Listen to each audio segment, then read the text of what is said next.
Smelling nice, Tapaco Rapani. Mama, what's in my way? I'm on your Rapani. Why see?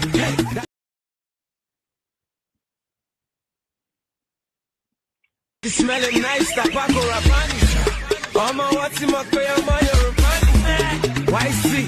That I'm more allergic. Way that I be balling, I'm a woman, baby. Chagapan. Chagapan. Chagapan.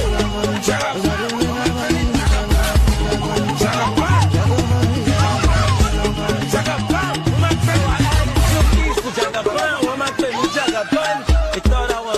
Now I'ma pay your bunny. I'm waving out these sessions like I'm done.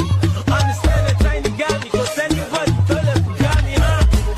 Working and I'm waiting on that big ain't telling mother job, I learned big space. And them boys steady waiting on that mixtape. And I do it nice, so my nigga, I know you mistake. Yeah, I be that new school Jagaban. Show me another youngin' going hard to dance. I'm the type of boy to go and knock a gama down. I make your daughter want to run away. This is real life, homie, this is real life. When I'm there, just put me on. You know what I feel like?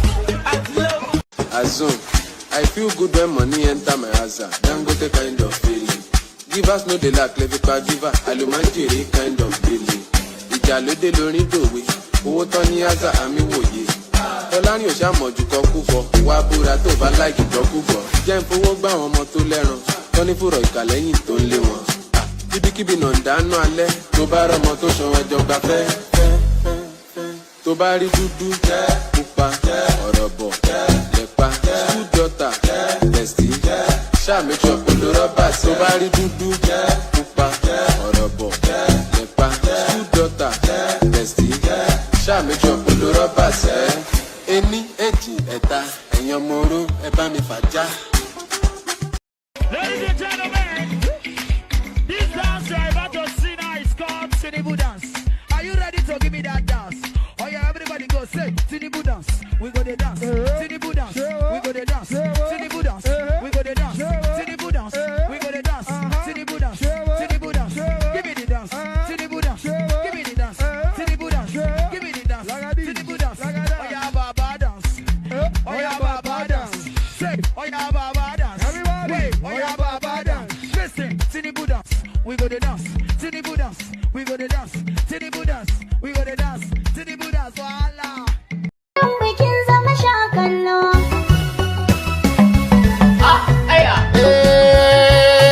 Peace.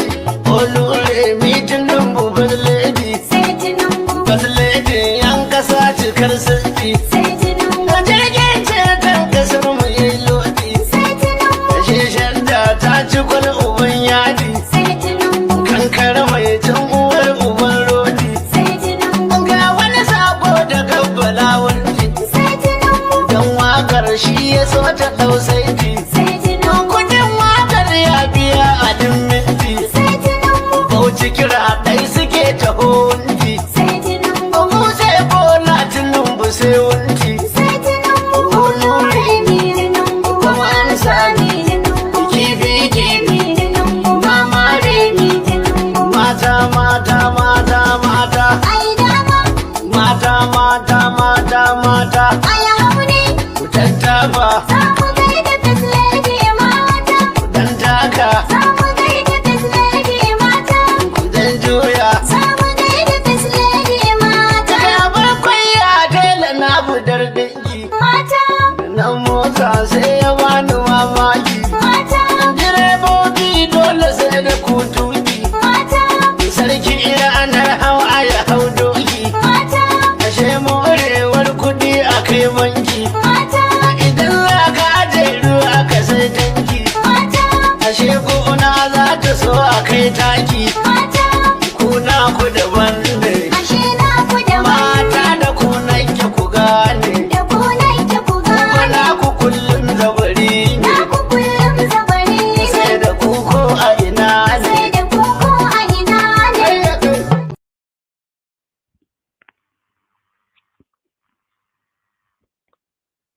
Kwanto na titin kwanto na titin Kwanto ni kai Tinubu, kwanto ni kai Tinubu. ila biyo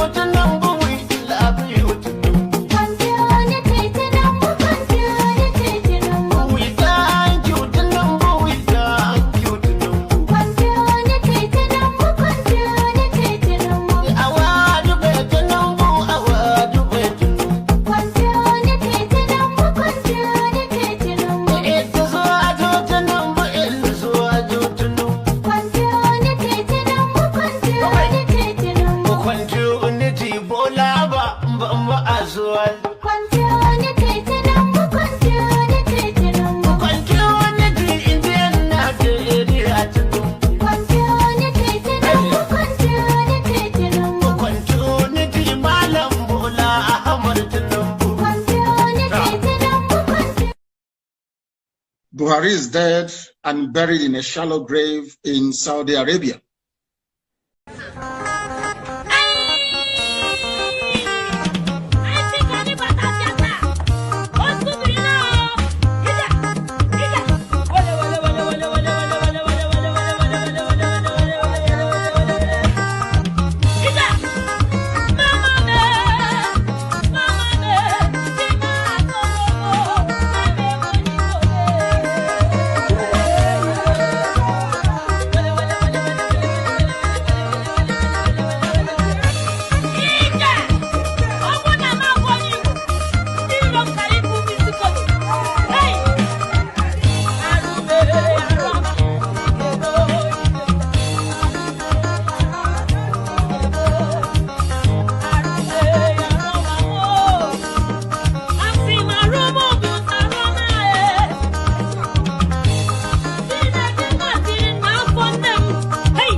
Okay now.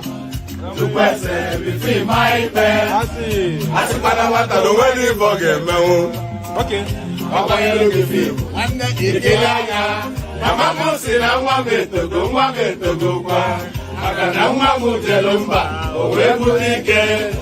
I got to put it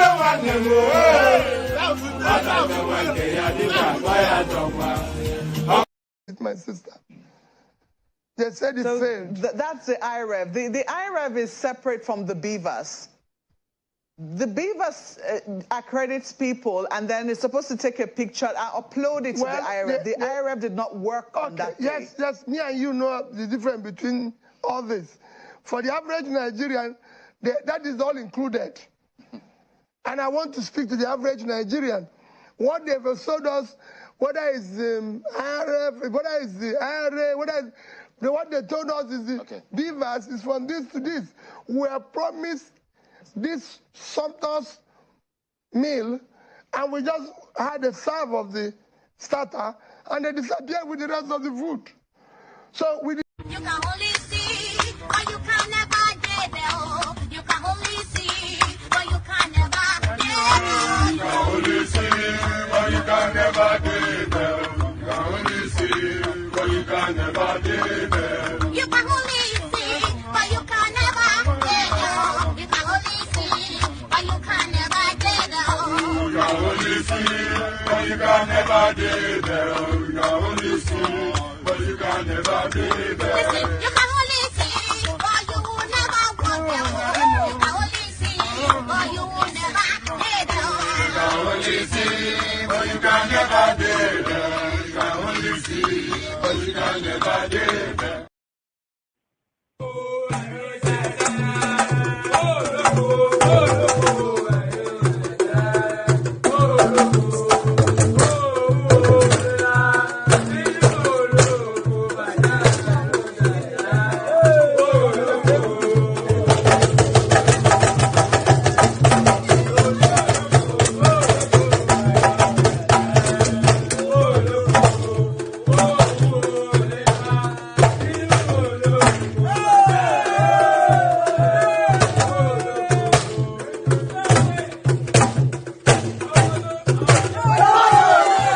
I'm going to be president of this country, whether you like it or not, and I will preside over the affairs of this country, including presiding over you. I think you must start adjusting to that reality. The sooner you do that, the less chest pains you'll have when that reality comes. Tinubu Ahmed of the APC, 8 million 794,726. Miyadi Peter Nana Chukwudi of Abga, 61,166. Thank you. Tinubu Bola Ahmed of the APC.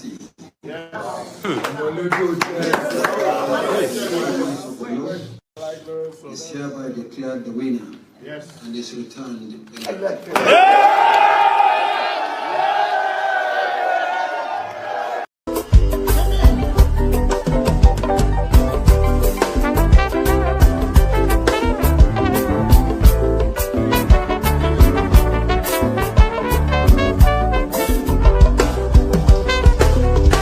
I don't suffer, no be small. But say I get sense. Poverty no good at all. Now it make I join this business. For one night, you don't be cheap. It's once again, everybody can play out. If anybody follow Mugu, my brother, I go chopper. National airport, National stadium, President, my sister, brother, we be Mugu, I be the master. Oh, Iboma, I go chop your dollar, I go take your money, disappear. For one time in love it.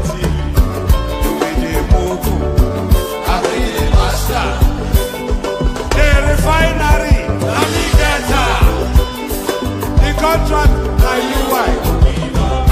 But you won't pay me some more money, make I bring her. We the move, I be the master.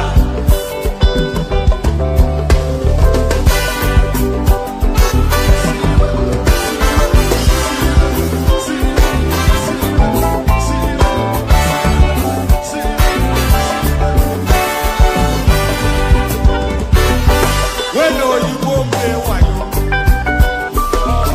they will say that you style. When countryman do Igbo, they know they shout. Kill I die. Whatever you go find is greedy. I say, I don't see them fire.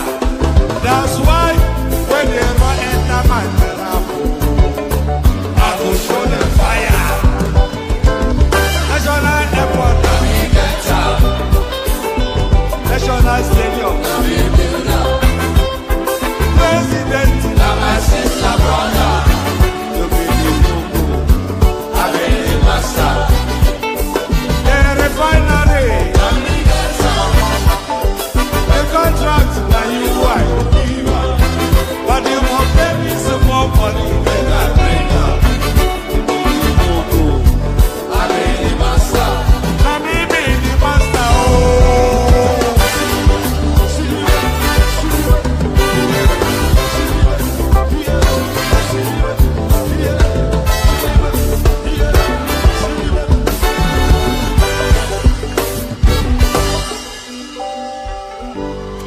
I hear you. Right. So he hears you, but hold on. I'm hearing myself back somewhat. So he hears you, but do you hear me? That's the question. He hears you, but do you hear me? Good day to you. Good to be your company. All that. Good day to you. Good to be your company. And how are you? Hope you've had a gloriously wonderful week, cascading into yet another session. That friendly neighborhood, or you are laughing man. One man went to mow. One man went to mow, as Ayo just said with a super chat right there. The eagle lands again. The eagle has landed, and it lands hoping that is meeting you in good health and good cheer. So good health and good cheer.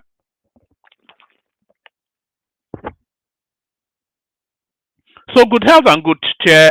The protocol remains the same. Click on the like button, just as I invite you to do so. Do so. Click on the like button. It's been a moment since we actually had 100 likes on the stream. Maybe we'll get back there soon enough. Hopefully in the not too distant future. Click on the like button. If you are hearing and watch back, if you are watching and watch back, click on the like button still.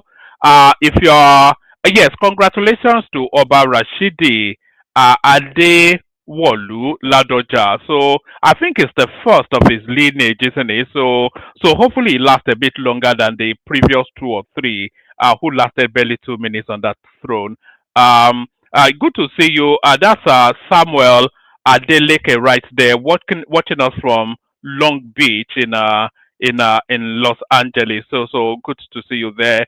And that's AB, of course, ever as usual. Ayo with the super chat already. As you're coming in, please say hello in the comment section so I can say hello back to you. And that way we complete the niceties. So that's Ayo right there, of course. Often instances, the first comment is usually left by Ogoniland Tinubu. No different in this instance as well. He leaves that comment even before the session starts. You know, sometimes his comments actually push me to start the session. He's already commenting, so I feel obliged now not to let him down. So that's Ogoniland Tinubu right there. Wazobia Dark Room, who sometimes moonlights as a sun. That's him right there. Ayo, of course, with the elegance of a super chat. That's right there. Setting the example as always. That's Samuel Adeleke right there. Saying good day.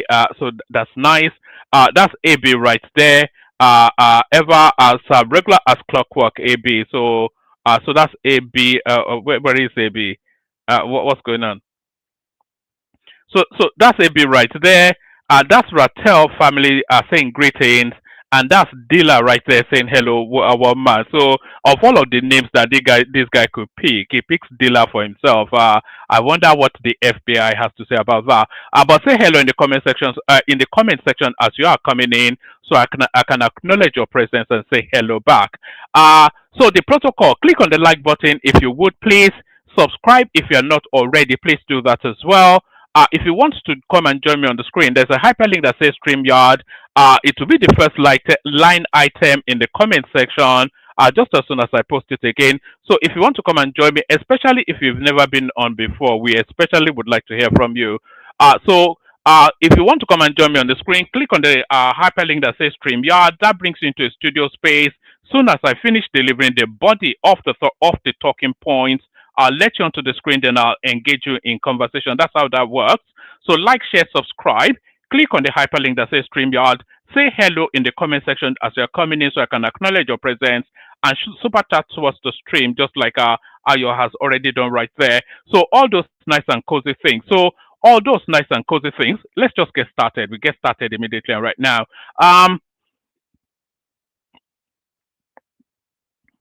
Pardon me, I'm not going to be giving you the fullness of all of the readouts. Some of them I'll give you a few paragraphs. Some of them I'll just give you the headlines. This one here, there's actually a preemptive strike by way of a video clip. So let me play you the video clip that actually lines this one up. I had it downloaded. So let me play you the video clip that actually lines this one up. Yes, let me play you this.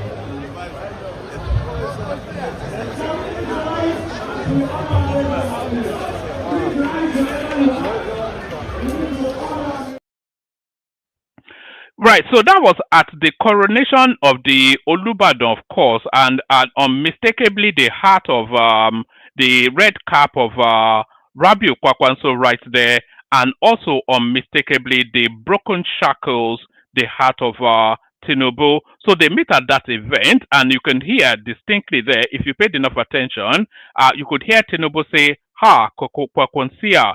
So the narrative then of Rabiu Kwakwanso crossing over to the APC, it continues to gain momentum, and soon enough, we're expecting that announcement to come through.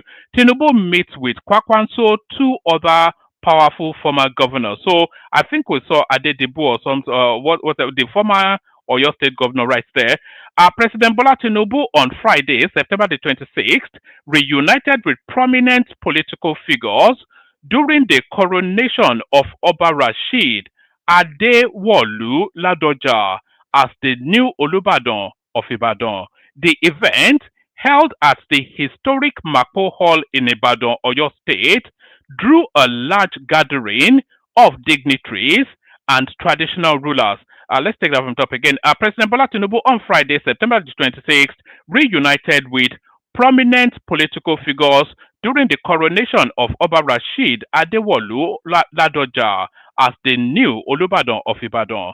The event, held at the historic Mapo Hall in Ibadan, Oyo State, drew a large gathering of dignitaries and traditional leaders.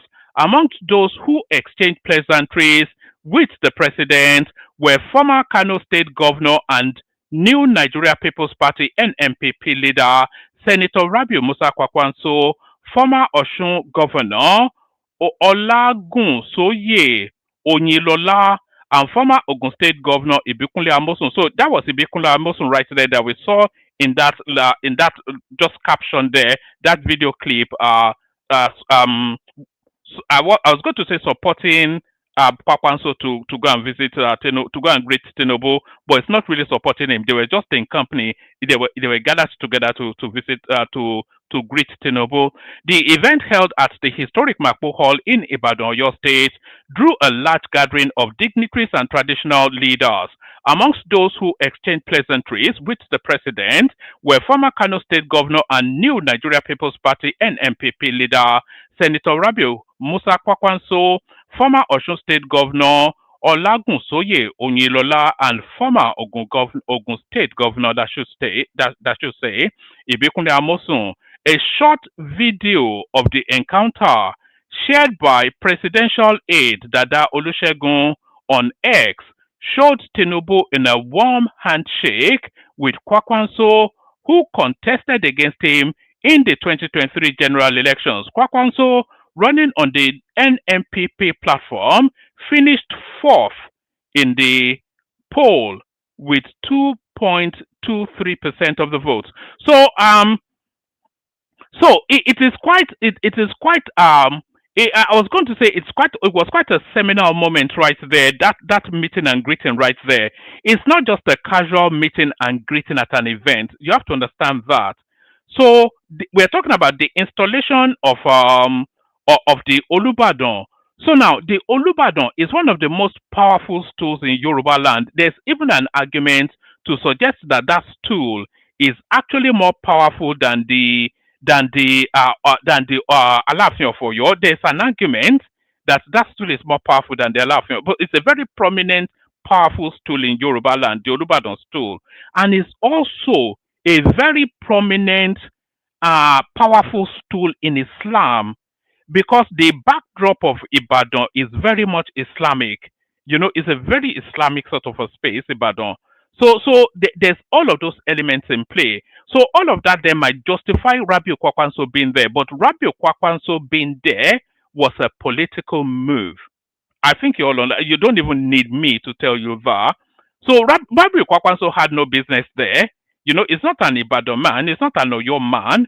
It's not even a prominent, I say the Olubadan stool is a powerful stool, but it's still within the paradigm of hierarchy. It's still a second tier somewhat stool.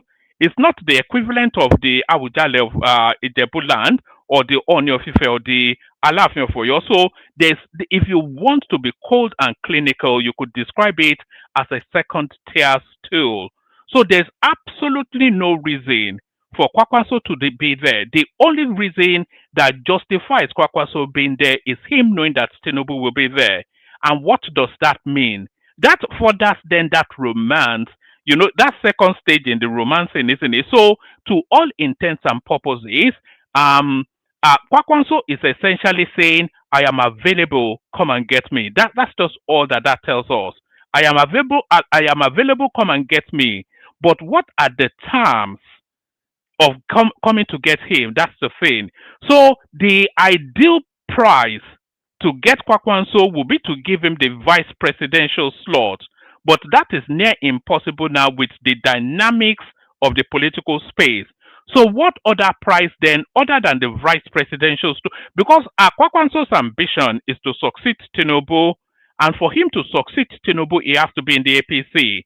because with almost certainty the next president to succeed Tinubu will still be an APC man, especially with Tinubu picking the next INEC chairman and he having the power of incumbency. Tinubu never lets it go once he grabs hold of it. We saw what plays out in Lagos State. He's still effectively ruling Lagos State till today. So the next president to succeed Tinubu is almost with some certainty going to be an APC man.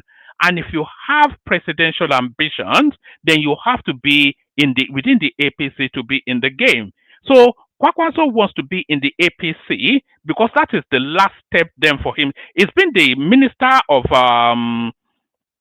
defense, I think severally. He's been a two-term governor of one of the most powerful states in Nigeria. So there is nowhere else for him to go other than to the vice presidential slot or the presidency. So those are the two ambitions left for him to fulfill. And the only way those ambitions can be fulfilled is if he's within the APC. So what gets him then into that APC is the question. But if and when Kwakwanso joins the APC or declares for Tinubu, which will be anytime soon, that day, the day that announcement is firmed up, that is the day that the 2027 election ends. Do you understand? The day that Kwakwanso declares for the APC, that is the day that the 2027 election comes to an end. Kwakwanso brings in 1 million votes. 1 million votes. You know, and it got those votes in the last cycle of elections when everything was weighed against him. The incumbent governor in Kano State at that time was Abdullahi Ganduje, who hated Kwakwanso with every pore of his being. He detested Kwakwanso, and the ruling party was the APC, was the party of the sitting governor. And with all of that, Kwakwanso still scored twice as much as Tinubu in Kano State. So that is to tell you then that 1 million vote belongs personally to Kwakwanso. So if he joins the APC, he brings that 1 million votes with him, and with that 1 million votes, the next cycle of election, the 2027 election, becomes fait accompli. Do you know what fait accompli means? It means a completed faith, a done deal. Fait accompli. So fait accompli, we go on from that to this. Tinubu orders restoration of all production in Ogoni. So I cannot recall. I think it would have been under Abacha. I'm not quite sure that they've ever really extracted oil from Ogoniland since the passing away, since the buying, as now seems to be the terminology. I don't think they've extracted oil from Ogoniland since the buying of Ken Saro-Wiwa. Tinubu orders restoration of oil production in Ogoniland. This is a massive news because what are we getting out of that space? I think we're getting 500,000 to 750,000 barrels per day from Ogoniland.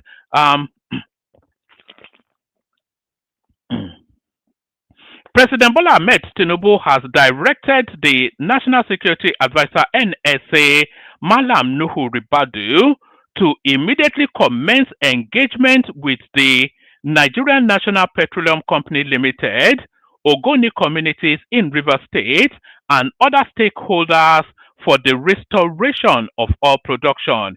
Tinubu gave the order whilst receiving the report of the Presidential Committee on the Ogoni consultation chaired by former Vice Chancellor of the University of Port Harcourt, Professor Don Baridam, at the State House, Abuja, yesterday. The delegation was led by Governor Similaya Fubara. So the obstacle, if you were ever wondering why Tinubu acted so decisively and so, I was going to say masterfully, but if you have ever wondered why Tinubu acted in such an alpha way with regards to River State, it's essentially around the narrative of that Ogoniland oil. He needs that oil in order to fulfill his agenda, his policies. He needs Ogoniland to be producing oil, and he doesn't need a hothead there to be rebel rousing. So they've managed to calm down the what is it called, the insurgents or whatever they are called. So now the governor was trying to kick it off. So he needed to act in a decisive manner to calm that space down because he wants that oil from Ogoniland. I wonder who will get the license to Ogoniland. I bet it will be O&O Oil. Tinubu orders restoration of oil production in Ogoni. President Bola Ahmed Tinubu has directed the National Security Advisor NSA Malam Nuhu Ribadu to immediately commence engagement with the Nigerian National Petroleum Company Limited (NNPC) and Ogoni communities in River State and other stakeholders for the restoration of oil production. Tinubu gave the order whilst receiving the report of the Presidential Committee on the Ogoni consultations chaired by former Vice-Chancellor of the University of Port Harcourt, Professor Don Baridam, at the State House Abuja yesterday. The delegation was led by Governor Similayo Afubara. Oil exploration in Ogoniland, and yes, like I said, I think it was in 1993 that they actually stopped it. Oil exploration in Ogoniland was halted in 1993 following widespread protest by the indigenes against environmental degradation. The incident led to the execution of writer and activist Ken Saro-Wiwa and 8 others known as Ogoni 9 in 1995 by the then military regime of Sani Abacha. So I think Tinubu actually recently conferred some form of national honor on the Ogoni 8, I think. During the event, President Tinubu praised the committee for what he described as dedication and wisdom in guiding a delicate process and urged the Ogoni to embrace reconciliation and dialogue as the only path to justice and development. This is the bit I just said. He conferred posthumous national honors of Commander of the Order of Niger on 4 Ogoni leaders who died earlier in the struggle for environmental justice. They were called the Ogoni 4. A member of the delegation, Senator Magnus Abe, described the CON award to the Ogoni 4 as the ceiling of the peace process because the Ogoni 9, including the late environmental activist Ken Saro-Wiwa, ordered killed by former head of state Sani Abacha, had earlier been honored by President Tinubu. The president commended the committee members for wisdom with which they guided the process. Tinubu also thanked Ogoni people for embracing dialogue and reconciliation as the surest path to justice and development. Acknowledging the decades of struggle, he added, "We are not, as a government, taking lightly the years of pain endured in Ogoniland. The federal government truly acknowledges the long suffering of Ogoni people, and today we declare with conviction that hope is here and is back with us." So essentially, so I think we get the thrust of that. So for the first time since 19, and if you are saying River State is the fat of the land of the Nigerian economy, the fat of the land is the Ogoni land. That is the richest field by a clear distance in Nigeria. So that's the pork belly fat. That's the pork belly fat of the pork belly fat of the Nigerian economy. So that's that. Ganduje welcomes Kwakwanso to APC. Says vote of a thief and a cleric carries equal weight. So it will never finish between these two characters. It's just as simple as it is. So Ganduje will forever be throwing jibes at these people. And if it comes to a battle of wits, Ganduje is a million times cleverer than Kwakwanso. Kwakwanso is more stoic and solid and conservative, but Ganduje is more rapid-witted and very, very clever. So he's more savvy and he has more sass. He is more sassy and savvy than Kwakwanso by distance. Ganduje welcomes Kwakwanso to APC, says vote of a thief and a cleric carries equal weight. former national chairman of the All Progressive Congress APC, Abdullahi Umar Ganduje, has said the party has no objection to the reported plan by former Kano State Governor Rabiu Kwakwanso to return to the ruling party. Speaking in an interview with BBC Hausa on Friday, Ganduje, also a former governor of Kano State, stressed that Kwakwanso must meet certain conditions before rejoining. We heard about Kwakwanso's return plans. In democracy, the vote of a thief and that of a cleric carries equal weight. So we won't shut our door to anyone. Anyone who wants to join is welcome, but they must follow due process. We have rules and a constitution. If they return, we'll welcome them, but we will name it for what it is. They have vomited and now they're licking it back. So this is you have to understand that Kwakwanso returning to the APC, it will shake the permutations of so many political stakeholders because it's a big beast, it's a juggernaut that is coming back into that party.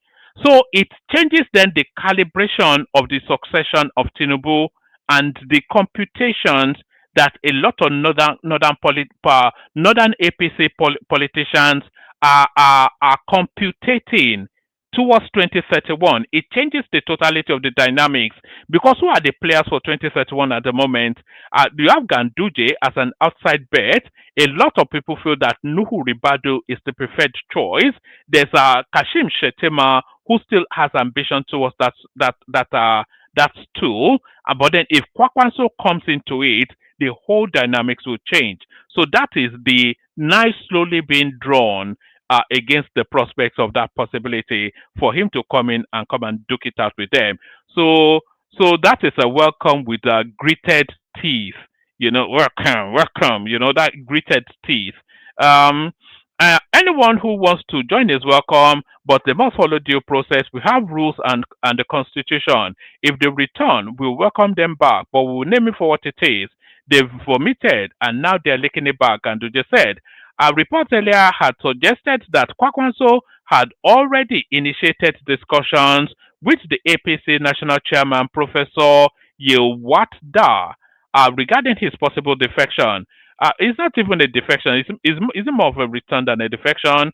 Ganduje, however, insisted that the APC operates strictly by its rules and guidelines, adding that compliance would not be negotiable. So this was why they actually removed Ganduje as APC chairman. It's not that then to facilitate then a smoother return to the APC by Kwakwanso. The former APC chairman also spoke on Thursday's stakeholders meeting in Abuja, saying it was convened to examine the reasons for the party's loss in the 2023 elections and to appreciate the party did not lose in 2023. I think it's in Kano State, and to appreciate President Bola Tinubu for his developmental projects and appointments in Kano State. No rift with Tinubu. Ganduje dismissed claims that he fell out with President Tinubu, which some linked to his resignation as APC chairman. Politics is layered. APC allocates position across different geopolitical zones, and one zone may feel a certain position belongs to them. But since we are not in politics for positions, if a role is assigned to another zone, we step aside. That's not a big deal. The meeting we held was to thank President Tinubu, so the idea of a rift between us does not even arise. There is nothing between us but love. He'll support us and we'll support him to reclaim Kano 2027. So it's all the play for Kano State that we're seeing playing out now. So it's all the play for Kano State that we're seeing playing out now. We go on from that to this. Where are we now? Let's see, where are we now? Where's the headline for this one? Oh, all right. Let me just give you this one. Yes, this one is important. This one is important. Like I said, if Kwakwanso joins the APC, then the election ends on that day because APC has already done a lot of groundwork. The level of defection. There was the Labour Party. Is it parliamentarian that defected? I can't quite remember his name. This was just within the last 2 days. In fact, the defections now they are not even making headline news anymore. But this one's actually making headline news. Another Nigerian governor set to dump PDP, join APC. Barring any last minute change of plans, our Governor Peter Mba of Enugu State will soon defect from the opposition People's Democratic Party to the ruling All Progressive Congress APC. Correspondence report. Sources familiar with the governor's plans said Mba has consulted widely with political associates and leaders in Enugu and beyond in recent weeks regarding his planned move. Two former governors of Enugu State, Namani and Sullivan Chime or Chime or whatever his name is, as well as former Senate Governor Ken Namani, all now members or supporters of the APC are believed to have played a crucial role in persuading Mba to join the ruling party. So how does that impact on Tinubu's chances in the southeast? That's where that question is. From that to this, I'll protect Yoruba's interest if elected president. This is Atiku. Well, I don't think he'll protect the Yoruba's interest any more than the person in situation already. So this is now this is a broad netting sort of this is a broad netting sort of politics being played by Atiku here. You know, you cast your net wide and then you see what it draws in. So this is a broad netting sort of politics being played by Atiku here. It's a lottery ticket sort of a statement. I'll protect Yoruba's interest if elected President Atiku. If Atiku is elected president, the Yorubas will be punished quite heavily, especially by El Rufai. They will give the Yorubas the same treatment he gives Southern Kaduna. Former Vice President Atiku Abubakar has pledged that the interest of the Yorubas will occupy a topmost place in his administration's policies if elected president in 2027. He described as unfounded the narrative of fear that his presidency, if elected, might lead to Hausa Fulani domination over Yoruba and other ethnic groups. The entire Yoruba stock is my larger extended family and in-laws, Atiku stated in a statement on Thursday issued in Abuja by his media consultant, Kola Johnson. So it is something eBay that is a spokesperson, but for this particular intonation, he's used Kola Johnson just to, you know how they play these games now. The ex-vice president stressed that his marital and personal ties to the Yoruba made such fears baseless. He said, I count myself extremely lucky indeed to have a wife from amongst these noble species of human beings. So we are now a species according to their bookie from the, it's not even a Nigerian, it's a Cameroonian, this SOB. He said, I count myself extremely lucky indeed to have a wife from amongst these noble species of the human race, which by this token implies that the bond uniting me together with the Yoruba is aptly like the genetic bond of a family. That this is why the Yoruba, whether individually or collectively, have always occupied a special place in my heart. He promised that if elected, the Southwest will be central to his policy making. It is also for this reason that the interest of the Yorubas will always occupy a topmost place in my policy making and governance.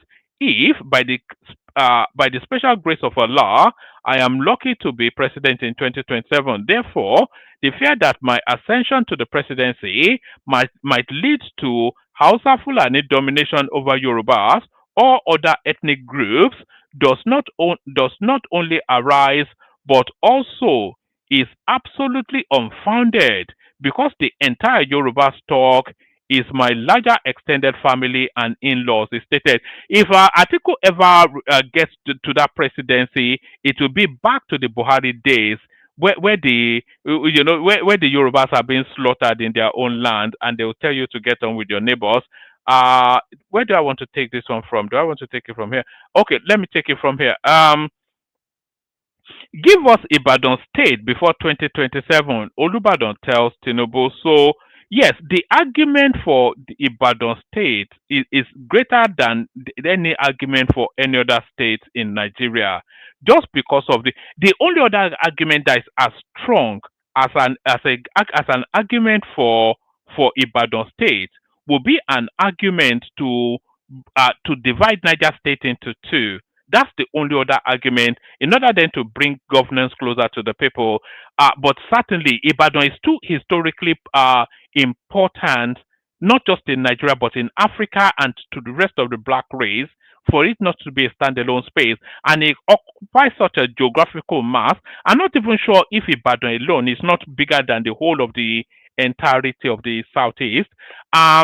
Give us Ibadan State before 2027, Olubadan tells Tinubu. The 44th Olubadan, Oba Rashidi Adewolu Ladoja, has called for the creation of Ibadan State. The new monarch, whilst addressing the people of Ibadan after receiving the staff of office from Governor Seyi Makinde, asked President Bola Tinubu to make the creation of Ibadan State happen before 2027. Speaking in Yoruba, the monarch said, "My people sent me a message to the president. Mr. President, they said the creation of Ibadan State is their priority." Speaking at the occasion, Governor Makinde said the emergence of Ladoja as the 44th traditional leader of the ancient city is a source of pride to the people of Ibadan. He said, "It is a great honor to join in celebrating the coronation and presentation of the staff of office to His Imperial Majesty Oba Adewolu Ladoja as the 44th Olubadan of Ibadan land. The joy and excitement that fill Ibadan today remind us of the importance of upholding our cherished traditions." All right. Okay. Oh, yes. Let me just carry on. The succession process to the throne of Olubadan is now well established and free from contestation, and this is a source of pride for us all. I rejoice with the Olubadan, the Ibadan Council of Chiefs, and the entire people of Ibadan. It is my prayer that the reign of Oba Adewolu Ladoja will usher in lasting peace, unity, and greater progress for Ibadan land and for Oyo State as a whole. The coronation ceremony also drew the Sultan of Sokoto, Alhaji Muhammadu Saud Abubakar III, former Kano State Governor, Senator Rabiu Kwakwanso, Osun State Governor, Prince Olagun Soye Oyinlola, former Ekiti State Governor Kayode Fayemi, and former Cross River State Governor Donald Duke, who were all in attendance. So that tells you it's a political gathering right there. Earlier, the Afobaje of Ibadan land, Chief Wahid Akpokuola, performed the traditional rites by placing cocoa leaves on Oba Ladoja's head at the Labosinde compound. So there it is right there. So I just wanted to run you through the list of the people in attendance, just to show you then the weight of the occasion. Let's go from that to this. Court rejects Nnamdi Kanu's no case submission. Others seem to enter its defense. So that is to tell you then that Nnamdi Kanu is probably going to get the capital punishment, because there cannot be any other punishment for his crime other than the capital punishment. So he is saying, "I have no case to answer," essentially, and they're telling him he has a case to answer. Court rejects Nnamdi Kanu's no case submission, orders him to enter defense. The Federal High Court in Abuja on Friday dismissed the no case submission filed by the leader of the indigenous people of Biafra, Nnamdi Kanu, Justice James Omotosho, in a ruling filed on Friday, held that the Department of State Services had made out a prima facie case against Kanu. He accordingly ordered Kanu to enter his defense as the prosecution has been able to convince the court without reasonable doubt that he has a case to answer in the alleged terrorism charge brought against him by the federal government. Justice Omotosho held that the evidence presented by the Department of State Services through its 5 witnesses was such that there was a need for Kanu to provide explanations in the charge brought against him. This is not to say the defendant is guilty as charged, but he is being accorded a right to a fair hearing to prove his innocence, Osho said.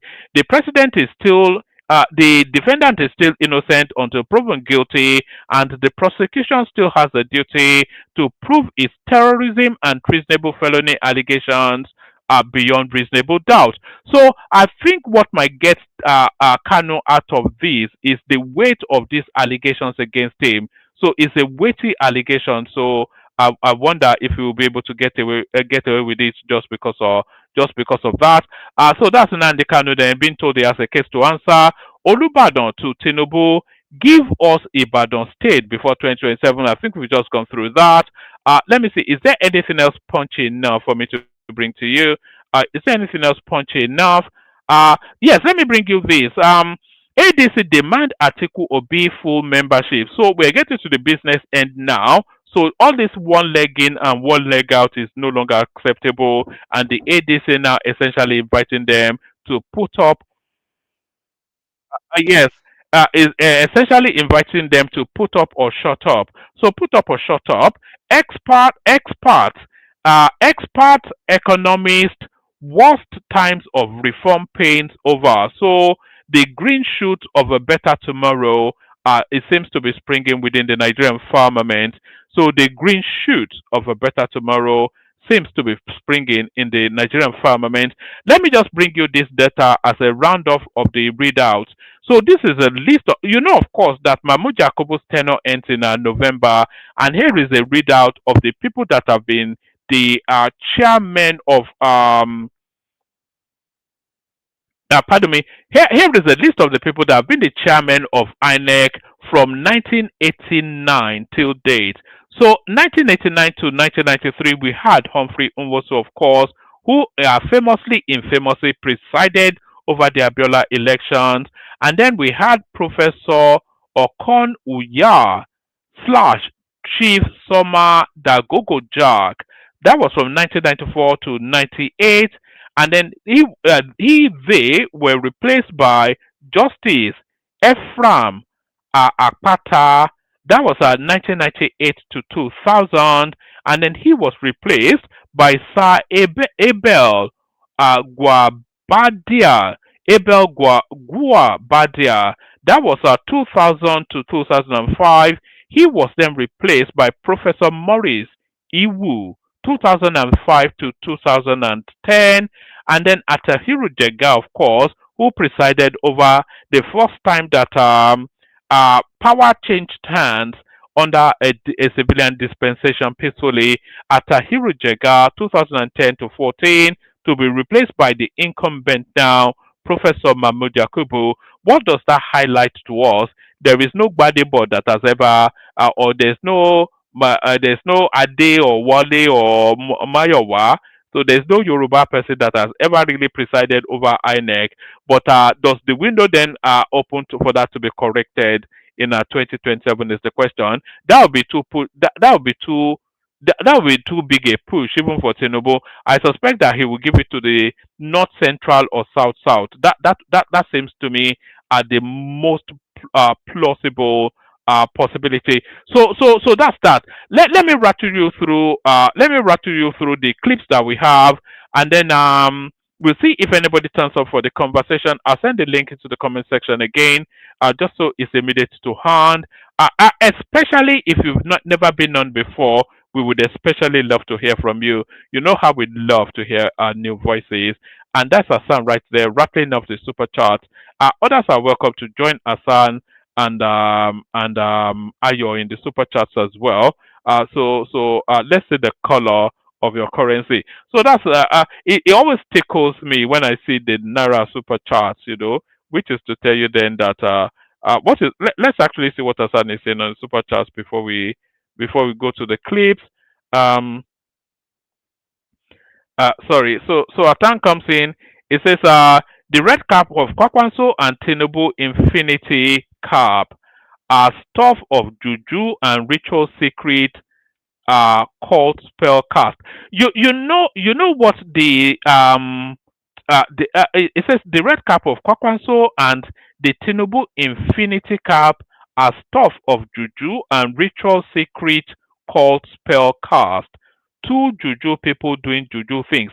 The Tinubu cap, if it is on broken chains actually, if you look at it, it's a symbol of unshackling because those are broken chains and essentially signaling then that the chain of bondage in whichever form is there to break. It says Ya Adua must be given credit for the formula of making breakthroughs and buy-in of local in the Niger Delta area. So yes, Adua did his bit, but he never got the oil field going. And then he goes on to say, Ganduje is delusional. Kwakwanso will totally dominate the party structure at state level. Well, they'll be working as a team if Kwakwanso comes into the APC. And then he goes on. He says, if Atiku is a SOB, then Tinubu is practically an ethnocentric fool of a Tuk. So whatever that means, those articles that's Hassan right there going a bit ethnic. And then rounds it off with this latest, I won't say final super chat because it may well still be having intent. It rounds it off with so this latest installment. It says there is rumors within the Kano echo chambers that Tinubu will give him a presidential pardon before the elections. Have you heard? How true is this? I wonder if that was pointed to the Nnamdi Kanu space. I think that Nnamdi Kanu will be factored into the 2027 election. I don't think there's any equivocation. It's almost a certainty that Nnamdi Kanu will be factored into the 2027 elections. So let's rattle through the clips that we do have. Yes. So let me bring you this one. Even the international community now, they are acknowledging some of the improvements being made by Tinubu. So we start with this. It has gotten significantly easier to get a Nigeria visa, and I think it's going to usher in a new era of tourism in this country. Previously, Nigeria was one of the most difficult visas to get in Africa, with requirements for letters of invitation and mandatory biometric appointments at one of the few Nigeria embassies around the world. I've been to almost every country in Africa, and Nigeria probably had some of the most bureaucratic hurdles just to get a visa. But that is all over with Nigeria's new e-visa system, where you can apply online by yourself and typically get a visa approval in about 48 hours. This brings Nigeria in line with other countries like Kenya, Tanzania, and Ethiopia that all have e-visa systems. So they rolled this system out back in May, and I'll be honest, I didn't want to make this video because there were reports of so many issues with the platform. But now, after several months, it's actually gotten a lot better, and I've heard a lot of good things about recent people applying for those e-visas. To apply online, all you need is a flight and hotel booking and a bank statement with at least $2,000 in your account. The tourist visa is single entry and allows for a stay of up to 30 days, and it works at both land and air borders. It's basically just a piece of paper that you bring and show the airline and then show the customs official on arrival, and they put a stamp in your passport. As we have hosted 3 group tours in Nigeria, the process has gotten a lot smoother for each subsequent group, and I'm really excited what this is going to do for tourism in Nigeria. If you are interested in coming here, click the link in my bio with more information about any of our upcoming group trips. So that's Nigeria now. at last making his way back into civilization. When Tinubu hands over in 2031, I pray to God that he doesn't hand over to he hands over to the north, no problems there. But I pray to God that he doesn't hand over to a Buhari type setup again, that we just destroy everything again that's been built. I just pray to God. We have to find that another, well, and we have enough of them. That is a forward thinker, not some conservative, ethno jingoist that has ideas from the back or beyond. We need to get it right this time around when we hand over in 2031. So that's that. And still talking about handover, here is Rufai Useni giving his master a little bit of the Koboko treatment. Ahead of the 2027 presidential election, a coalition of opposition political parties and civil society organizations has appealed to the conscience of former Vice President Atiku Abubakar to give Mr. Peter Obi a chance to stand as the candidate for the opposition parties. The coalition, under the aegis of Agobi 27, rising from a 3-day crucial stakeholders meeting in Abuja, stated that the duo contesting at different party platforms will amount to splitting votes from the opposition coalition parties and possibly will ensure a smooth sail of the APC to victory. Joining us on this show to discuss their plea to former Vice President Atiku Abubakar and why they feel it doesn't stand a chance against President Tinubu is Prince Tony Akene. Can you hear me because of time? Real quickly. See, with the way you are going... Very well, very well. At this rate that you are begging Jonathan, you are begging Atiku, at this rate, I'm sure maybe you probably beg Tinubu to step down for Peter Obi in 2027 because... Not at all. No, but that's what you're saying invariably. I mean, a lot of people have asked, what is wrong with Peter Obi competing in an open campaign? So can't he go ahead and face Atiku in an open primary? Because that's what some of the people against him normally say. That, he wants everything to be done for him already and he just emerges. That he should go and campaign in an open campaign. And you said he has an impeachable record. People are saying against him. They are saying a lot of things against him. In a state, for instance, they are saying, you didn't turn the state into paradise. Some of the opposition figures against him are saying, you didn't turn the state into paradise when you were there. They are also talking about money that was kept in safe havens, although Mr. Peter Obi has come to explain himself on that, but these things keep coming up. They are also talking about his support for, groups and not be able to condemn activities of insecurity in the Southeast. A lot of people are also saying things like, oh, he didn't do as much as he claimed. He was also hypocritical in his time. So why is he being shielded? Why can't he be made to run in an open contest against Atiku Abubakar and the best man wins? Why are we begging everybody? That's why I say at this rate, maybe we'll probably beg Tinubu to also step down for him.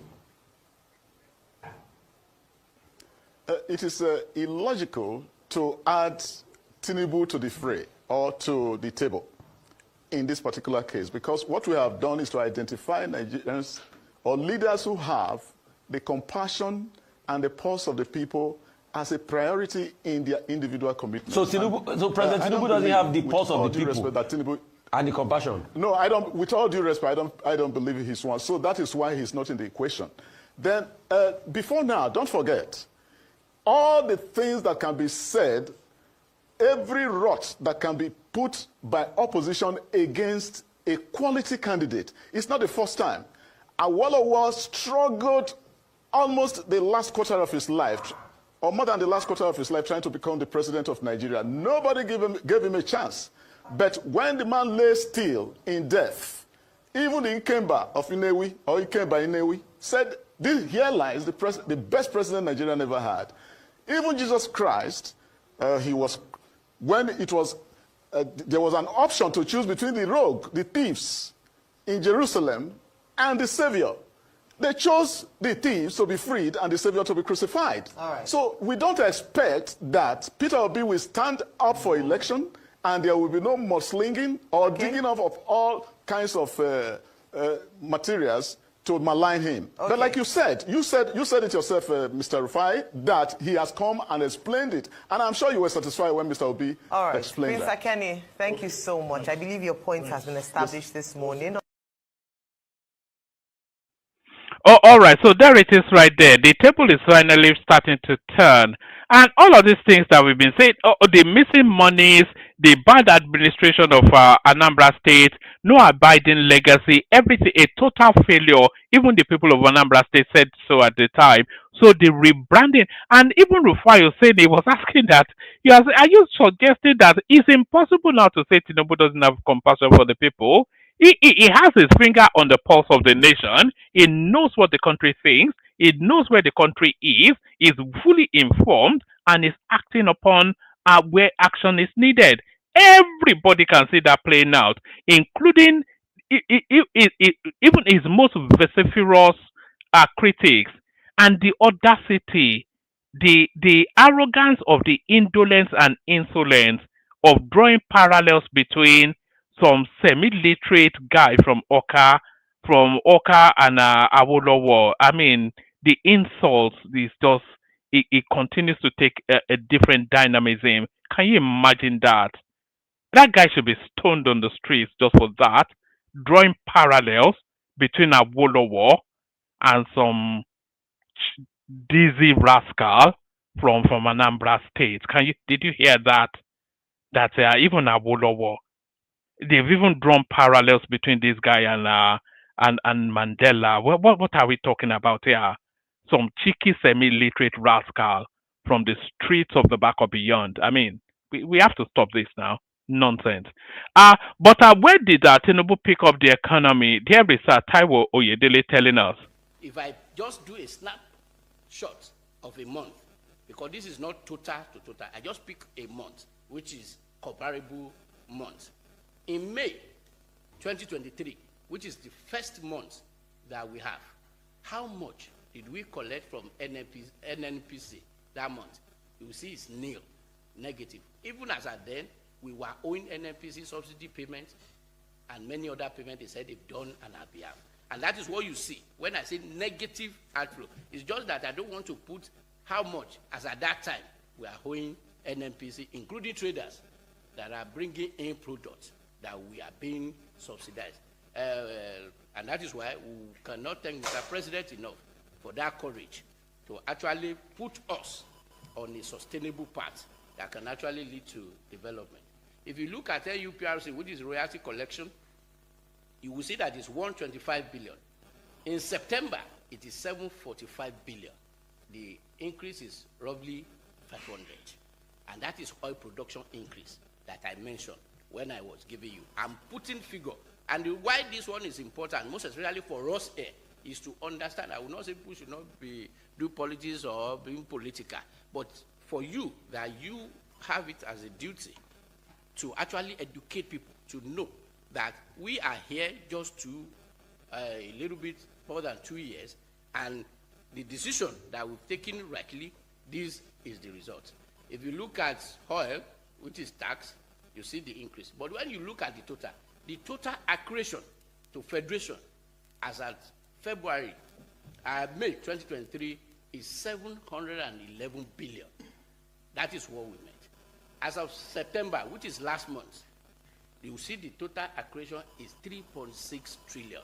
That is increase of 411%, which is just as a result of the economic reform decision that Mr. President has taken. And then when you look at this, you will say, oh, how, what happens? And that is what you hear. Whether you are in state government and everything, go check. I was Commissioner of Finance before. They used to come to Abuja to say bailouts for them to be able to pay salary, not infrastructure. I don't know, you are the one writing paper and everything. How many of these state governors have you heard that they even come for bailout, even loan? Because if you look at this one, there is no state government, including federal government, that are not collecting more than double of what we've had. Now, if I put it in just in graphs.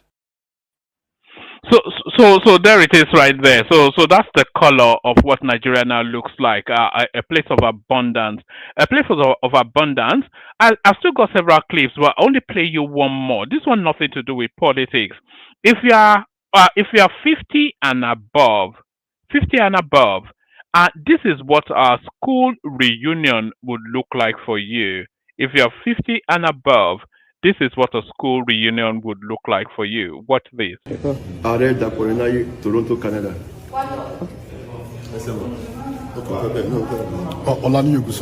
Houston, Texas.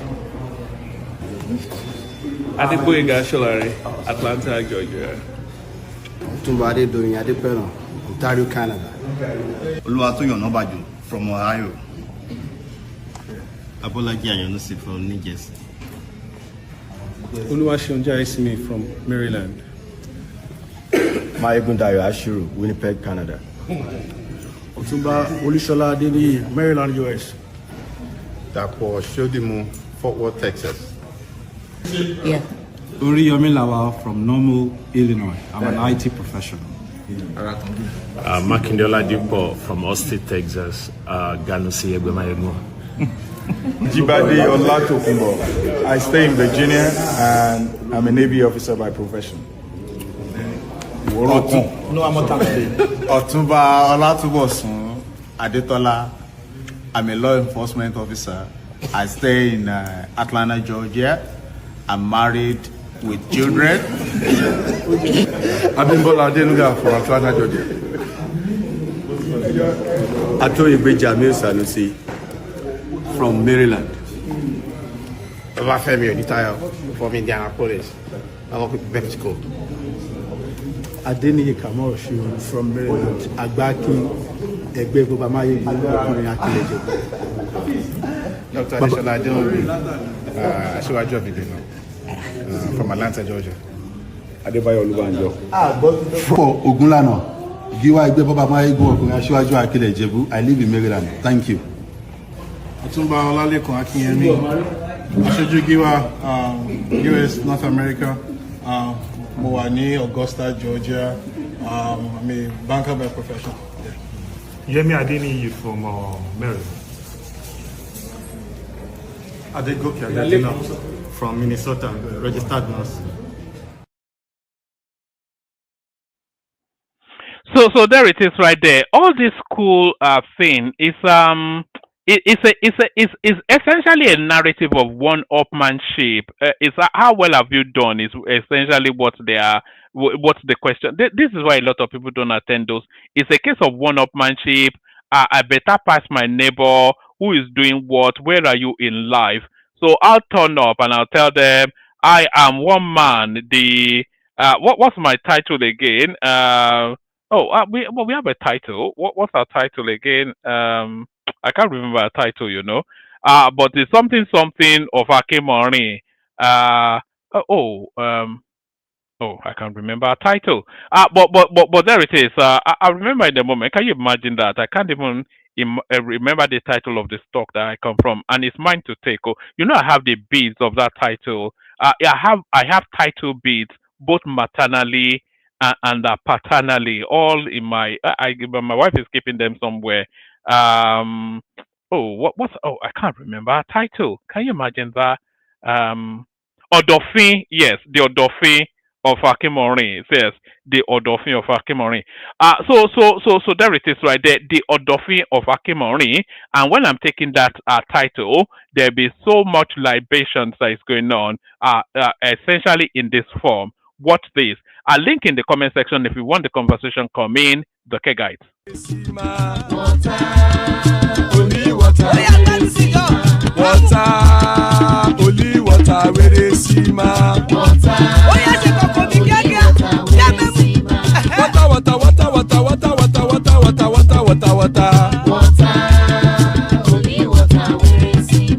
Hapa o naido.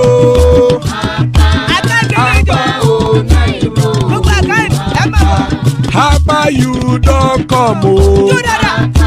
Hapa o naido. Hapa o naido.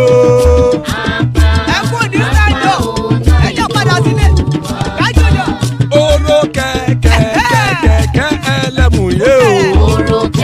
Ilé ṣọ́dí àkẹ́kẹ́ rẹ̀ ẹlẹ́mù ré o. Bobby Master kẹ̀kẹ́ rẹ̀ ẹlẹ́mù ré o. Chief Faila ti kẹ̀kẹ́ rẹ̀ ẹlẹ́mù ré o. Eruku lẹ̀lẹ̀ ẹlẹ́mù dé. Eruku lẹ̀lẹ̀ bòdò jàre o. Eruku lẹ̀lẹ̀ Ghana ti dé ẹgbẹ́ bọ́dì o. Ọmọ ẹlẹ́yẹ ẹyẹ o ó dilé o. Odúyẹ̀lá ẹyẹ o ó dilé o. Petrosonana ẹyẹ o ó dilé o. Petrosodunke ẹyẹ rẹ̀ ó dilé o. Ẹlẹ́kọ̀ ọ̀run mú ìní o.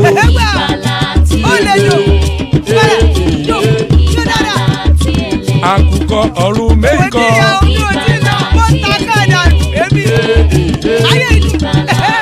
Ikú kò ní ríwà gbéṣe o.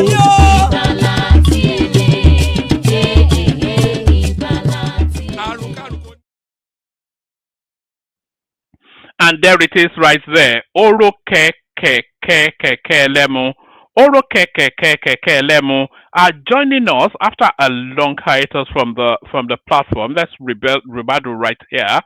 Always a delightful session whenever Ribadu does decide to turn up, and even greater delight whenever Zita is there to keep him company. And then we have Patrick Glory as well, but his device is not connecting. So Patrick Glory, click on mute and unmute 3 times. Your device is not fully connected to the system yet.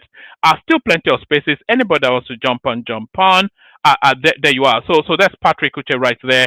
So anybody that wants to jump on. We started off, kick it off with Ribadu if it's ready for us. Ribadu, there you are. That's Hassan now, really bringing out the fullness of the wallet. It says naira to naira, dollar to dollar, charisma to charisma, political intelligence, penetration strategy and capacity. Mr. Obi comes distant second, pitted against Atiku.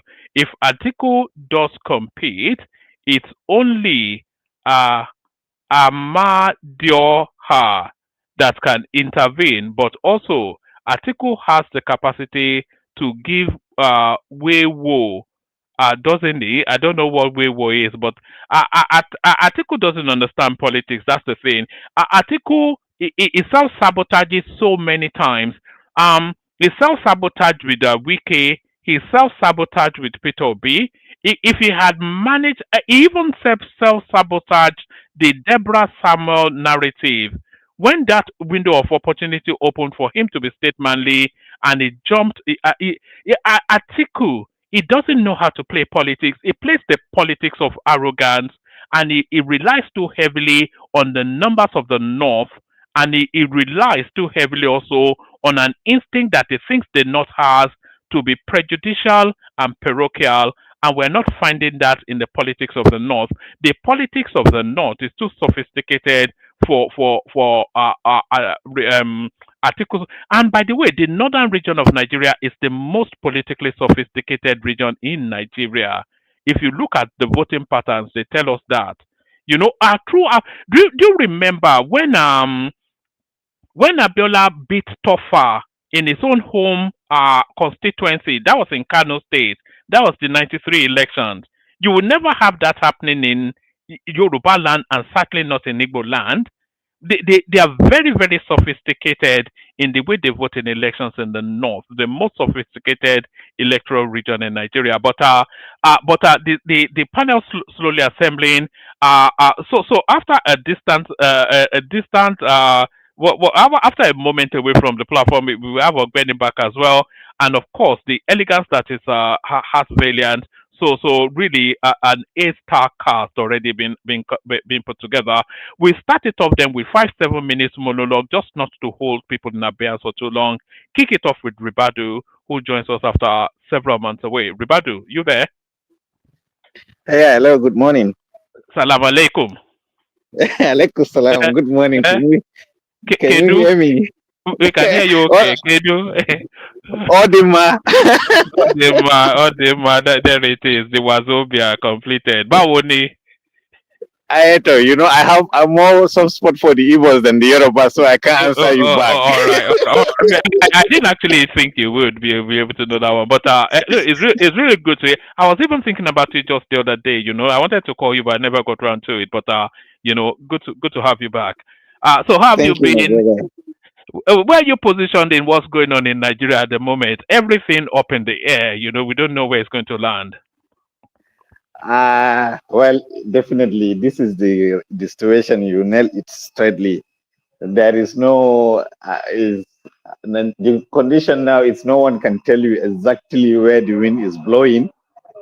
Well, everybody is holding his card close to his chest, and man, the political calculation and synergizing and networking, it is all over already. Everybody is just so, how will I put it? Highly, everybody is on his toes here, Sha. So, anyway, what I want to talk about tonight, even though I have been away for long, my head is buried somewhere, but I like I don't know, meeting Konkoso for Tinubu, meeting Konkoso and the rest. For me, I think Konkoso is coming forward now to be rewarded for the role he played in the last general election. Wike has gotten his FCT ministership as a compensation. So maybe Konkoso is eyeing for the number 2 seat as his own compensation. Are you guys with me? Yes, but how do we navigate Kashim Shettima is the thing. Now, we've been permutating that, but we don't know how to navigate Kashim Shettima. Well, I think if you can recall our last conversation, the last program I came on the platform, I told you that the North really underestimated Tinubu in a very, very dangerous way, And I think now we are awakening, white awakening, and he really took us by surprise, and he did well. But still, his policies, it's fine, but still, it's not yet time to see the dividend of his policies. That is why everybody is almost fed up with his government in the North, especially in the North here, because such sophistication of his policies takes time for the filtration to come to light. That it's one. So it takes only people with deep understanding of government policy to understand really what he tried. But I think if the APC government try to do away with Kashim Shettima, then definitely I think they are going to run down their political calculations. Because as I told you, in the whole North, the only people, the other parts of the country that can match North Naira to Naira, policy to policy, strategy to strategy is the Yoruba nation, right? And also, the only people that can, that we, the House of Fulani, fear the most in the North is the Kanuris, where the Kashim Shettima comes from. If you can recall, the combination of late Abiola, MKO Abiola, and his VP, Babagana Kingibe, was a success because of that combination, which was also the same combination that was mirrored with Tinubu and Kashim Shettima. But if Tinubu did not play it cool and allow Kashim Shettima to go, especially in an unsuitable manner, I don't think he can come back to that seat. And this, give me just a minute to convince you. I don't know if you have seen this another angle that is coming off from Bauchi. That is the current governor of Bauchi being matched with Goodluck Ebele Jonathan as president and vice president. That is a very, if you take into consideration some few political indices, there is a really strong and very viable opposition building up. Because if Tinubu do away with Kashim Shettima, and Kashim Shettima end up being in the camp or axis of Goodluck Ebele Jonathan and Kauram Bauchi. And then also there is a very powerful PDP player, that is the former governor of Jigawa State, Sule Lamido. That guy has been a loyal PDP. He has never left the party, not even once. And also, if you factor in a Rufai and Co, plus the blessing of Kashim Shetima, it will be very easy for these people to sway in people like Atiku Abubakar to give up and back them. So I don't know if you see that block building up and coming up. No, I do see that block. Sorry, Badu. I do see that block. But the Bala Mohammed combination, Goodluck Jonathan, I think that will hit more at the Atiku votes than it would at the Tinubu votes.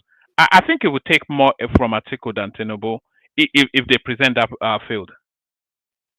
If that ticket come to be, Atiku will back down. I assure you of that. Because he's running out of steam. Most of his ambition now is just is more like an ego. Try to see that he bring down Tinubu government. That's all. I don't think he have it in him to really go for another round hard-heartedly. You get me? And also, this Kashim Shettima side, this Kashim Shettima angle, because Tinubu is trying to trade. One thing that I know that Tinubu want to do, or the APC calculations want to do, they want to have Kano at all costs. And everybody knows without Kwankwaso, they cannot get Kano. Do you understand? So he's trying to trade any other possible card he is holding to get Kano at all costs. And the only way he can get Kano is by offering something very big to Kwankwaso, which is only VP that Kwankwaso will be after. And I told you earlier on, get Kano without Kwankwaso. He cannot get Kano without Kwankwaso. He cannot. There is no way. There is no doubt about that. Kano without Kwankwaso. Hold on, Zeta. In the last cycle of elections, Ganduje was the governor of Kano State. APC was in charge, and they didn't even get half the votes of Kwankwaso. In this instance, NMPC is in charge of that state. So how can he get Kwankwaso when all the cards were in his favor? Anyway, carry on, Ribado. I don't agree with you, Zeta. You understand what I'm saying? And oh God, I even wanted to make a point, but she distracted me. What was I about to say? No, you were speaking to the permutations that would have Atiku step down for the Bala Mohammed, Goodluck Jonathan ticket. But then, of course, Obi factors into that as well. So, yeah, I know. I'm trying to give you the angle from the north before I cross over. Okay. What I'm trying to say is this. Okay. I don't know if you recall. I once told you that Kwankwaso refused to back Atiku because he has because if Atiku wins, there is no chance for him to be a president, right? Because after 8 years of Atiku, it's going back to the south. That was why he refused to back Atiku, right? And now he is having that chance by becoming VP. It means after Tinubu finished his 8-year tenure, him being the VP on the last lap, Tinubu can easily back him, you understand, to be the next VP, president from the north. So that is the calculation. And Tinubu is smart enough, or his team are smart enough to see that, right? And now if they compensate him for that part he played in the last election, offering him the VP seat, well, he may deliver Kano, maybe, or maybe 50-50, or I don't know how to say, because Kano, they are mercurial in nature politically. You understand? Even though the guy, he absolutely has Kano in his grasp. But my fear, or my presumption is this. If Kashim Shettima did not leave that seat willingly, right? Because Kanuri people, they are something entirely, right? They are not like us, Hausa Fulanis. They are something, they are more advanced, more sophisticated. You understand? That is why we never be on opposite side with them. We always work with them hand in hand because we know what they are capable of. No any other Fulani or Hausa ruler has ever opposed a Kanuri man. We always come along with them. The only thing we do is we never let them get ahead of us, right? But this time around, if APC made a mistake of letting Kashim Shettima and then give them the room or the opportunity to rally from Sokoto, mind you, Sokoto also is against APC. Tambuwal is there and Diko. You understand? So if you put all this from Sokoto, Jigawa, Yobe, Maiduguri, Adamawa, Gombe, Taraba, you understand? If you put all this individually, they might not seem to stand for something, but if you put them together, they will mass what Kano or even more what Kano can offer Asiwaju. So this is my opinion. I may be wrong, but this is my own calculation that it's one. So if you put this together, right, till we see what the opposition and plus Nasiru Erufai in Kaduna and his core, you understand? So till we see what the opposition will cook against APC, then we can factor in the other part of the river, that is OB and rest and C. So, but it's still coming. Maybe by early next year, things will come to shape. So this is my take on it. Rivaldo, we crunched those numbers just as early as the last session that we had. In fact, it got quite, Zita and I, we were quite loud eventually when we were duking it out over the numbers. So we were running through the numbers, and Rabbi Kwakwanso, he has approximately, he got 900 and something thousand votes in Kano. So we rounded it off to 1 million votes. The votes coming out of Borno State was about 250,000. We can't really say that Kashim Shettima brought those votes, but let's say Kashim Shettima did bring that vote. It's a simple matter of numbers, isn't it? And also, Rabbi Kwakwanso is a powerful figure within the Northwest and within the Hausa Fulani space, and is the nearest next thing to Buhari that occupies that heart and mind of the Talakawas.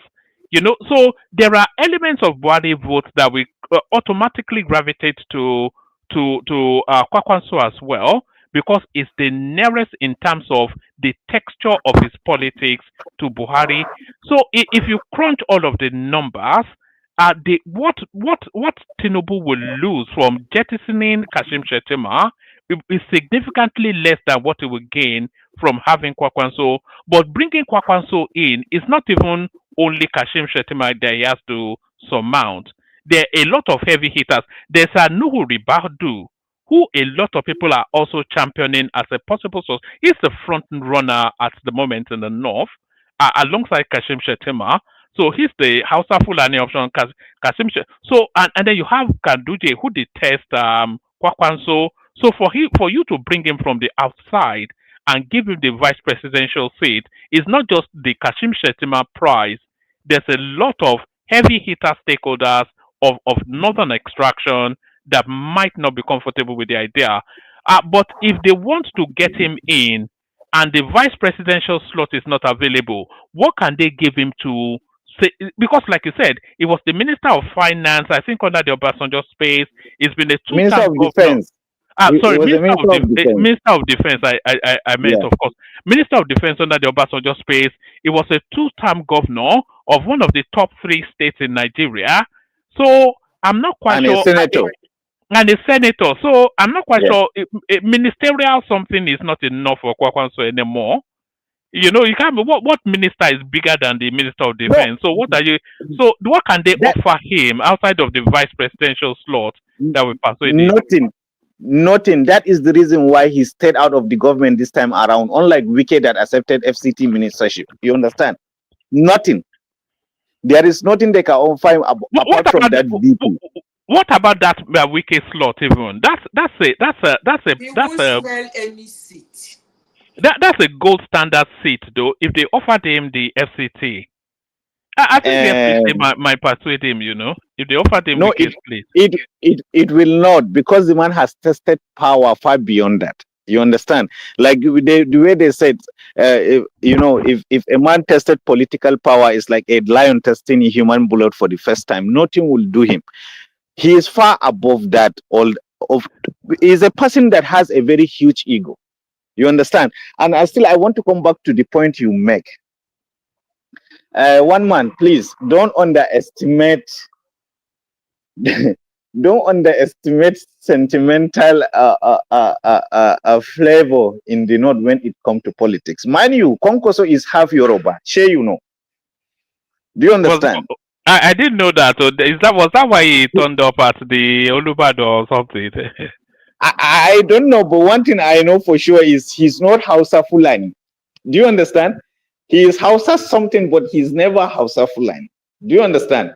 So don't underestimate the sentiments or the emotions. You understand? Because look at how, if he hadn't been, he happened to be of the same stock like Ganduje wouldn't have the guts to deal with him the way he did. Do you understand what I'm saying? They are of different caliber. So I'm still coming back to your point.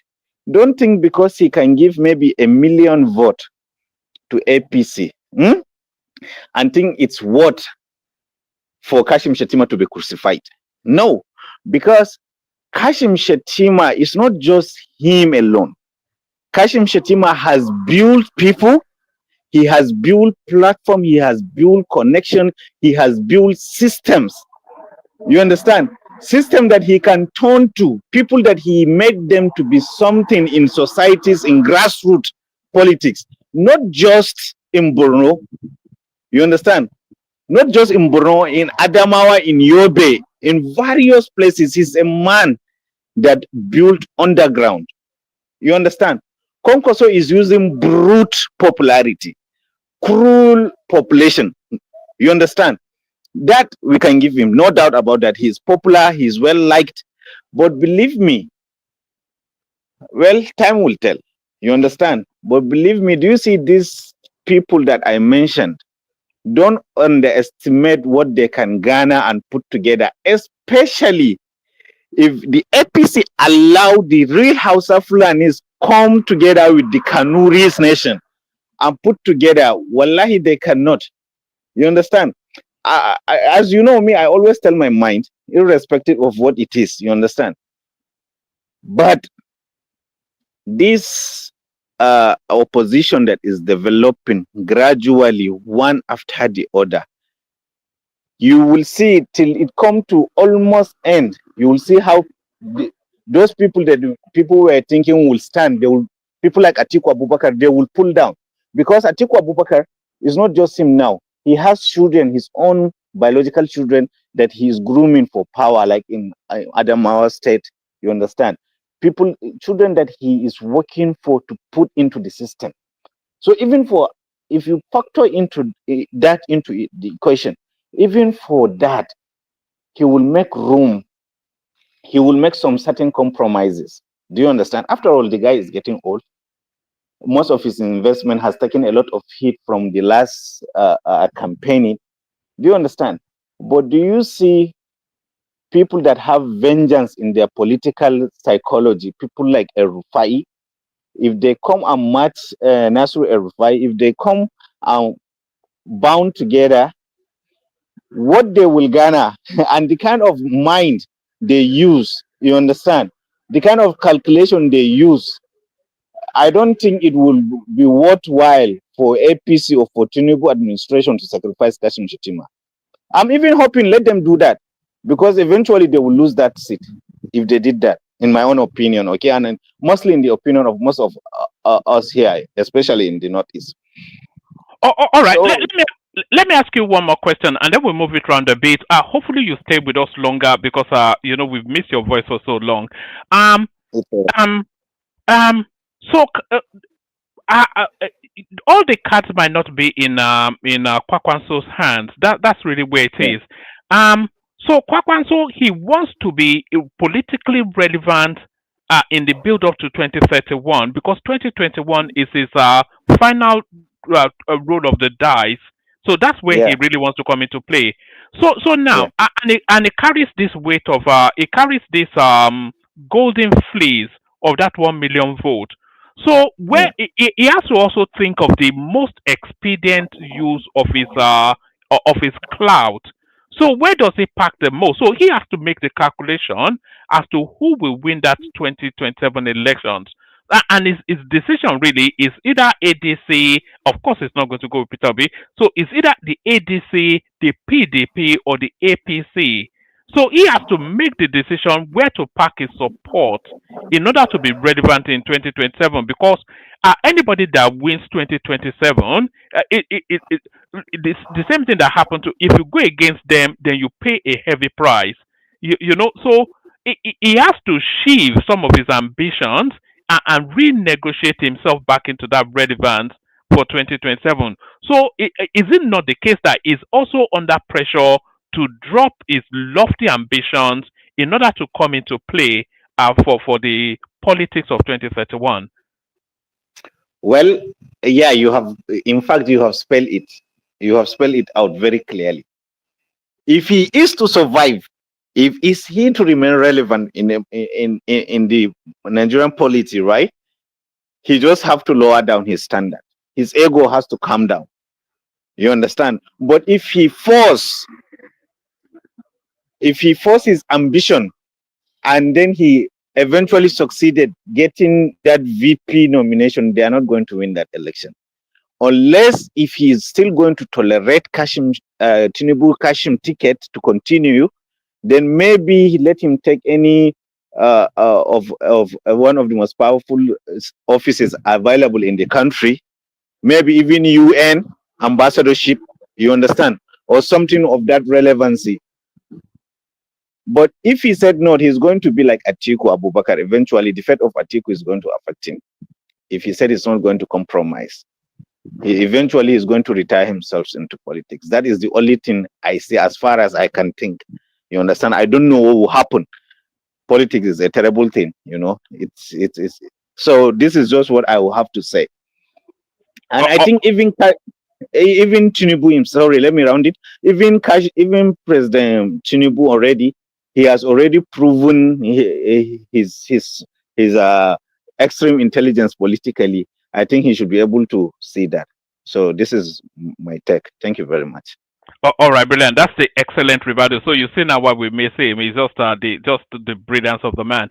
So stay with us just for as long as you can. Rebuttal. We move it around quickly. We do 5-7 minutes monologue as we said. We go on to Ogbeni with the permission of everybody. It's just because voices that we've not heard in a while. We go to Ogbeni, see where he's positioned in the politics. Ogbeni, Oto Jameta. Okay, Professor Dr. Alaji. Oh my, it's been a very long wow. So sorry. I showed up on the show sometimes I think about a week ago, but it was I think late, very, very late in the morning. I greet everyone. I greet all the panelists. I think I can hear Madam Sita there, and then Ogbeni Ribadu that just spoke now. It's been a long time. So, Woma, what do you want me to talk about? Let me probably quickly share my idea of maybe on the issue just discussed by Ribadu. To start with, as far as I'm concerned, with what I'm seeing so far, whether or not Shetima is on the next presidential ticket, Tinubu has a very, very strong potential in the next election. Why? For one single reason. There is no credible opposition, no opposition that has that weight enough to wrestle power with Tinubu. That's what I see. Now, somebody spoke about Goodluck Jonathan and Bala Mohammed. And I'm beginning to wonder, okay, two things you have to think about in election before you start narrowing it down on maybe northwest or northeast or Asafilani. first thing you need to think about in an election is which political party do they want to fly their flag? PDP, ADC, Labour, which of it? Now, if you're saying PDP, how do you get the loyalty of all the governors of PDP when many of them are already endorsing Tinubu? So you will eventually get Jonathan 2015 again, once again.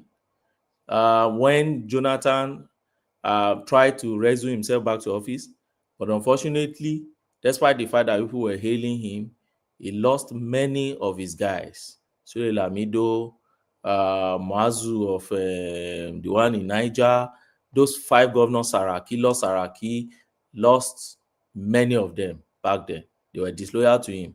It was the same time he lost the guy in Isakoto, the one that is going up and down now, Tamboa and others.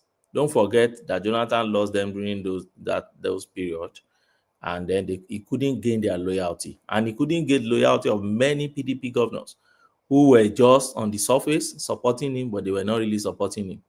So if you're saying Goodluck Jonathan is going to fly the flag with Bala Mohammed, the first thing you have to consider is which political party. If it's PDP, forget it. PDP is decimated in terms of loyalty. You don't know where their loyalty lies. That's the problem with PDP. And you see all these governors, they still owns their domain. Okay? And they are still leaders of the parties. They still determine things in their state. Unfortunately, that's the situation we find ourselves in Nigeria, except if you are living in one utopian state. That's when you don't consider all these things and we can be idealistic about our analysis. Second thing I think you have to consider when it comes to whether somebody has a political weight is the personality of the person that is contesting. What's the personality of Goodluck Jonathan? That's the first thing you ask yourself. From where to where? Is it in the northern Nigeria that Boko Haram decimated those spaces during his tenure? What is he going to tell them? And then the Northeasterners would go back and be voting for Jonathan once again. On what basis? So it's going to be a very difficult one. And I don't even see Jonathan fall for this trap, because if Jonathan puts his heart in the ring once again and he lost, that will be the end of his political career and his image in Nigeria and in Africa. So I don't see him trying to risk that kind of reputation. And then when you talk about Bala Mohammed, what's the weight of Bala Mohammed? Even within Bauchi, I ask of his weight. Why am I asking of this? If you go back to the last election, somebody says, oh, Konkoso and Ribad also talk about Konkoso having the Yoruba affiliation or something like that, which I think is one of the things that could even work for Konkoso. So what am I saying? What I'm saying is that when you look at the last election, in the entirety of the Northeast, if you look at what they gave APC, if Tinubu is removing Shetima for Konkoso, it's going to be more beneficial if election goes the same way. Let's narrow it down. Even in Bauchi, where Bala Mohammed was, they were still able to get more than 40-something% of the vote. But even with the vote, 41%, they have barely 300,000. In the Borno, the home of Shetima himself, they have barely 200 and maybe 20 or 50. Yobe, they didn't even get 200 in Yobe. It's about 100 something for APC. Gombe is 1 again. Adamawa is 1 something. And in all, what they were not able to gather 1 million in the entirety of the South in Northeast in the last election. And PDP, yes, gather 1 point something million, maybe about 1.3 or 1.4 million. Fine. So, but if you flip it to the southwest, northwest, particularly you consider Kano, you see, you may want to narrow Konkoso on Kano alone. And I tell people, don't look at Konkoso and narrow Konkoso alone only to Kano. That's not the way I see it. Go and see the Konkoso supporters in other states in the northwest and what they were able to gather for NNPP in the last election. If you go to those states, you will still realize that even in Jigawa, Katsina, Kaduna, they still gather substantial amounts sometimes that accumulated to almost 15-20% of the vote cast in those areas. That tells you the popularity of Konkoso in those spaces. Then you now consider Kano, where they have almost about, put together about 500 to almost 600,000. So if you put all these things together and you factor it together, even if it's going to change Shetima and replace Shetima and Konkoso, they're still going to land on a better pedestal or almost equal pedestal. That's the way I see it. So, and don't forget, there is always this, presently there's this awareness of Hausa Fulani and Hausa telling you we are not really Fulani, but we are brothers. And then the Bonu telling you that, oh, we are Kanuris, and then we are not Hausa Fulani. And that thing is already, the awareness is there. So, by and large, it is not as if Tinubu, even if he's dropping Shetima, it's not as if Tinubu don't still have people in the northeast. What I'm saying is this: even if they cage northeast completely, it's still going to land on the same thing that happened in 2023. Let me quickly make this point again. So if Goodluck Jonathan is pairing with Bala Mohammed, let's say PDP for instance, ADC is still going to have a candidate. So the fact that they will tell Atiku to withdraw is not going to happen. It's not going to happen anyway because they are not flagging their flag on the same political party. So you won't tell ADC not to have his candidate. And you won't tell Atiku who has been investing not to still contest. So if you're going to have Atiku on ADC, it means that Atiku is still going to enter that same northeast to go and wrestle power with Jonathan and Bala Mohammed. So where do you land? Now, it means that Obi also will have to withdraw for Jonathan. Because if you leave Obi with whichever party Obi is going to, nobody knows now. Labour Party has become more like a prodigal son in that space. For me, I don't even really see Obi in the ballot paper. In the last minute, maybe the guy is going to withdraw. I don't know. But let's say he goes to one of these parties. Let's say he finds himself in Madam Ekwesoeli's party, and then is it Kowa or one of these parties and he wants to contest. That is where the entirety of the Southeast is going. Jonathan is not going to get election of Southeast this time around the way he got it in 2011. He won't get it because Obi is going to corner that side. So where lies the strength of Jonathan? Where can you really say is Jonathan's base? Is it South-South? Jonathan is not a political leader in South-South. They're not going to listen to him. Jonathan is just within Bayelsa. I'm not even sure he's going to garner enough vote in Bayelsa to pull his political weight. So that is for me on whether Tinubu dropped Kashima or not. I know Tinubu is veteran when it comes to this, and I know he's going to take a good decision by deciding who to block. Ogben, you know Tinubu has a history of jettisoning deputy. We saw that play out in Lagos State. That woman still bitter after all those years. Was it Boknakerele or something? Boknakerele. Yes. Yeah, but if you see those ones, he had issues with them and then jettisoning them. He had issues with them and then dropped them. So it's different from we have finished our tenure. I'm going in for another tenure, and I feel like you'll still be part of my government, but you're not going to occupy this particular role again. You see, people think Tinubu just picked Shetima. If you go back to their history, you need to go and read this guy's book or Mache. In fact, I bought a lot of books now from Nigeria that I need to share with you so that you can also read. I got a collection of about almost 92 books on Nigerian politics recently that I bought from Nigeria. My God, what a fun life you live. Do you ever go to the pub or go and chase women or whatever? I sit in my library. My library is my pub. I'm actually writing a book on the obedient movement. I told you. So no, you've been on that book now. It should be in a draft. We should be getting towards because we're all looking forward to that book. Yeah. The story still continues now. The obedient are still very active in this space. Maybe after the 2027 election, maybe the whole noise will come down. Then you can publish such a book and release it to the public to read, just to chronicle what exactly are their tendencies and the kind of politics they played and what made them fail. Because I see them failing. They are failing already, and what make it fail? And the opportunity they all had, and then now they lost the opportunity. So I'm writing something basically on Nigeria, the political space. So for me, what's the question? I've forgotten your question, sir.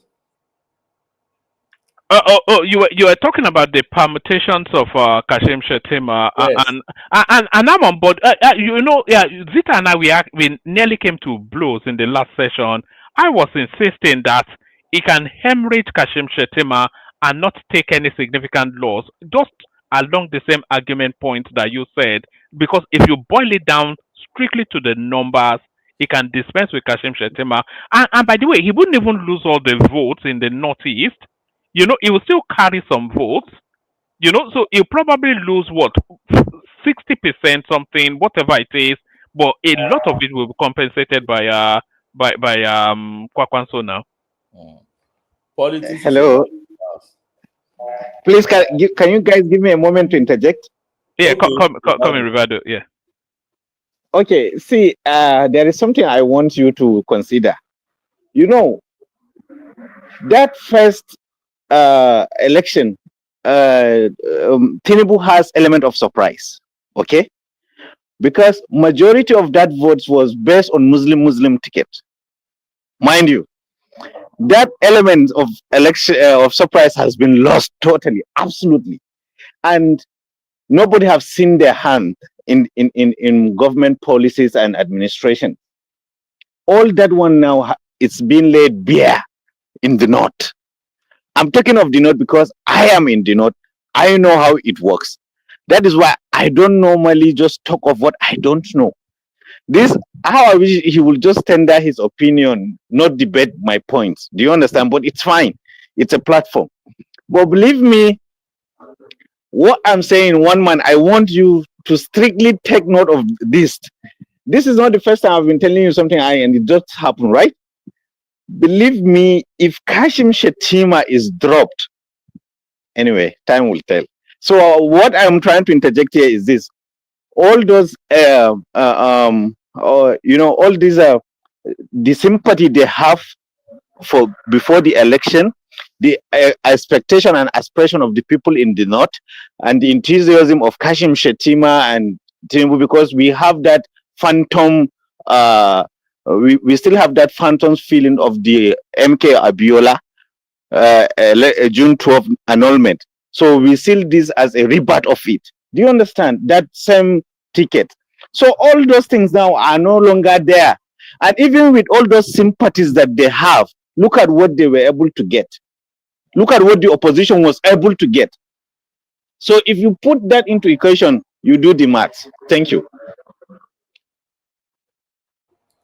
Oma. All right. Take us to another topic, Ogoni, and then we'll move it around a bit. Okay, just tell me the topic you want me to take to. But my landing on that is that Tinubu was not popular in the Northeast in the last election. That's a fact. Everybody knows that he wasn't popular, and he chose in the vote. So his unpopularity still remains in the Northeast. There is nothing like he was popular then, he's no longer popular now. He was unpopular back then in the Northeast. Until now, he still remains unpopular. That is the point I'm trying to make. Please take me to another topic, Mama. All right. We were talking about the rebirthing of oil exploration in Ogoniland, first time since 1993. So that will be a real boon for the economy. We're talking about the argument for an Ibadan state, which the Olubadan very quickly put forward at his coronation. We're talking about the rejection of a no-case submission regarding Nnamdi Kanu, that he has to face the fullness of what's been alleged against him. And then we're talking about experts telling us now that we're out of the woods in terms of the economy and the good times are about to flow. And then this one, a little bit of from the left field, we ran through the list of all of the peoples that have been INEC chairman from 1989 till date, and it's not a Yoruba person in play. So now Mahmoud Yakubu's tenure ends in November, just a couple of months from now. The replacement, of course, will be quite interesting. But does Tinubu have the testicular fortitude to put a Yoruba man there. So give us about 2-3 minutes on that, and then we'll move it around. Okay, I'll talk on it. I'm the kind of no case omission, which has to do probably a subject matter in the space I love, my profession anyway. So now, I remember that I engaged some of my friends, particularly some of my brothers from the southeast who are Nnamdi supporters and those who have been advocating for his release few weeks before the no case submission. And I gave them my own legal opinion that I don't see Nnamdi Kanu not put on trial. He has to come and defend himself. And they will tell you because there's a judgment from Kenya that said that he was not properly repatriated to Nigeria. It was illegally. They use the word kidnap most times and brought to Nigeria. Therefore, he has no case to answer. Some of them will argue and said because on several occasions, the courts in Nigeria have ruled that is bringing him to Nigeria or expatriating him to Nigeria was wrong. Therefore, he has no case to answer and all these things.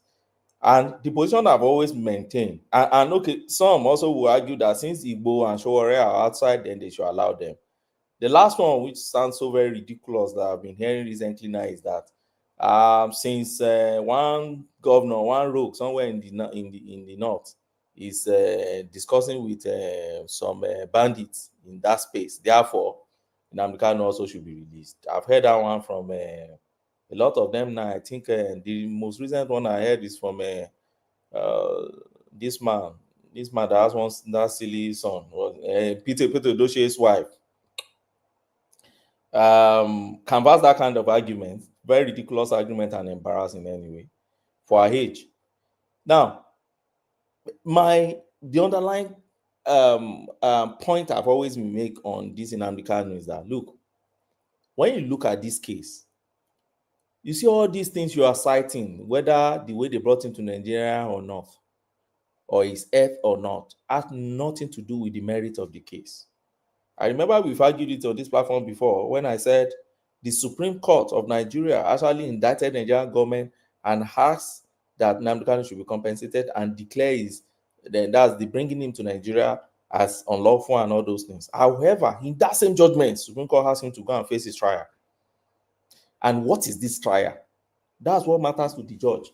So when you're a judge and there are facts before you, there are some facts we call irrelevant facts. They have no relevancy at all, no matter how sentimental or how passionate they could seem or how emotional they could seem. But they had not connected directly with the fact that matters to you. What matters to a judge in this case is that there's a case before you, and your prosecutor have brought so many evidence to the court, and I've looked at this evidence. Is there anything there that I think you should come and answer? Or at least something that you should come and defend yourself? Or what they brought to court, is it so empty that I don't need to put you on trial? That's the meaning of no case submission. So if you make a no case submission to say that, look, if you put all this evidence together on the basis, on the merit of the evidence itself that the prosecutor has adduced, I have no case to answer at all. I don't need to put myself on defense. I don't need to put myself on trial. I don't believe the case has been established. Let's go. And I said, that is impossible in this case, because if you look at the case, okay, what are the charges? I won't go too much on it because I've explained it severally on this platform before. But let's pick the issue of terrorism alone and just deal with it. While you were coming to the country, you bought a transistor and you bought some equipment that you'll be using to transmit to broadcast. Okay, are you a broadcaster? No. Do you have any license, registered license to transmit in terms of radio station in the country? The answer is no. Okay. What is your antecedent? Your antecedent is over time, you've been anti-government.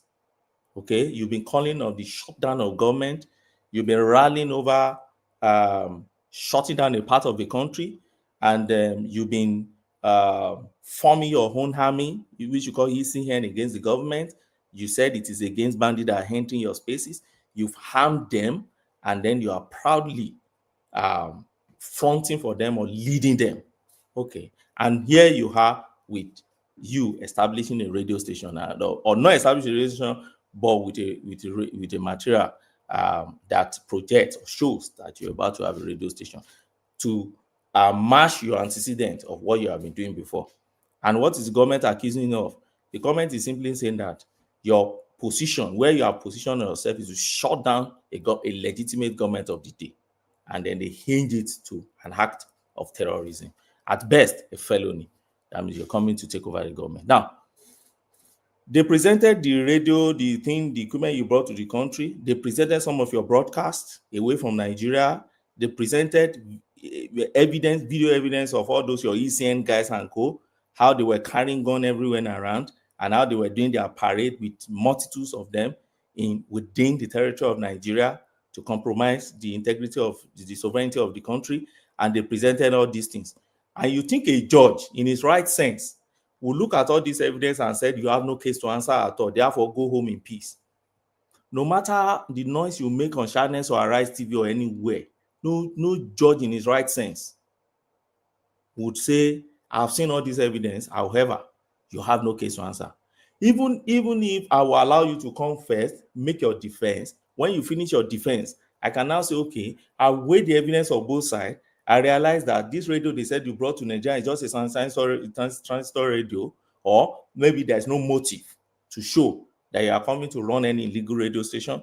Maybe to say, okay, those things you have done was outside the country, and therefore you cannot bring it down here as a crime here because you committed it outside the country. Or maybe you detach yourself from your defense from the ECN that you formed and said, no, you are a content creator just like your brother Samuel said in Finland. And all these things, you still need to come and make your defense. Look, it will be silly of a judge. Let me ask you this, Ogweni. Do you think the government they are charging them with the wrong crimes because the threshold of the burden of proof for felony and all of this terrorism is a lot higher than if they have charged them with a lower crime that would have required a lesser threshold? Because you have to really, terrorism is one of the highest things, and felony. Do you think they have charged them with the wrong crime? That's why, in terms of the burden of proof required. You see, and I think I mentioned it here before. I said, Nnamdi Kanu was charged as a way of punishing him for what he's been doing, his activities. If I happen to be the Attorney General of the country, one count is enough for me to get you down. I don't need all these counts they put there. Just one is enough for me to get you and jail you and get you inside that prison. But one thing about prosecution is that you have strategies to achieve many purposes. So the purpose of his own prosecution may be to punish him, and eventually, if you get your defense, you go. It happens everywhere in the world. They charge you for different reasons. Look at Samuel Nepa. For me, there are so many other counts they could have charged Samuel Nepa than the one that fetched him only 6 years that run concurrently. And then he's going to spend, I think, about just 3 years there or 4 and then leave. Or maybe 2 years, then parole, then he's going to leave. So his strategy, it depends on the strategy of the prosecutor. But another thing I would like to say is that don't think that because they charge him for terrorism and felony, then, the standard is so high. For every crime in Nigeria, you must establish or prove your case beyond reasonable doubt. For every crime in Nigeria. Now, some crimes, you think they are so big in order to establish, but eventually you realize that they are more like a street liability when it comes to their elements. So if what is easier for them to prove are the elements of those offenses, instead of them to be looking everywhere, gathering documentary evidence, real evidence everywhere around, if the best they could do is that let's go for the one that is stricter, and let's go for the one that we're able to prove that the least numbers of elements, so that we can get this guy on one of these. Well, that may be their strategy. But if I were in their shoes, I won't adopt such a strategy. Just one count is okay for me to get this guy down. Thank you, Wama. I will yield. But on this INEC chairman, I don't see any reason if Tinubu wants to go for a Yoruba man, why not? Why not? After all, Tahiru Jega was there when Buhari contested in 2019. Did anybody make any noise? Yeah, but he was a Jonathan appointee now. Mahmoud, I mean. Mahmoud, yes. So did anybody make any noise? So why should we make any noise like now? If it was Jonathan's appointee, Jonathan Buhari can remove him and put another person there now.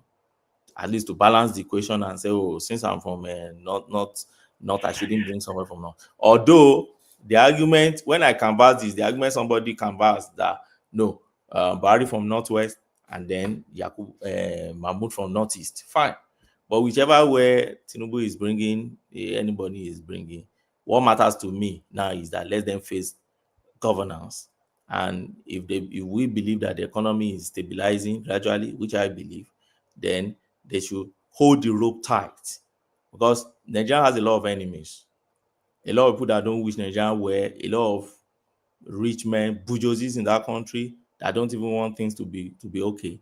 They will complain on the surface, but deep inside them, they are not happy that things are getting better. So they should hold steady, they should hold tight, and ensure that they achieve whatever they need to achieve eventually, rather than to be carried away and get distracted with all these political calculations. Thank you, one man. We yield the floor. Oh, all right, Brilliant. That's the excellent Ogbeni, of course. One of the you know, we just have superstars all over this. But you know, you wonder why I do it. Why would you not do it when you hear some of the commentaries we've been hearing so far? But to counterweight all of that, we have Patrick. Patrick, you're up next.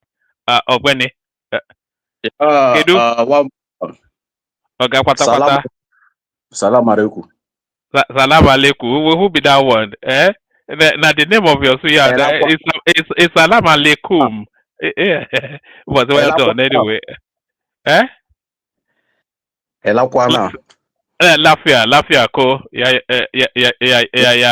Ike. Yeah, Langwo Dala. Unfortunately, I am here listening for my younger brother Ogbeni. I didn't get anything reasonable. It's unfortunate. Where some people in that country, educated, cannot say the truth once, that country, I don't think that country will see go forward. And let me flow. Tinubu became Kwankwasia as BP 2027.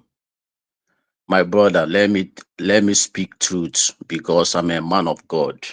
I worship God and I see vision. Whether Tinubu pick Kwankwasia or Kwankwaso 2027 as VP can never give him votes in Kano State, because there's difference VP and presidential candidate. There's difference. This one going to be VP and this one is presidential candidate. He got that vote last time because of he come out as a presidential candidate.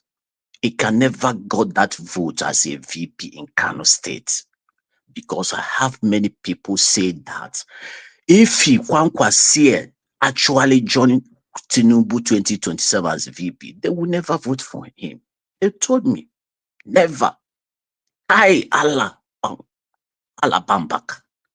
They will never vote for him. You see, let me come and secondly, let me tell you, if you say Peter Obi will got more votes in Kano than APC people, that 2027, Atiku will got more votes than Kwankwasia that 2027. Any presidential candidate in that 2027 can get more vote for him. I will divide Tinubu to continue with his VP now, because it's not by force he will go to second term. It's not by force, because I never see a reasonable tangible any infrastructure in that country will make him to go to second term in that country. I started building house. Get one house I want to build in 2022. Today, I abandoned that house because of material to build. I didn't acquire that material any longer. Since today, one block, I never put that house. I waiting for this young man, whether 2027 to come down. Because I cannot control like this. No a reasonable citizen, Nigeria, you can go back 2027, vote the same man, the suffering masses in that country. Everybody that suffer in that country, he told me he want to come again and come and buy us in that country before he step down. No, it will never happen. It will never happen. So, and for Kwankwasi go to Oyo State, and secondly, let me advise you one man, please, give us more respect in that Southeast. Never compare Southeast with Oyo State. Southeast and Oyo never compete anything. Oyo State never bigger than Southeast. Oyo State as a state is 7.97 million people. The whole Southeast is 22 million people. How can you compare Oyo, say Oyo bigger than the whole Southeast? It's a very big insult. Bring Imo State, bring Anambra State. Imo and Anambra bigger than Oyo State. Please give us that respect. Don't say Oyo State bigger than the whole Southeast. It's not true. It's not true. Stop that. And let me come to Lagos State. It's a very, very pity. Anytime flood in Lagos State, after flood, they will begin to start. Just one second, Patrick. In terms of land mass, Oyo State is 28,454 square kilometers. So that's Oyo State. And then the Southeast is 29,388 square kilometers. So in terms of the whole of the Southeast, it's essentially the same size as Oyo State. Okay, in terms of the geographical mass. Yeah. Let me ask you a question. Who occupied that landmark? Is it a human being? Is it a goat? It's people now. What is that landmark you are mentioning now? Yeah. People, 7.something million people occupy that landmark. Don't make you stop that now. In Thailand here, Thailand bigger than Nigeria. If you don't know, let me tell you.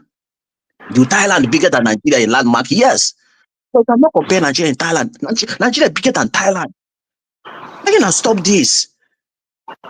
So let me go back to Lagos. I'm going now. It's a very, very pity. Anytime flood in Lagos, after flood, they will begin to start to demolish property, Igbo property in Lagos. Very pity. It's a very I saw a clip of that circulating. I saw a clip circulating. Property somebody build. Use the money, build that infrastructure in Lagos because of water. He went there and demolished that thing because of politics. God will never forgive Nigeria. God, you see, one day, politics will come and go. He will answer your question. Rather will go to sea. Go and drink that sea. Those houses come and. You know those houses were being built on waterways and canals. That's why they demolished houses in Oworonshoki, which is a predominantly Yoruba space. My brother, that is not this problem. That building is not the problem. The problem is the government supposed to go back that coastal road. They don't have any plan for that coastal. Now that thing caused that thing. From that sea, it can dredge that sea. Leave people's property. Leave You give the same property they demolish now. Now you, the same government, you give the approve to build. After they build, they are done demolition without information, without competition. Oh my God. Don't worry. Very soon, politics will come and go. You answer your everything have done in this country called Nigeria. So let me tell you, 2027, I wish you will see P2B, it will be in ballot board. You see it. For now, I like politics P2B is playing. Nobody know his way now, whether it's LP or PDP or APC. No, I cannot. But me as somebody, I know where P2B heading to. Because if you know now, you begin to attack him. That's tragedy. 2027, P2B will be candidate of ADC. Go and mark it. ADC? Go and mark. Yes, it will be candidate of ADC 2027. And he will beat Tinubu front and back as he beat him 2023. You know that 2023, I still telling you guys, that 2023 election, P2B won that election. They took it to 3 position because it's a very big shameful thing. If INEC actually called that result as P2B won that election, it will be a very big shameful thing for all those political wing in Nigeria. They know. The same thing we can do in River State, holding INEC 2 days, seize everything in River State because of that rigging. Wike, they give Wike Minister of Abuja today. He still they loot River State money. They built hotel, buy house for America, give him a wife, give him son, buy land in Abuja. I promise him, 2027, let another president come. Wike will spend all his life in the prison, never come back. This president, this regime of Tinubu is massive corruption. They cannot fight because he wants somebody can rig election for him. You know what he wants? You know what he's doing. Let him continue.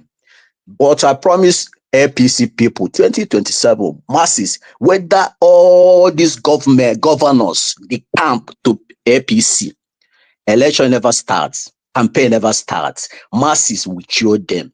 Now then get the votes, not governors, not local government chairman.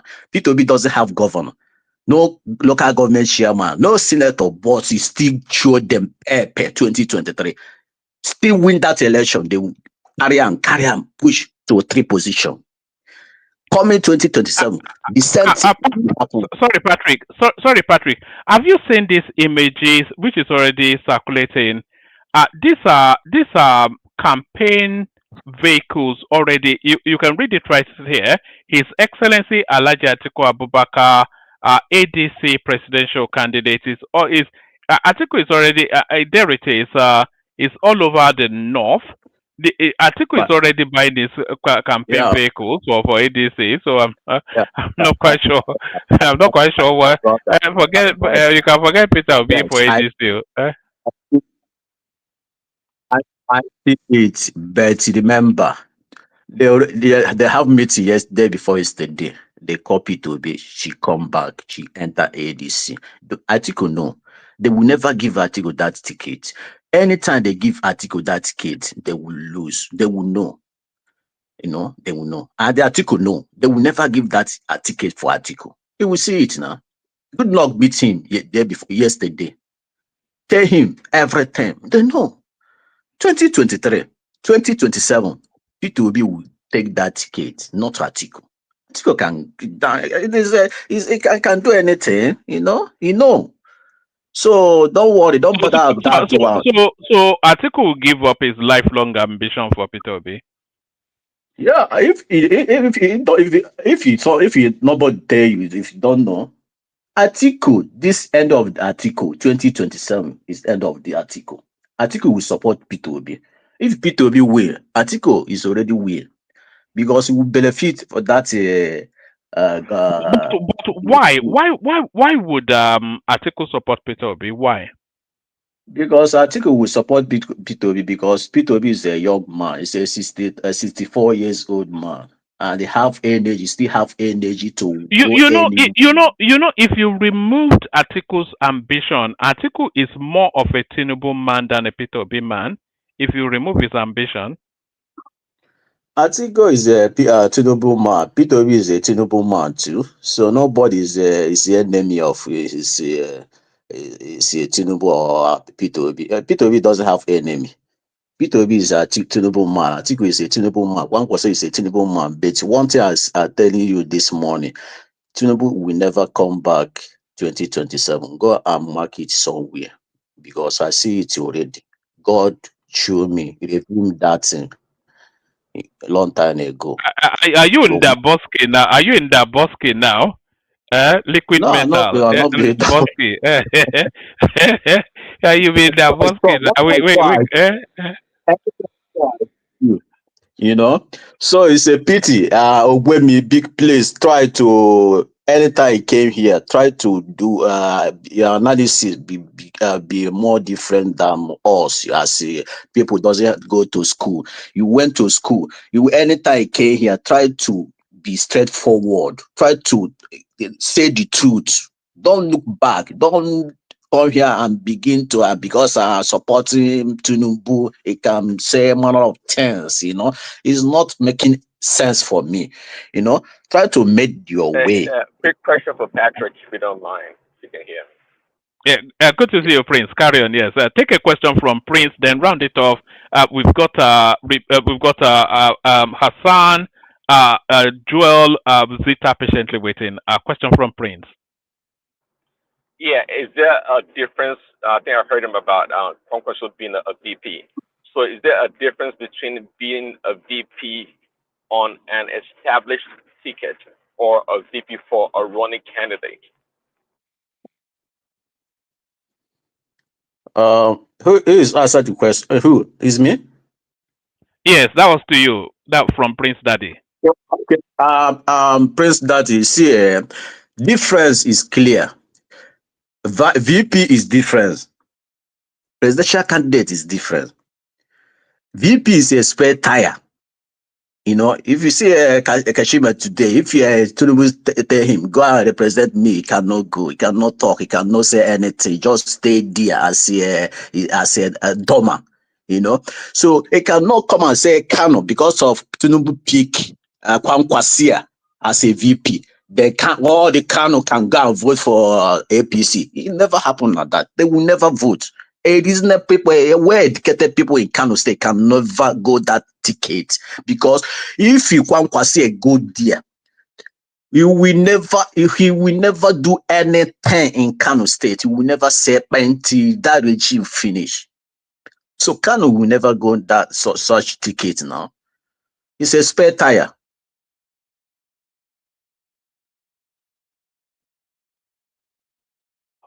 All right, brilliant, excellent. Stay with us, Patrick. And Patrick, I still want to push you on your romantic life, or maybe when we get through this something, because I'm still reeling from the 50 wives that you say you want to marry and have 100 children. I think Prince Daddy fell off his seat when you last said that. But let's move the conversation round. We take it in the direction of Hassan, who is fast emerging as one of the sugar daddies of the platform. I'll be a bit more rigid with the timing, only because people are waiting. 5-7 minutes monologue from you, Hassan. You've heard the conversation all the way through. Give us your submission, Hassan. Hello, one man. Hello, everyone. I hope you guys are all doing well. Look at Hassan. You're just getting more and more handsome by the day. All the girls are in trouble. Look at that. Look at, oh God. We have gone with which look are we going with today? As you go and get, I have one of those as well. Is that a Fendora or what's that hat called? Recently I had it was a conference about ethical application of technologies among African countries, and a lot of things were discussed. And one of the things that came up was around wearing AI glasses. There is this AI boom of people wearing AI glasses, and we are discovering that a lot of people are being, unknowingly recorded in compromising positions, and sometimes they will be given suggestive language so that they will say something, and then that can be used to smear them in workplaces, in political situations, in things like that. So a lot of people do not know how dangerous these AI glasses are. Some of them are so slick that you cannot even see the camera or even understand that they are what they are. Coincidentally, I was prescribed with the corrective lenses just at the time of, this AI glass boom, and somehow now, I don't even trust myself sometimes when I go somewhere, so I remove them. But when I'm on, live shows or things like that, I try to still wear them because they help me see better. Anyway, that aside, um, uh, a lot of interesting discussions about Konkoso and Tinubu and the Ganduje angle and all that. It is established in Kano that in terms of numbers and followership, hands down, Kwankwaso is a more superior politician. Forget the fact that Kwankwaso played the bigger part in Ganduje's, rise in politics. He practically mentored him, suggested him for positions, uplifted him, and even, it's not very common for Nigerian governors to, give power to their deputy governors. And Konkoso was one of the few people who actually trusted his deputy governor to inherit him. And all that snowballed into, the usual friction between successor and and predecessor. And that aside, regarding the choice of Tinubu between Ganduje and Konkoso, I think there is no debate. There is no debate at all, that Konkoso is the superior politician for the very fact that he has a fanatical following. Um, don't underestimate the power of fanatical following, because when people follow you fanatically, they don't follow you based on logic or reason. They follow you because they believe in you. And in the core of belief is faith, having faith in something. And now, faith is essentially to believe something without evidence. And if you believe something without evidence, then you are no longer liable for somebody coming back at you and saying, "Oh, hang on a minute, let me argue the case." You say, "No, this is what I believe, this is my faith." So Kwankwaso's supporters are like that. Those red caps that they wear, I believe there is something occultic about it, even though you said Tinubu's own is chains and whatever, and whatever, whatever. Yeah, that infinity sign, has been seen in Sumerian tablets, in different hieroglyphics. It has been seen in Akkadians. It was seen in Göbekli Tepe and recent excavations in Turkey. Uh, so there are a lot of decisions that are happening in the underworld and are directly controlling power. That aside, let's talk about the specifics of Tinubu's uh, choice of vice president going forward. I will tell you firsthand that I'm a Kashim Shetima person. I am 100% behind Kashim Shetima, and I would not love to see Kashima displaced and replaced by um, uh, Kwankwaso. If that happens, then that will make me, in politics, there are no permanent friends and permanent enemies. Uh, but in the short term, I will work against Kwankwaso for the benefit of my state and for the benefit of my region and for the benefit of what I feel to be perceived injustice to the people of this region. Political expediency is the currency of the incumbent, and yeah, we understand that.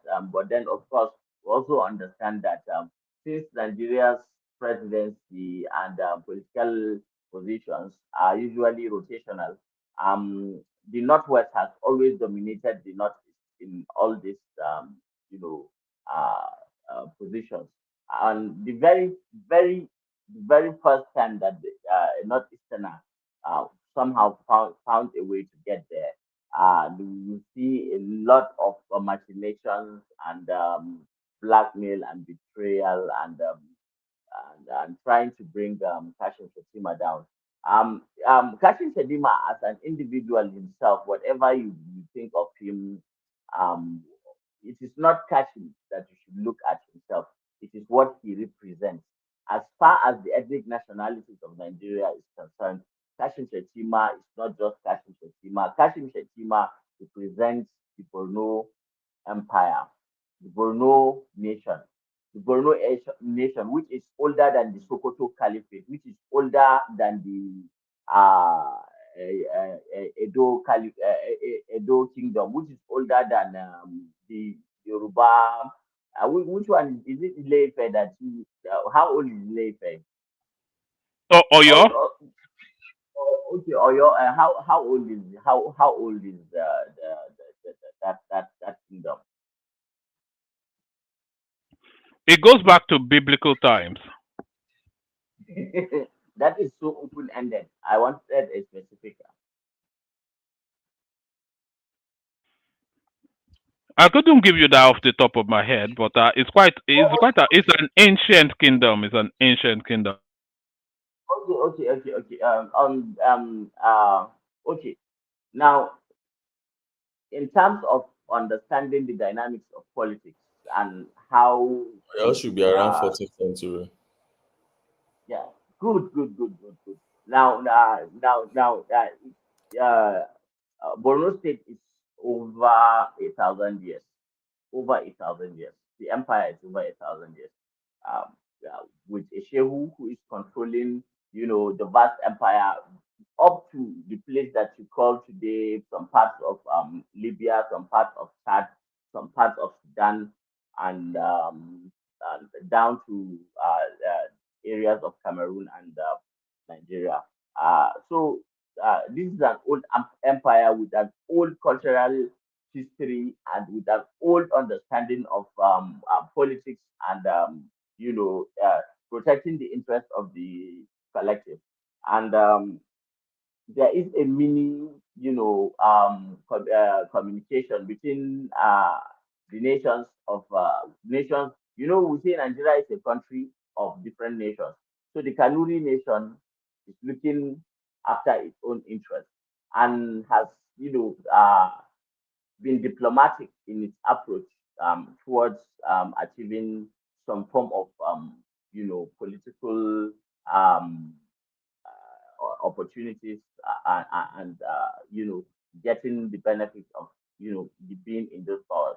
We know because of the way Nigeria is, uh, we are even lucky that Borno even have gotten the chance to be a vice president. Um, because this country, in reality, what is actually happening is a domination of the three major ethnic tribes, the Hausa, Fulani, and the Yoruba. You guys have so dominated us, and um, you treat us as insignificant, as if we do not matter. Well, I have news for you But that that's the Nigerian paradigm now. The Nigerian country actually belongs to those three spaces: the Hausa, Fulanis, and the Yorubas. That's just the way it is. no. That's not just the way it is.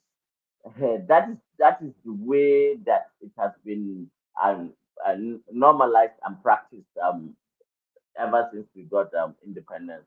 But what I would say is that uh, we have a long memory, and this will come to bite even if it is not immediately, it will come to bite. The people of this region will remember this, and they will take appropriate action. Whatever that action is, I may not tell you right now, and I may not know. It may be as early as 2027.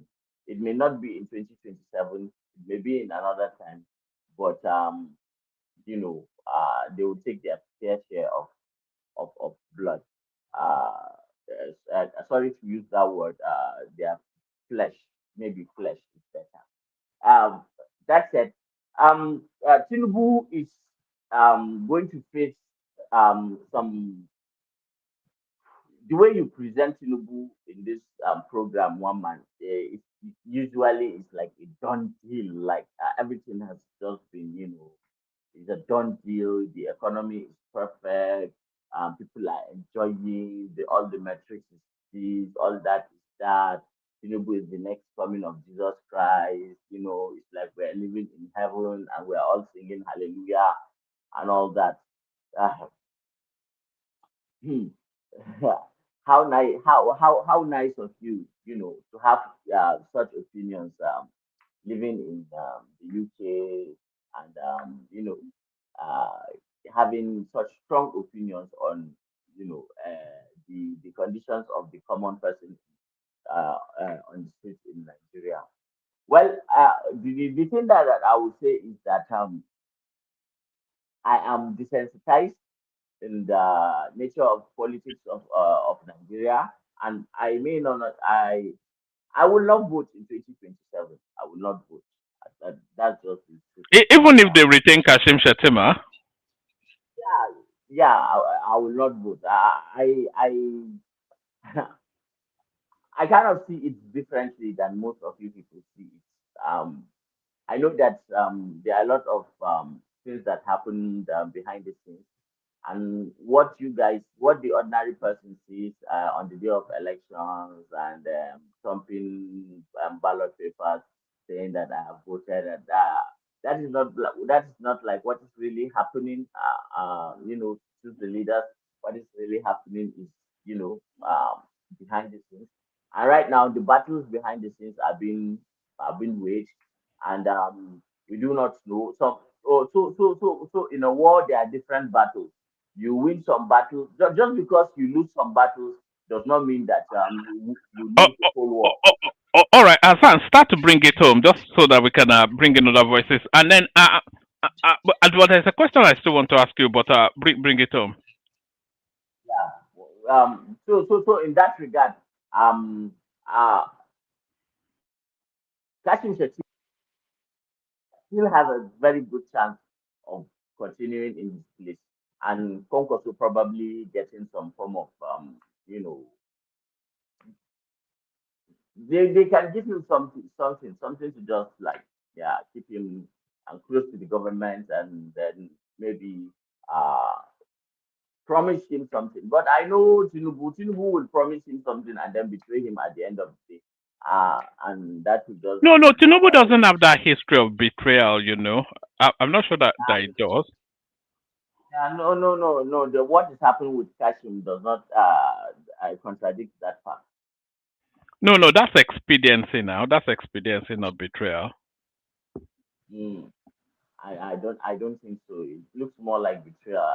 What has Kashim done to deserve the kind of No, it's essentially what wins them the election or not. It stays loyal to Kashim Shettima. They lose an election, then what purpose has that served? hmm. Well, that means they are underestimating his political value. Well, others can have greater political value, but let me ask you this question. Give us a brief answer, and then we'll spin it round, and then we'll open it up. I was watching Hassan streams, as I've told you already. I was watching one of your streams earlier on, and it made me quite sad actually. I think Hassan tells a lot of stories on his streams, and you were telling the story of two bicycles, and I didn't like how that story ended. The good did not triumph at the end. You know that it made me a bit sad. You know. Yeah, it's a moral um, like when we come online and we talk about things sometimes when people discuss things in formal settings, uh, they tend to polish reality and make it look as if it is smooth and it just flows normal, but reality is messy, it is difficult, but it has its own beauty. And then that is the same thing with what prevails in society: justice, fairness, equity, and all that. And that is a true example of what happens on a daily basis to the common person. Like there is no means for redress, and uh, you can imagine if that one happens, how many go unnoticed. And go to our uh, uh, prisons and you see the kind of people that are being held up. They are usually that same type of person. I don't know whether people would understand the story the way we are talking about it, but yeah, it's essentially, maybe I should not talk about it now. No, I've opened it up as a teaser. If people want to, like I said, Ogbeni, click on mute and unmute 3 times. Your device has come off the stream. So click on mute and unmute so we can bring you back. And it's dropped. So I only really opened that as a teaser. I'll encourage people to go and visit Asan in their. If you just want something like a background listening, that's the Asansa platform on YouTube right there. Wazobia underscore dark room. It just is like a lazy Sunday sort of afternoon sort of. It just tells stories about what goes on in the north. And that particular story, just I followed it all the way through, and it didn't quite land where I wanted it to land. But go and have a listen to it, and then I think people will get where I'm coming from. But thank you, Hassan. Let me move it round, and then we'll bring it back to you. Hopefully, you stay with us for a lot longer. So there is a son. I think it may have come into some millions. Look at all these flashy gizmos that is rolling up and down. Thank you, son. We go on from Hassan. Eh? All right. We go on from Hassan. Yes. We go on from Hassan to Zita. If Zita is ready for us, Zita, you're up next. Zita. So Zita is having a usual nap. Let's go then to let's go to Joel of Nashville. To take the conversation on Joel of Nashville on the One Man Show. Joel. Thank you, one man. Good morning, afternoon, evening, wherever you may be listening from. Joel of Nashville on the One Man Show. Um, it's almost becoming a cliche. Is anyone hearing me?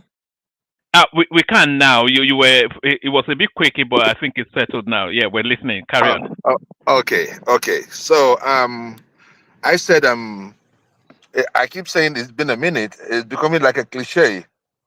But I believe that as the 2027 election draws closer, the actors will be back because I've not heard from Kolata, Enigmatic, Angelico, and all those guys. Well, shout out to all of them, wherever they may be.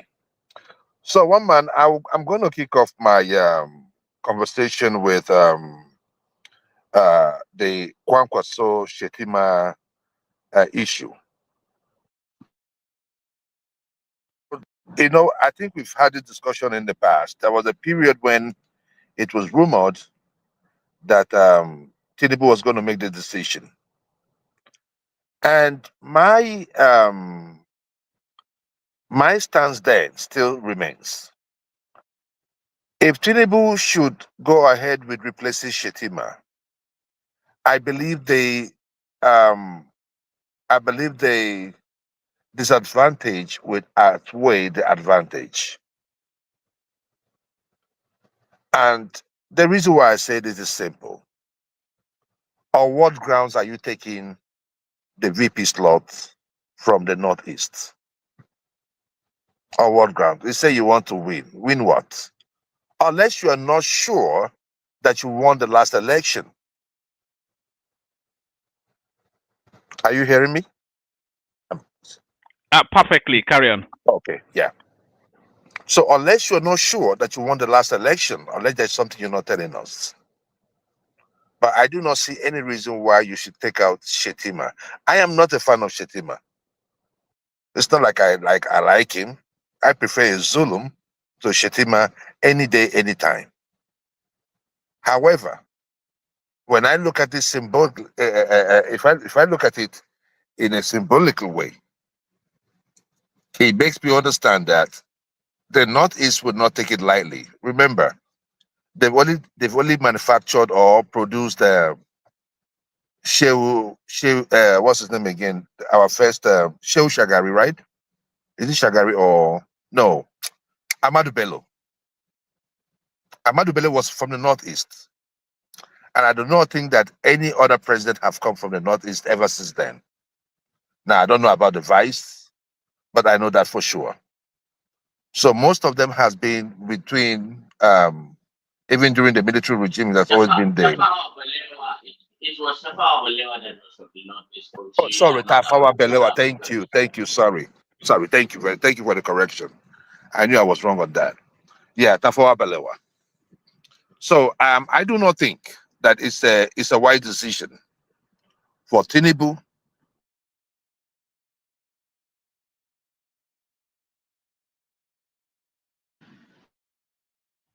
Have we lost you?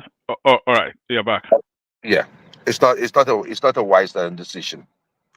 Yeah, Kwankwaso, you might say Kwankwaso is powerful or somewhat above average in Kano State. But outside of Kano State, what is his political powers in those areas? In the last election, Kwankwaso wasn't in the equation. So what is Tinubu looking for? I don't know what permutation he's looking for. But I will be damned if Tinubu jokes with his vote from the North. I've discussed this thing with you before, one man. And I said, over 50-something% of Tinubu's vote came from the North. The North gave Tinubu that presidency, regardless of the fact that we know that he was still rigged. He was still rigged in. But most of those votes, or most of those supports, most of those rigging came from the North, from the North. So I am not going to come out here to tell you one man, he got more in Kano State, he got more. No, the entire North gave Tinubu that 52%. So he should not joke with any of those blocks. I would have thought Tinubu would have done things the right way. Because all these games he's playing clearly shows that he's afraid of 2027. What is going on with the INEC chairman, right? It clearly shows that he's jittery. He's not so sure. With the non-registration of political parties, with the problem going on in all these political parties, clearly shows that he is, it is clear to the blind and audible to the deaf that the APC has a hand in what is going on in these parties. And Nigerians are seeing it. So if you are comfortable with your governance, if you're comfortable with what you have given to the people, you wouldn't go about playing all these hanky-panky games. And the last one I feel that's going to put the nail on the coffin is if he decides to swap Shetima for Kwankwaso. Because the way I'm looking at it, even in the South, he's not sure. Because I was looking at what is going on with ADC and all that. I'm going to come back. I'm going to come to ADC. I don't want to waste my time on the Kwankwaso and Shetima issue. But yeah, on that particular issue, I believe that Shetima should not be swapped. And Joel, sorry, you're saying that Tinubu as a candidate is more electorally balanced? Because we all know that the northern vote is more than the southern vote. So Tinubu is a more balanced Nigerian candidate. Is that what you're saying? I wouldn't say that he's a more balanced candidate. However, when you see, it is always hard for an incumbent, to seek re-election, because now people have something to judge you by. And if no matter how you want to sell the economy, whether you say it is, I heard Obeni saying it is so stable and all that. Yeah, you can say all that. You're free to say all that. But the fact remains that it is not felt at the grassroots. No, you're shifting the argument. You were trying to knock Tinubu, saying that 52% of his votes came from. Hold on, you're trying to knock Tinubu. Policy level, at the policy level, at the politician level, they can spew out anything, but if it does not trickle down, it's left for the people to decide what they really want or how they're going to judge your government. So based on that, I think that Tinubu is jittery, and 2027 is not something that he is going to mess with, especially with his northern supporters. One man, I'm going to go to the next one. As regards to the ADC question, I'm getting sick and tired of it, and the reason why is anyone hearing me? Yeah, I can hear you. Yeah, we can hear you. Carry on. Yeah, I'm getting sick and tired of the ADC. If we can recall what happened in 2014, when they were about to merge, talking about ACN, the major players, ACN and CPC, then with ABGA and the runaway guys from PDP and others. There was a game plan. First and foremost, they did not go against the tide. They knew and they pushed the northern turn agenda. They pushed it. They milked that sector. It's a north-south now. Jonathan has been there for how long, and he cannot seek a re-election, and they pushed it. But even within our conscience in the south, we knew that it was the time of the north. And that was huge. Because you see, your conscience is like an open wound. Nobody was ready to go on the street even when people felt like, Jonathan could have, done something about this. Nobody wanted to go to the streets because of our conscience. So they knew that. They didn't go against the tide. They knew it was the time of the north. Secondly, they looked for the star boy in the north. And who was the star boy and has been consistent? Buhari. They made it about him. The focus was on Buhari. The focus was what he's done before, how disciplined, how he's going to read corruption. You started hearing about this person. They started selling the man, Buhari, from the get-go. Yeah, they may have had their primaries, but everybody knew it was inconsequential. That the person that is coming out there is Buhari. And today, we have APC for 12 years, almost 12 years now, almost 10 years now. But when it comes to the ADC, first and foremost, you've not zoned it to the south. Now we are not hiding under, it's like they're trying to hide or try not to make Tinubu camp to understand what is going on. You cannot be afraid of Tinubu if you want to take power from him. You have to be bold. And you tell him to his face what he's doing is wrong in all these political parties. But you shall not fear him. You shall not fear him. Now, what is going on in the ADC is disgraceful. If you want to take power from Tinubu, you cannot go against the tide. That is the first. Where is that power meant to be? South or the north? It's in the south. Let's take that away. And does that in the south? Who is the star boy in the south? Obi.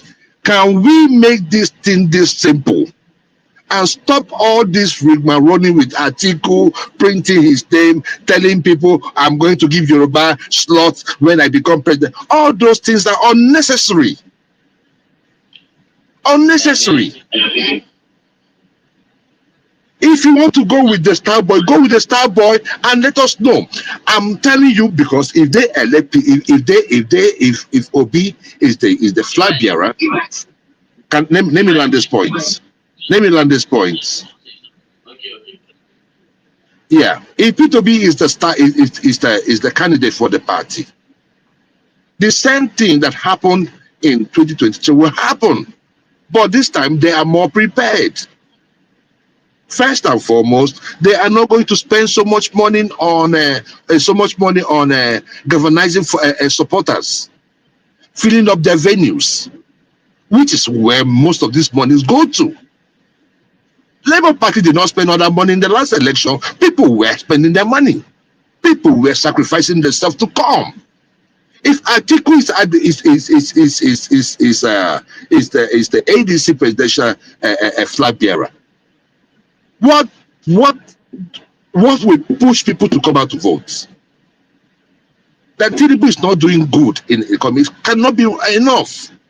There are people in the South that will be like, if I have to die, let me die. Instead of Atiku to come, instead of our turn to be taken by Atiku. We don't want that. What you want is everything Ike. The star boy, give it to the star boy in the South, and let us move forward. Then all these resources will start going to him. That's it. So I'm not disappointed. Yes. Go ahead. Yeah. So my interjection is this. It is very true that this rotational presidency that we do in Nigeria is actually a moral thing. It has moral basis. Like it's a matter of fairness. Therefore, it is imbibed in all of us as a matter of morality. Exactly.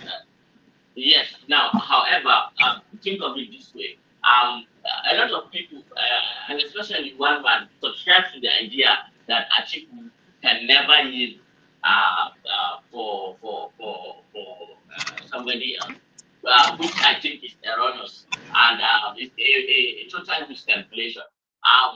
I believe that Atiku has the capacity to yield, and that he may eventually yield. Now, the problem with your position is that he's going to yield to the quote unquote star boy, which is Peter Obi.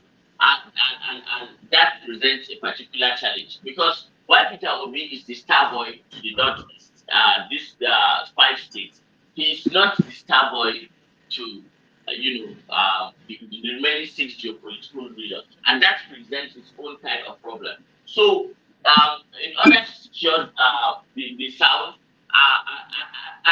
if Atiku was stepped down, my hypothesis is that it's not going to be, it's going to be somebody else entirely, and that's what I just want you to consider.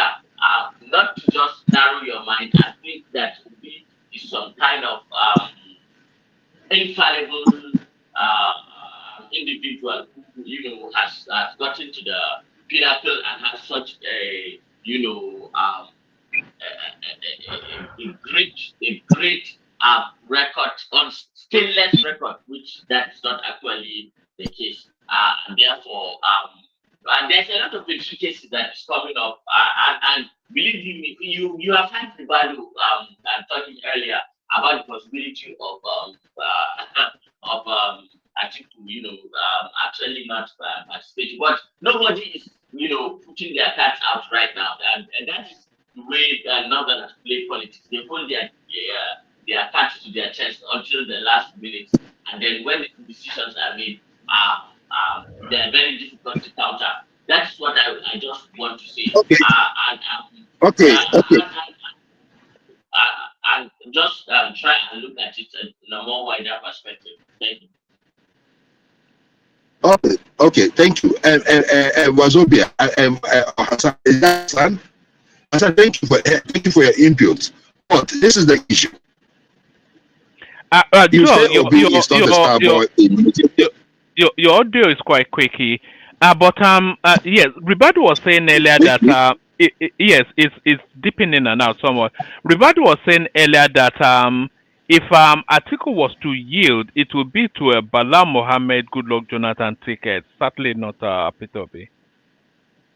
It's okay. It's okay if he wants to yield to Bala Mohammed and Peter Bala Mohammed and JEJ. It's okay, right? But the issue is this: I'm talking about under the ADC. Is he yielding under the ADC? Because I know that JEJ and Bala is under PDP, right? Now, that is the situation. If I've not had any rumor or any inkling that JEJ is coming into ADC, including Bala Mohammed. So my thing is just this one, man. It does not matter if he's stepping down for who or who is stepping down for. I don't care. All I'm saying is this: if they want a coalition to work, you look at the star boy in the South. JEJ cannot beat Peter Obi in the South as she stands today.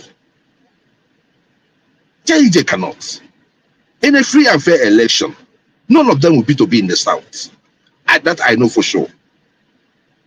So if we look at the last election, Obi did well in the Southeast and the South, and also in the Middle Belt.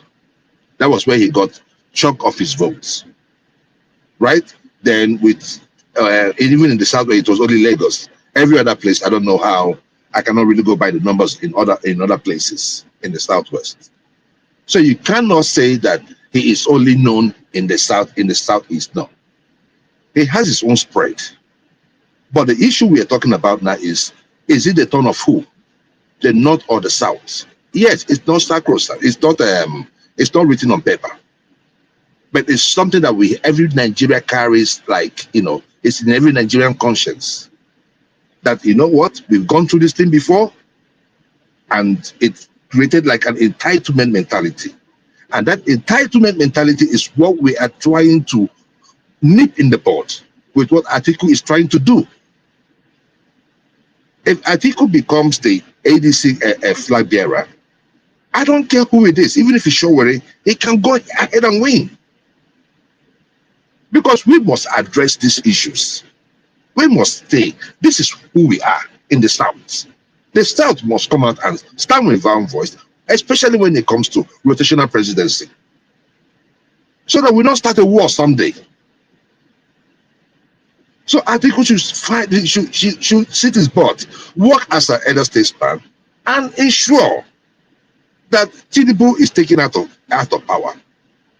And the person that he supports is in there. I mean, Nigerians will be grateful to him. But he gets himself into this election and he loses. He's going to lose everything. Everything. Goodwill, everything. In fact, anywhere he's going, people will be cursing him out. Because if you look at it in the real sense, Atiku brought us to where we are today. Atiku was part of what brought us to where we are today. Atiku helped bring APC into government. And we are saying, okay, you have made a mistake. Can we correct it? And you're coming out. You come out at the wrong time. The last election, you were not meant to be on the ballot. In this election again, you want to make yourself known. What is your problem? Go and sit down. Lastly, one man. I want to talk about the issue of Nnamdi Kanu. As many of us know on this program, I have come out to condemn Nnamdi Kanu on the things he did. But one man on this particular issue, I was listening to Obeni, and it happened to be that our people cannot say the truth no more. For whatever experience, whatever it is, tribal or it is just being a fanatic. I don't know what it is. That we cannot say the truth. And it always happens with us in the South. We always want to be holier than thou. One man, I don't care. I have said it. The Kanu was whatever was kidnapped from Uganda. Fine, because they felt that he was doing more damage being out there, and he was repatriated to Nigeria. Now I'm not here to discuss the means through which they brought him in. I think that was the right thing to do, because he was causing havoc with his statements and all that. Remember, he started nicely. He started nicely. Then all of a sudden he got into his head. Having said that, it is disgraceful that since that man was brought into Nigeria, we've not had a court case to say, dude, this is what you did, and this is what we are charging you for. This is the time you're going to do. Every day this man keep going to court, you keep detaining him, you keep him there, nothing, judge after judge recusing themselves and all that. What kind of nonsense politics are we playing? In the countries where we run away to go live in, they don't do justice that way. They charge you with what they will charge you, and you go to court and you do the time. Why are they leaving that man? Why are they turning that man around like that? And one man, to make matters worse, I heard Obeni say that, oh, you cannot do a comparison between the bandits in the north and what is going on with Nnamdi Kanu. And I say, how?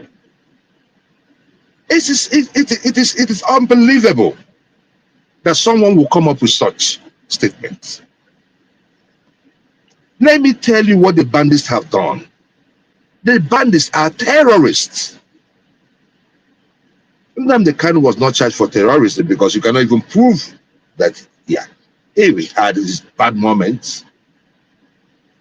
But he did not prevent people from going to their farms. He's not out there killing pregnant women or buying pregnant women and letting the whatever that is remaining inside of them, exposed to the sun. These guys do these things. Looking at it on a larger scale, the economic degradation that we have experienced in the hands of these people, the food prices, farmers' inability to go to farms, the kidnapping in the south, the kidnapping in the middle belt, the killings going on in the middle belt. Is that not an act of terrorism? All right, start to bring it on, Joel. Yes, yes. And you were going to call them for a meeting, and they have all the ammunition on their body, and they are giving you conditions that you should not take their own people, or on how you have to operate as a government. And you have political leaders and traditional leaders all listening to them, and you have Nnamdi Kanu in jail. It's not good. It's not good. It shows that we're a nation of hypocrites. And if we do not deal with this hypocrisy will kill Nigeria. Thank you very much, one man, for the opportunity, and I yield the floor. Oh, all right, brilliant. That was the excellent Joel of Nashville, of course. Been here, man and boy. So thank you, Joel. Stay with us, Joel. We go on from you. We go to Zita. Zita, you're up next. I did call you before, Joel. So the conversation, your contribution. Okay, one man, how na day? We can't pay, as we used to say back in the day. Visit us today. And you see now, we're supposed to do hallelujah praise singing because for that one. Don't go. Not only when even Ribadu came to say hello. Oh, He don't drop. That's nice. Anyway, one man, first of all, I'll start by yabbing you. What you do? You talked about using land area for creation. And I was actually rattled by the shift in standard. I remember some months ago, about a year ago, we had this argument during election, and you were talking about Kano State having 44 local government. I think they have the highest local government in Nigeria. And you were saying that why would they have 44 local, nobody lives there. I said, Kano is massive. And you said, but there's nobody there. And today you are saying that because Ibadan has a large land area, it should be given a state. That's double standard, and that is quite hypocritical. Anyway, to the second thing.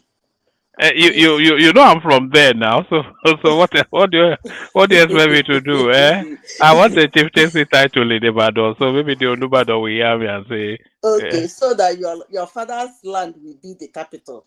You make so much money. Exactly. No wahala. I wish you luck. Now, the second thing you guys were talking about actually do not want to discuss it. But let me say this, in politics, as I said the other days, just a little thing that can change everything overnight. You see, maybe the way you guys are looking at it, Tinubu may be a kind of politician that thrives in troubled waters. Maybe. Because I've asked my cousins all these things I'm hearing about replacing what's his name, the vice president, Kashim Shettima. And my cousin said it's been a rumor, and then they're not actually saying what the man did. But here and there, he hears, like if it is you that they did that kind of a thing, will you still keep the person as a VP? So I now told him, whatever he must have done, if they think and are not bold enough to bring it out to the public, it will be too late for them if they decide to just wake up one morning and remove him and come and tell the story. Let me say this. I don't even know why any politician in Nigeria, as I said the other day, will actually be dancing with Kwankwanso. Kwankwanso is a Kano State politician. And in that his Kano, without him, and without the former governor, who actually have a very good grasp, and the sitting governor, they share that vote due to the anger of the sitting governor in Kano State then. For one thing or the other, he couldn't get as much vote as was expected, but he got enough. That sitting governor is no longer there. Another governor is there. Probably has angered some people who might swing that 900 votes. But let me keep it at that. But what I want to say is that politics is not done that way. The rancor and the chaos of changing your vice president in an election that you have some headless mob somewhere screwing all manner of trash about you, that you have one man who has made himself a customer when it comes to presidential elections in Nigeria. And then you wake up one morning and say, in that chaotic environment, the only thing you think about is to change your VP. I wish him luck. But what I said the other day, I will still repeat it. He can't try it. But if he do, the day you give me a microphone here in your platform, I will give his opponents something to use to run him over. Period. That's all I can say about that. You cannot be contesting an election. 2027 election is, I'll leave it. Saying that Tinubu is G3. So, hello, Madam Zita. So you don't support his removal, in essence. You don't support his removal, right? Why would he remove his VP? Okay, that's what I wanted to. What kind of Thank you. politics is that? Thank you. He shouldn't try it, but if he try it, he will. Anyway, I'll leave it like that. One man saying that Tinubu is G3. I want to tell you people something. Any politician that is going into election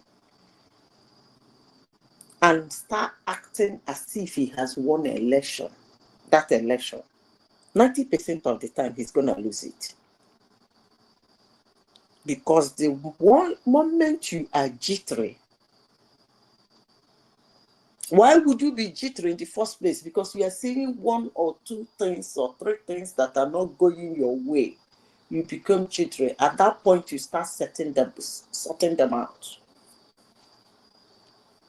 But if you are not G3 as a politician, that means you have looked around and you are seeing yourself 90% chances of winning the election. That's why a politician will not be G3. I've never seen a politician who sees himself 90% winning the election. Even those that is this thing, they still campaign heavily and spend money. Because why? They are G3. It's a competition. Most times it's a game of luck. Most competition is a game of luck. At the wee hours, something might just kick up, boom, and you lose it. Period. And there's nothing anybody can do about it. Now, back to what you said about ADC.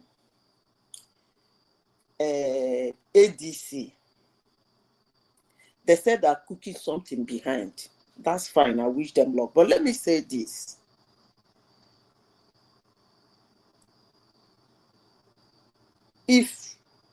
If they say they want to field a Southerner to contest with Tinubu, that is actually a rough game. The North will be playing a very rough game.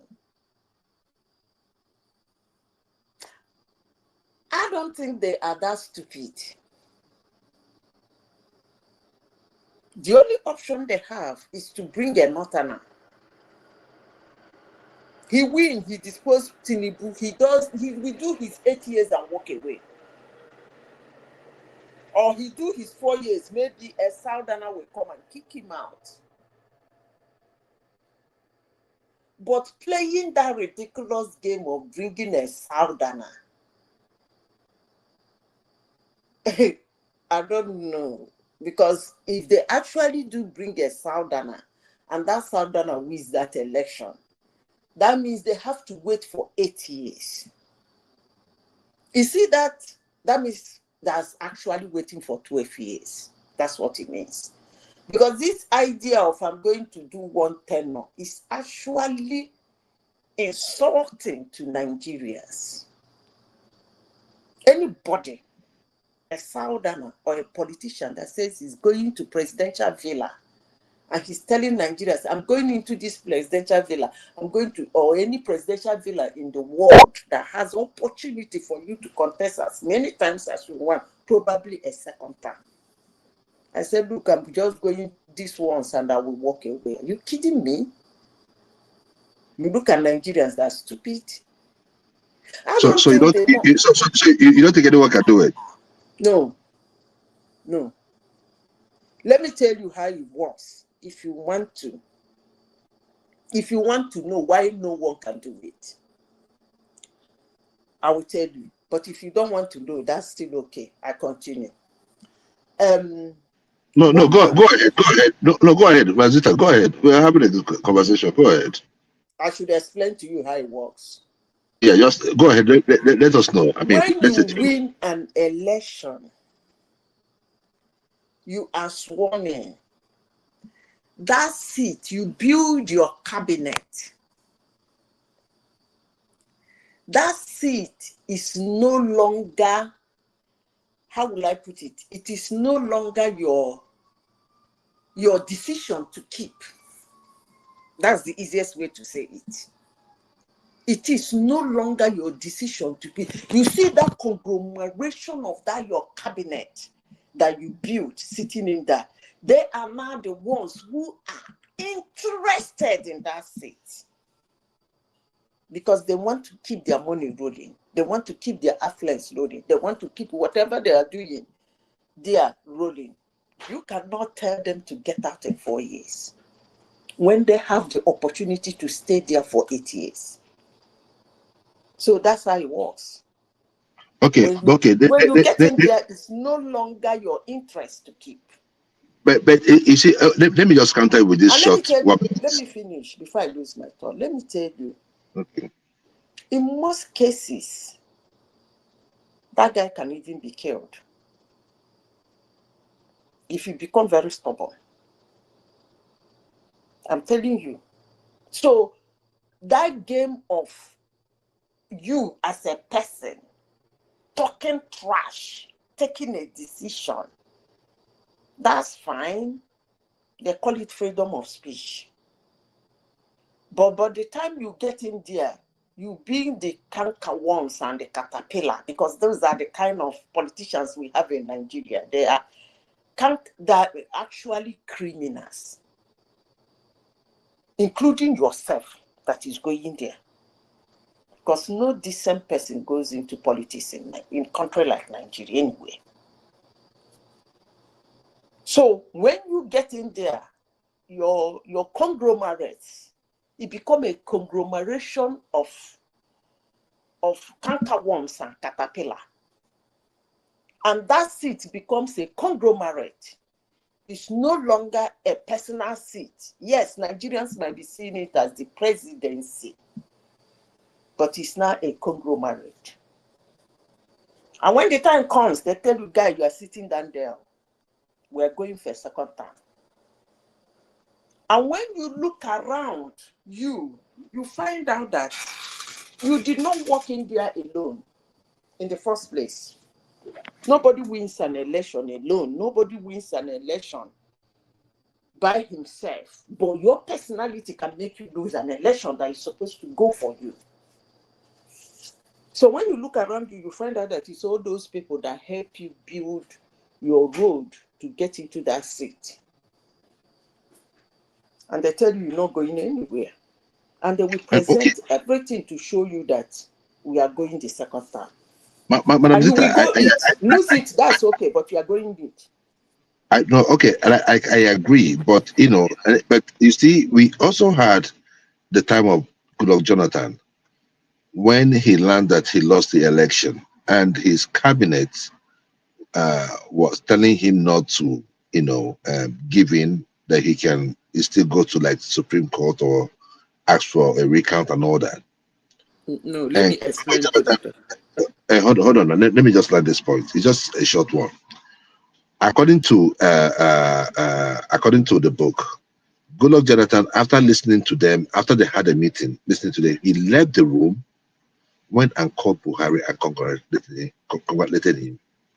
So I believe that if nobody killed him afterwards, I believe that if a man wants to do something, if a man has integrity, if a man decides that I'm going to do this, I believe that we still have those kind of people that are principled, that wouldn't trade their integrity for anything. But probably just me. Joel of Nigel, let me say this, and I'm going to be very, very straightforward saying it. Like it, hate it, you know me, I don't care. He can even abuse me as usual, I don't care. Peter Obi is not somebody who keeps to his words in the first place.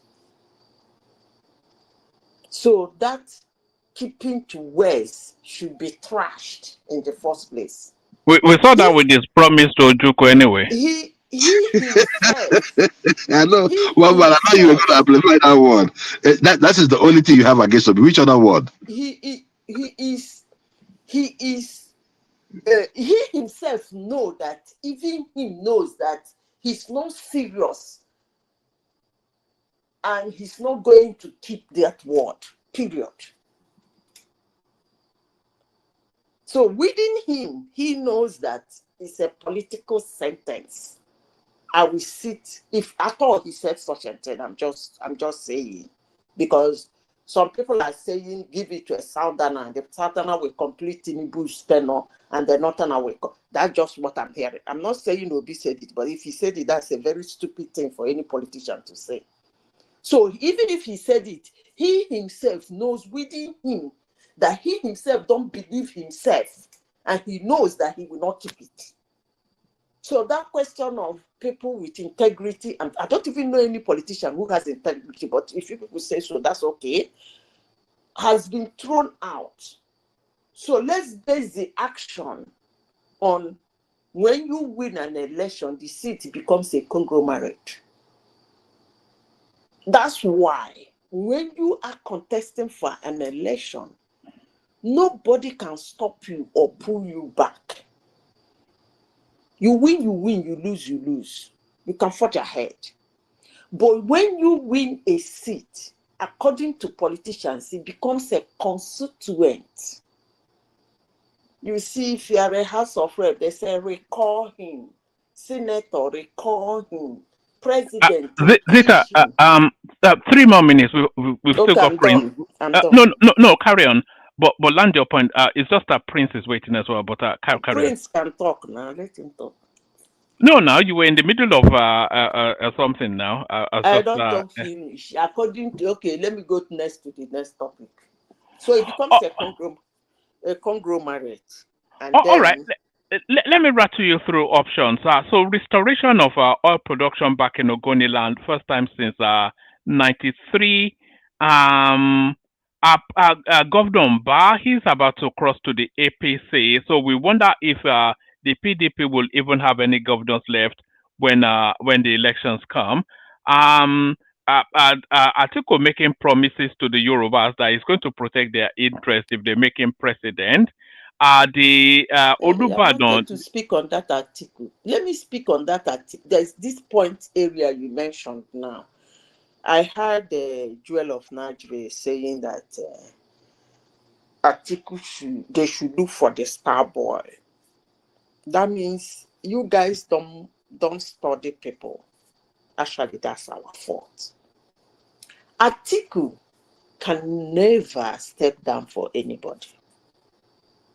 I would be surprised if he will do that. Atiku is somebody who goes to election primaries, beat him blue-black in that primary. Just like on so many primaries, he has gone to the beating blue-black. With Jonathan, with Buhari, then he used another party. If we go to ADC, they should gather money, take him aside, gather money, support whoever they want to support, and make sure they beat him blue-black and take the ticket. But if you think he will come and say, but I don't even know why he should step down for Obi, because Obi never won him, and Obi never stepped down for him. So I don't know why anybody is compelling Atiku. It's actually unfair. I'm not an Atiku person. You people know me here. It's actually unfair for anybody to look at an Atiku and say Atiku should step down for Obi. That is actually insulting. Number one, Atiku won Obi. That is number one. Number two, he's forged ahead with his political ambition when he wasn't running with Obi. Obi never supported him. Obi ran against him. So I don't know why this time around the standard should change, that he will now support Obi and wouldn't run against Obi. I rest my case, one man. All right, brilliant. Prince Daddy, you're up next. Prince. Yeah, hello, one man. Hello, everyone. Like, share, and subscribe. I love the show. Good to have you here. Yeah, thanks, one man. A lot of things said so far, but the last comment Madam Sita made about, why would Atiku ever step down for Peter B? Of course, we know Atiku is a greedy politician, just like them all. But Atiku has this what do you call it? He has a special greed. Just put it that way. The only reason why I think maybe Joel alluded to that earlier was because they all want to come together and defeat Tinubu by any means necessary. That's the only reason why Atiku will consider just stepping aside. Of course, you're not going to be a VP to be on any ticket, but that'd be the only reason why. They have a vendetta. They are supposedly, the way the mood of the politics is right now is to all come together and destroy, defeat, whatever it takes to do so. That's the reason why. But just like Modesta said, it's not in Atiku's nature to do such a thing. It's not. And I don't, just like Peter B, I don't think Atiku has won a primary based on on him being a candidate that's liked by his constituents or the people in his party. I think he always pays his way out. That's just the way it goes.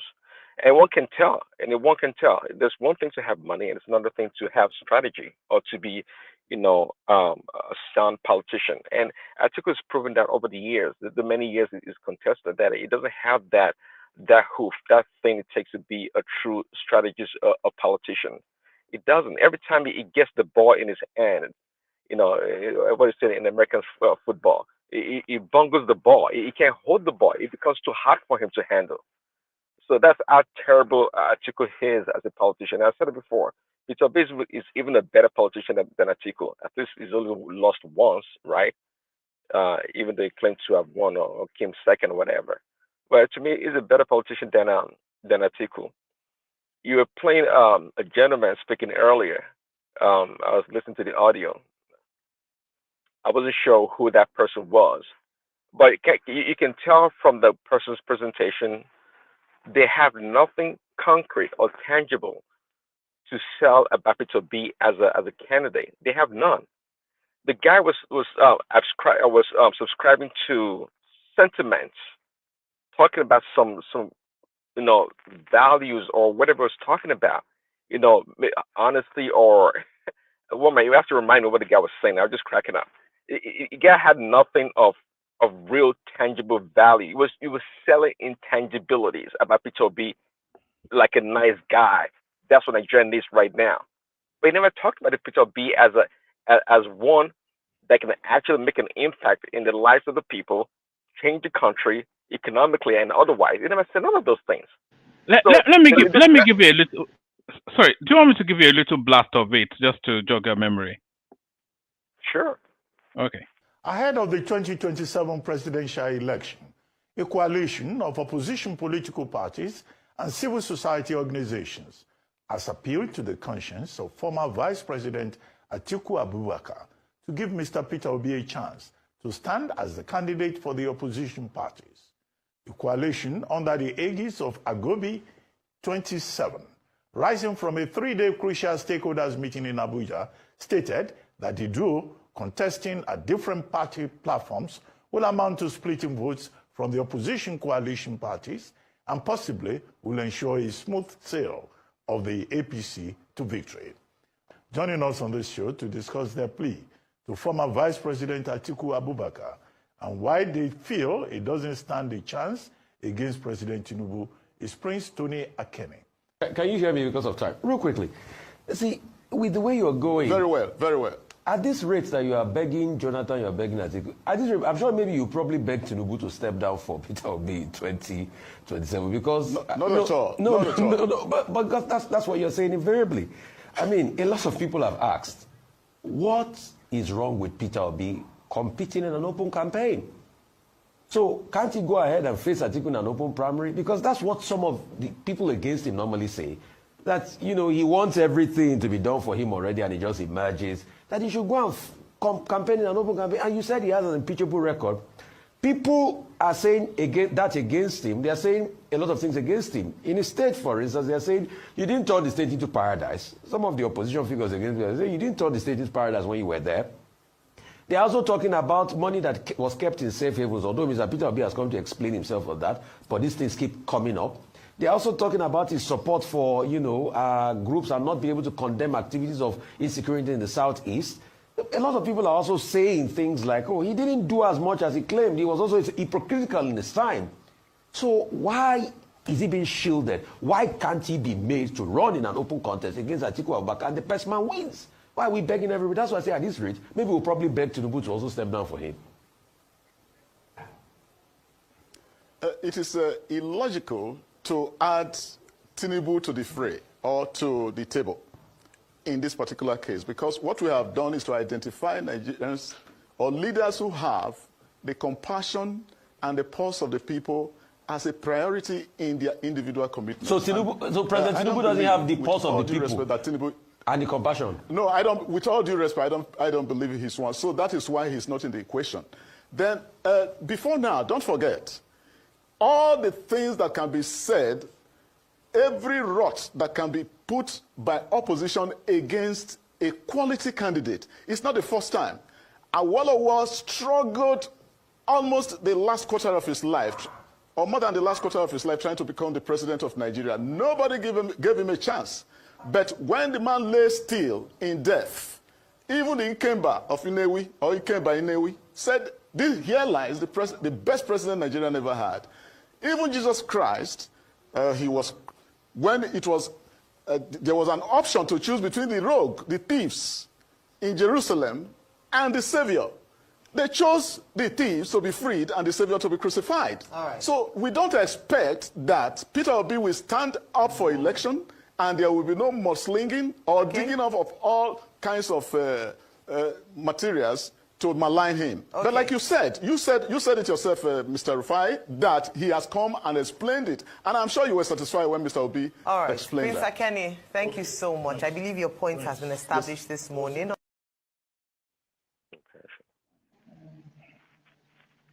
Compassion. That's how.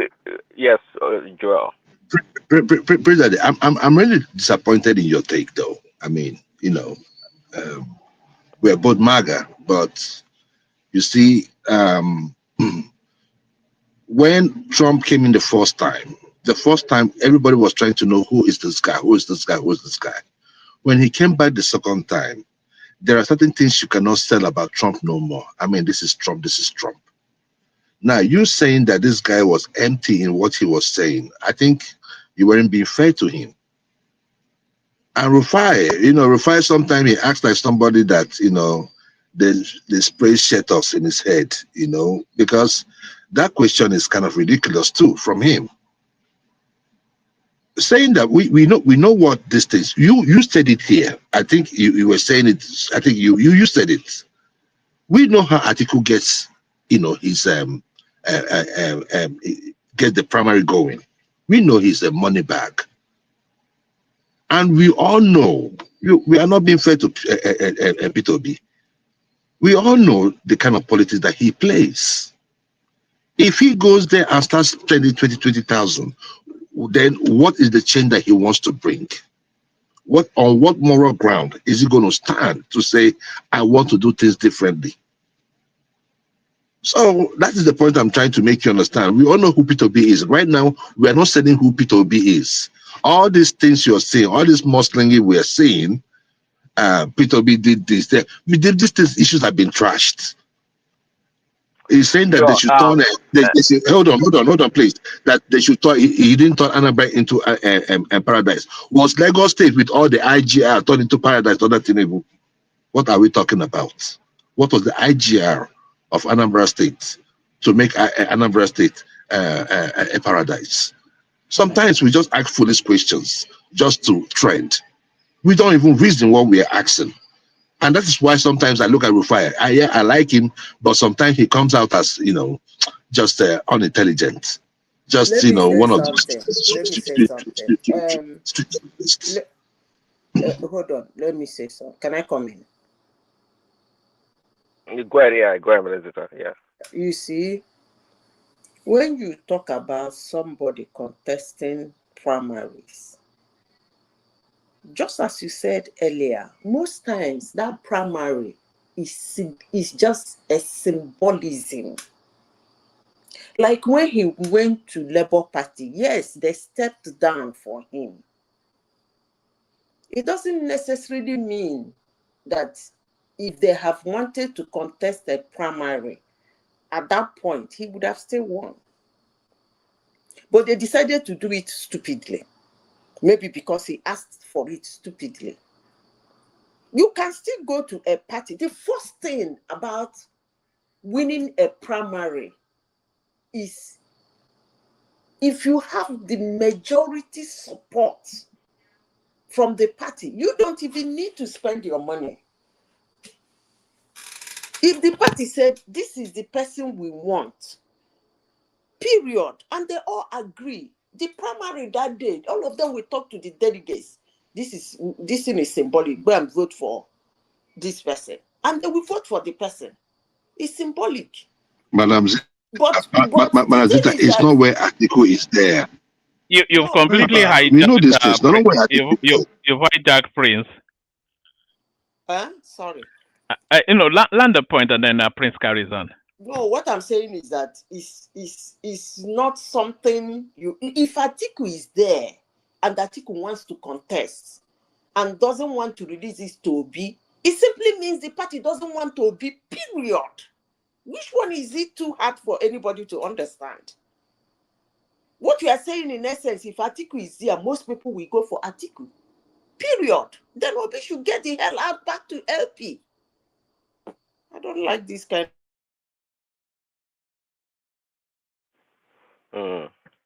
Joel cracked me up. You said that they spray shelters on Peter Rufai's head, or Peter, what is his name?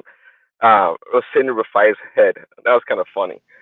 See, Joe, I wasn't talking about. See, the guy never said anything tangible. How do you measure compassion, Joel? How do you do so? It's all rhetoric. And by the way, you all know very well, Husseini Rufai is not a supporter of Tinubu, right? And him actually asking that question was kind of strong, anyways, because it was kind of a mocking question. It was kind of it's a rhetoric. It was not a real question for the guy to answer, anyways. Saying, I say at the rate that we're going, you guys will expect Tinubu to step down for Peter Obi, and that's actually a huge statement. That's quite telling. It shows Senator Rufai has done almost a 180-degree turn on Peter Obi, and that's what the trend is right now. The other day, I'm surprised, Joel, the way you were attacking our good friend, the barrister Okonkwo. I mean, the number one supporter of Peter Obi in the last election, going everywhere, putting everything on the line, and today you guys have been lying the guy and mocking him. That wasn't fair to him because he's saying that Peter Obi should go and compete. Now you guys don't want that. But anyways, Peter Obi, again, I have nothing against Peter Obi, but Joe, you know very well, you and I are MAGA 100% together. You know very well, Trump only touts his accomplishment. It doesn't come and say, "Oh, I like you people. People love me. I love you." No, nobody talks about compassion or sentiment. You talk about your achievements and your numbers. When Trump came the second time around, he touted his accomplishment. He did like it or not, they were real numbers. You can dispute it or not, they are real numbers. But anyway, Peter Obi, it doesn't sell that. If it was so great in Anambra and elsewhere, why don't you sell us that product so we can buy it? But anyways, enough of Peter Obi.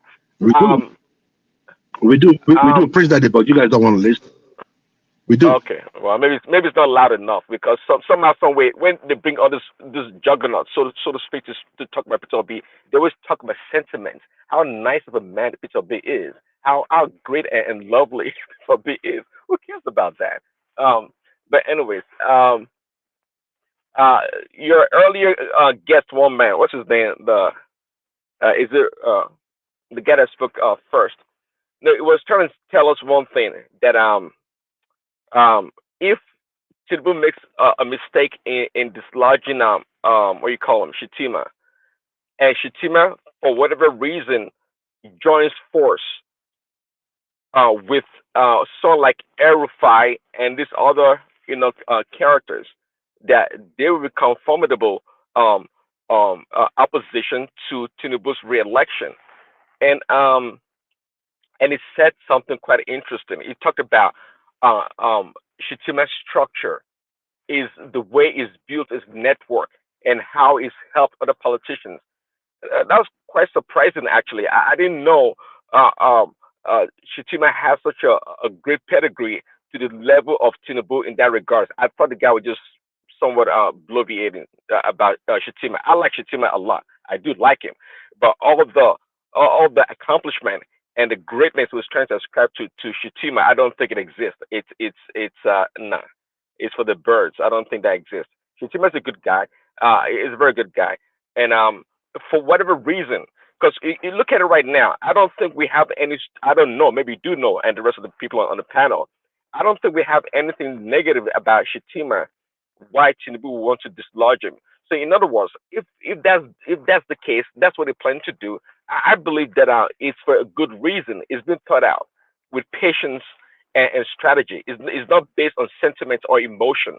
So, if Tinubu ever does that, well, the only thing I would say is that yeah, it's I can only go with what Tinubu does. The man is a proven politician. He's a very successful politician. And that last election that he won, quite tell me, I mean, with all the opposition within his party and the actual opposition, and this man still won. Man, there's not. You see, sometimes some people get to a certain stage plateau that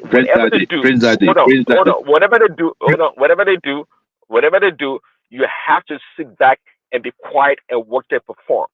If they are wrong or whatever you think they may be doing, it's okay because they prove themselves. They're not God. Tinubu is not God, but he's proven himself to be a strategist, a sound, polished politician, and perhaps the best. In fact, if you ask him personally, I think he's the best politician in Nigeria. So if it goes with or without Shitima, I'll be quiet and see him perform because he's proven himself. Prince Daddy, with all due respect, I disagree. Tinubu is not the greatest politician ever in Nigeria.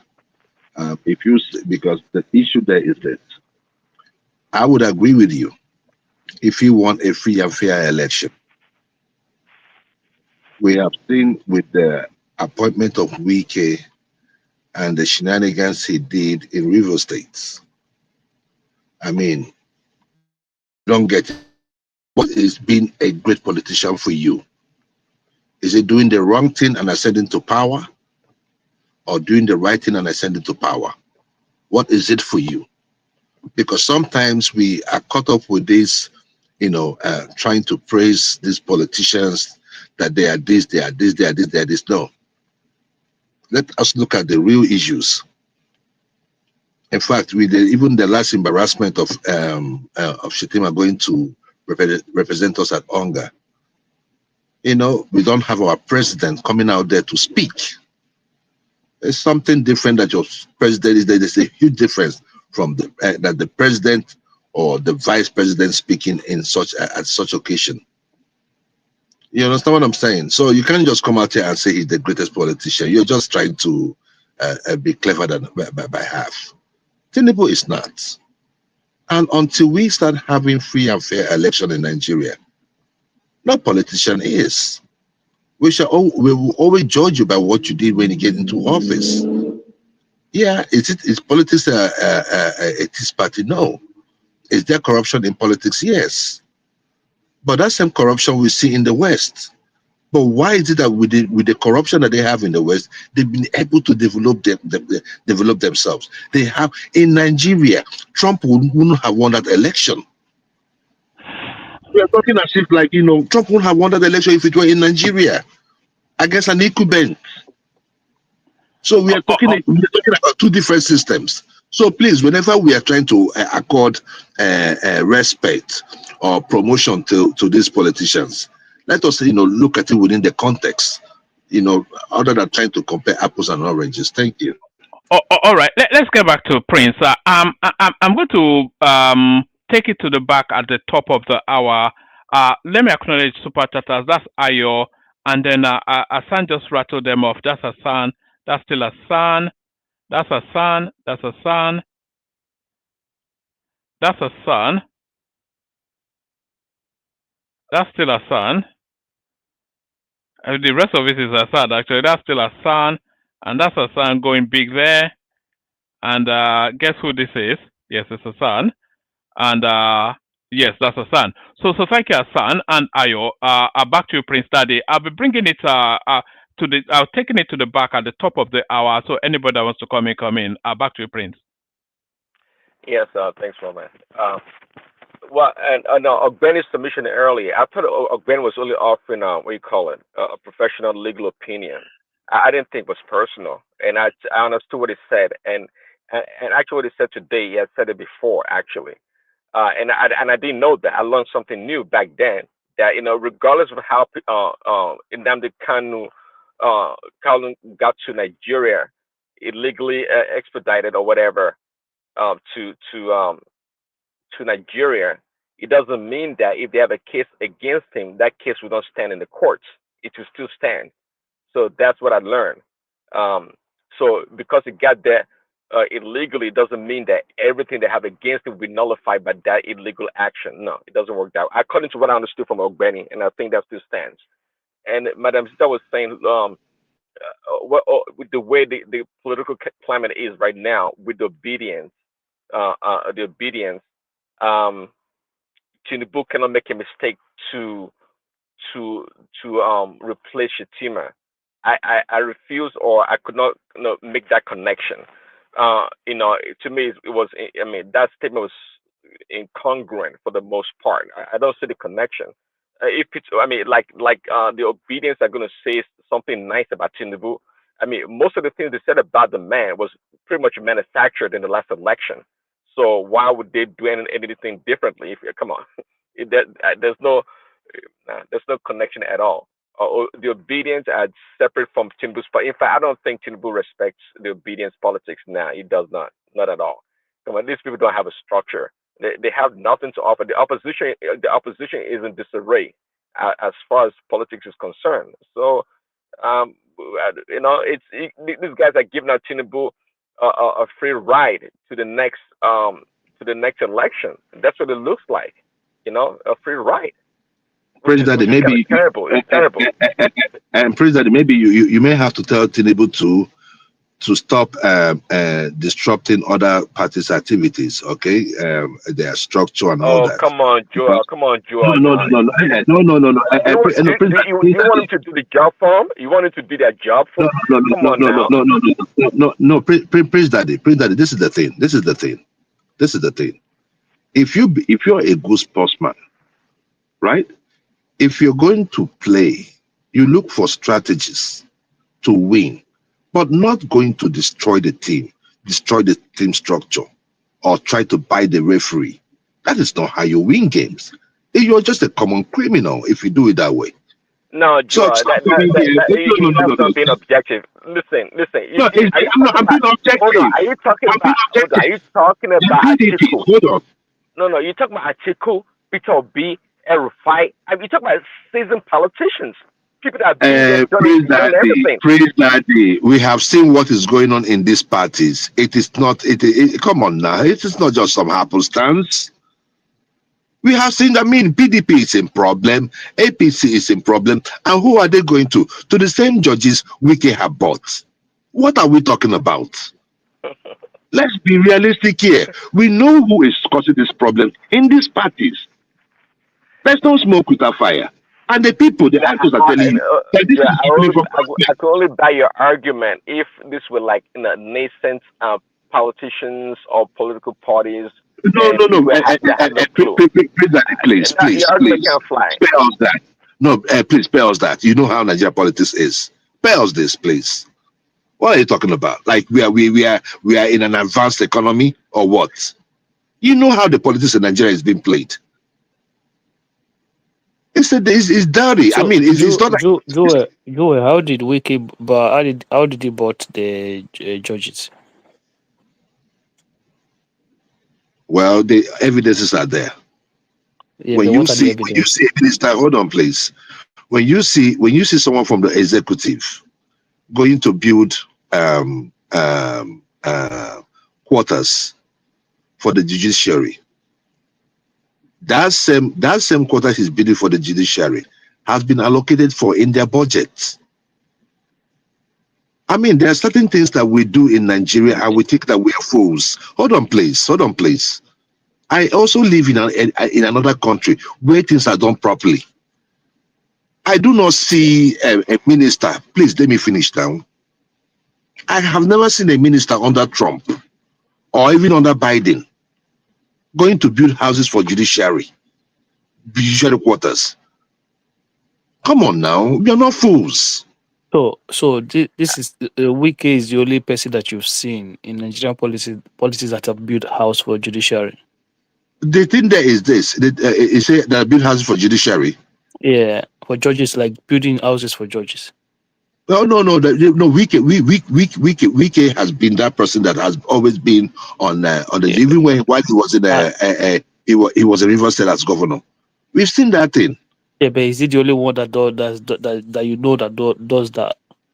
No, he's not the only one. We also have is it a Booker Cham or something that said that the wife used his position, or some politicians went through him to the wife while the wife was a judge. Come on now, we know these things.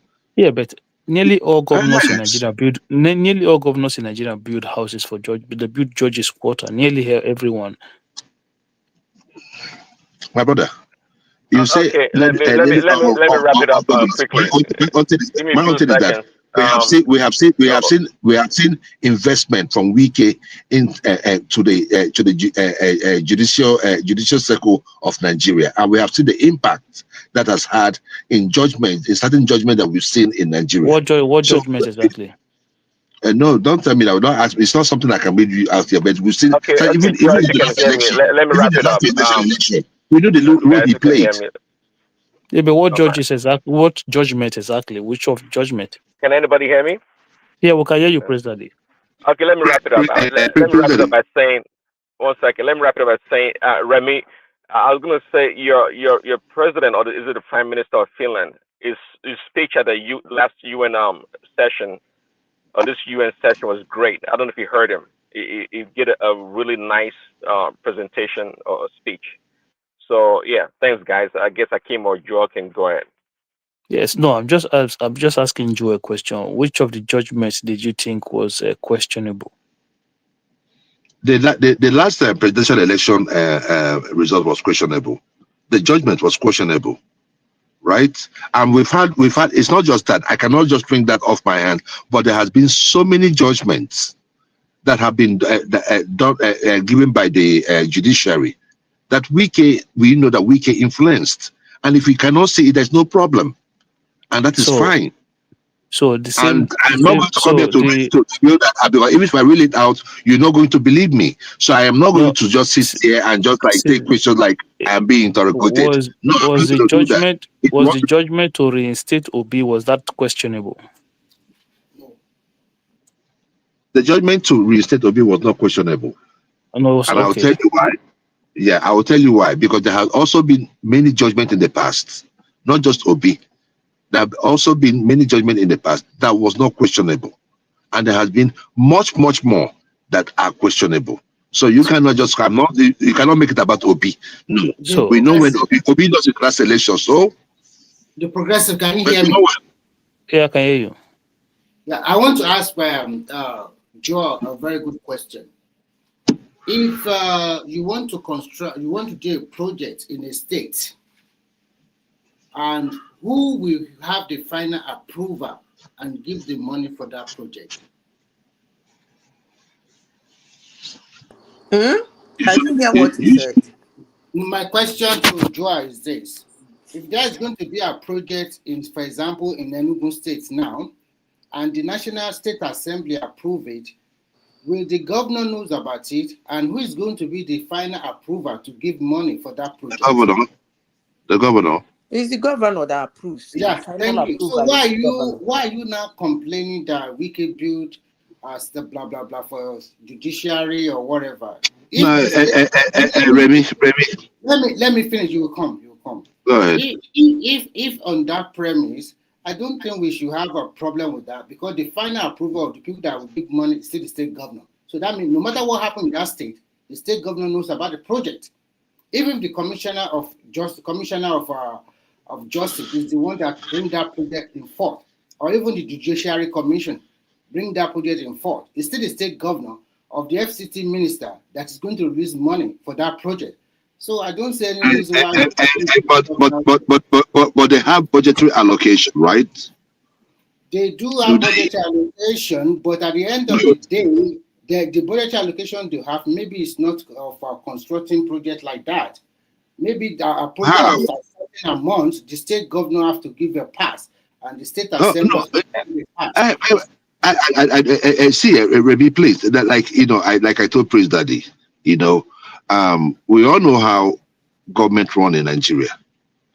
We know that the state houses are like the handbags of the governors. Most of the judiciary are under the payroll of the governor.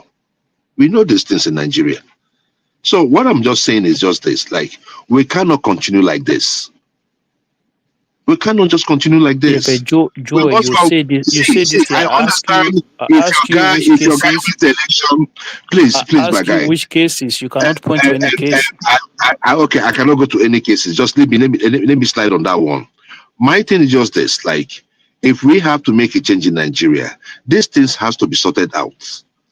Now, if we are talking like in the West, and you tell me somebody won an election, yeah, are there corruption? Are there rigging in over here? Yes.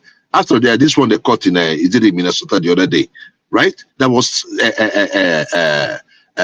stuffing and the polling box. I get those things, but the rate at which we do it in Nigeria is an alarming rate. And if we don't have if we don't have a process, hold on, my brother, I was just planning now. If we do not have a process, at the emotional, the sentiment part of what you are talking about. it is not emotional. It's not emotional. I'm telling you what is going on in Nigeria. You and I know this. Let me quickly put this. Whatever you are saying here, sometimes when we look at the Nigerian government, we always talk about the Federal Executive Council approving a lot of projects. You can do that in the US. So you The also governor, can also yes. do the same thing in the state. Why do you have the state council? Listen, the state council, they also give approval when they deliberate, when the commissioner of justice or commissioner of education, whatever project you want to do, you have to bring it to the state council. They deliberate with the governor and the other commissioners. And when they say yes, then they now take it to the state assembly to give approval. So what I'm trying to say here is that, let me finish. I'll finish in 1 minute, then you go ahead. What I'm trying to say is that what you are trying to say is irrelevant, because whether you like it or not, that is the process. Can you listen, That's please? what I'm trying to say.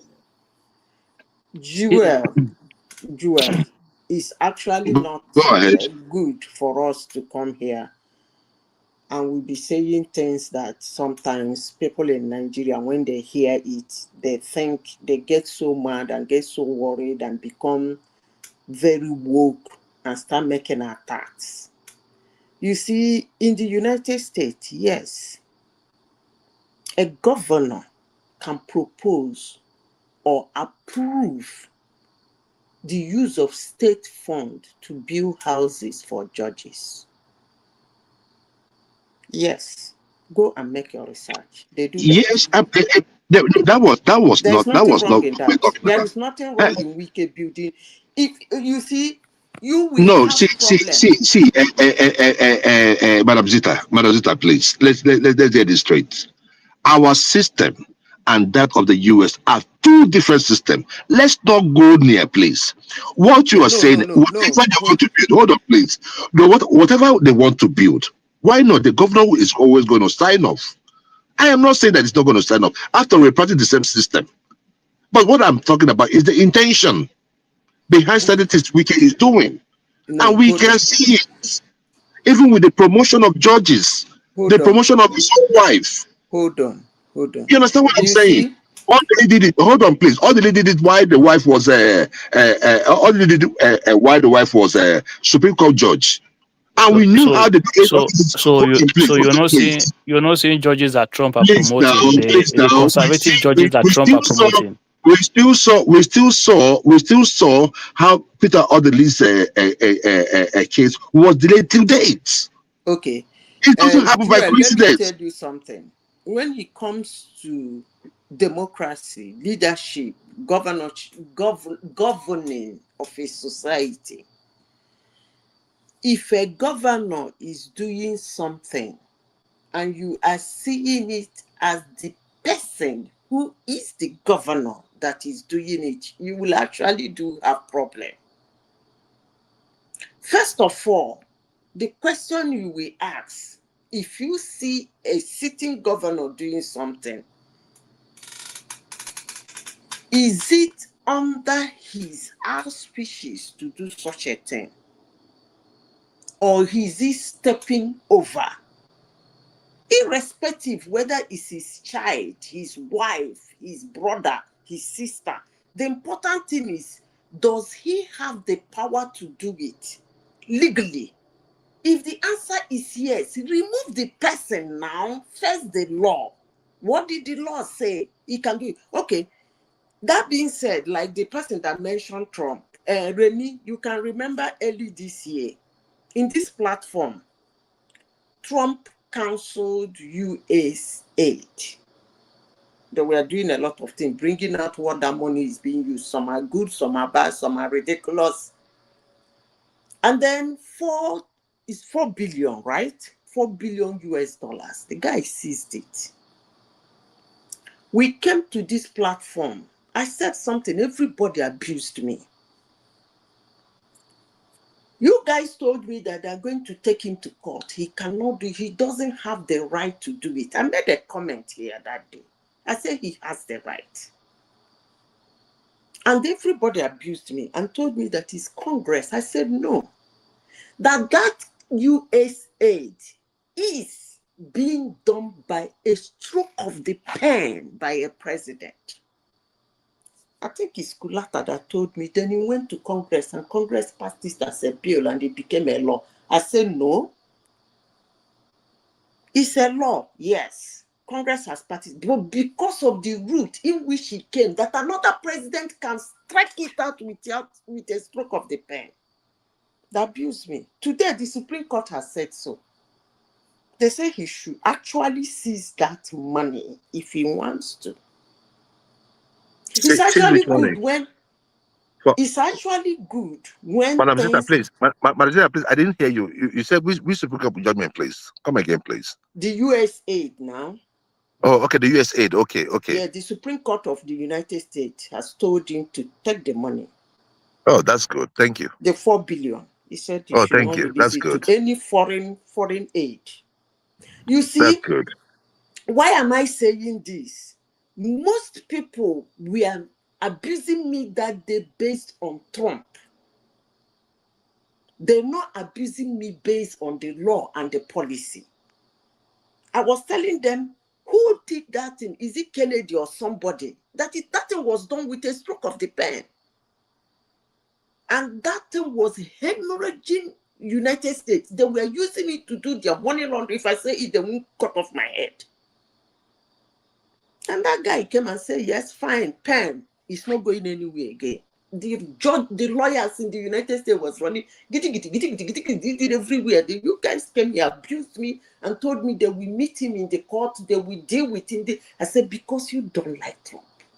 Look at how the money, look at how it got to this. Anyway, that's by the way. Today, the Supreme Court said, hold the 4 billion, don't give it to anybody if that's what you want to do. Madam Zita, do you know that they are you listening? The Trump. I'm listening. Are you listening? Okay, yeah. The Trump derangement syndrome is so bad that after he made the announcement on Tylenol, some pregnant ladies went on TikTok and was taking Tylenol, right? To yeah.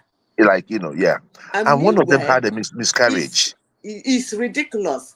One of them had a miscarriage. Do you know the funny aspect of it?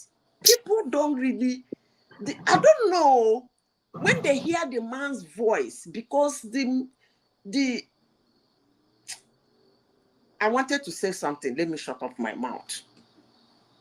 You see, the Tylenol, the company go to their X account. They said it in their account now.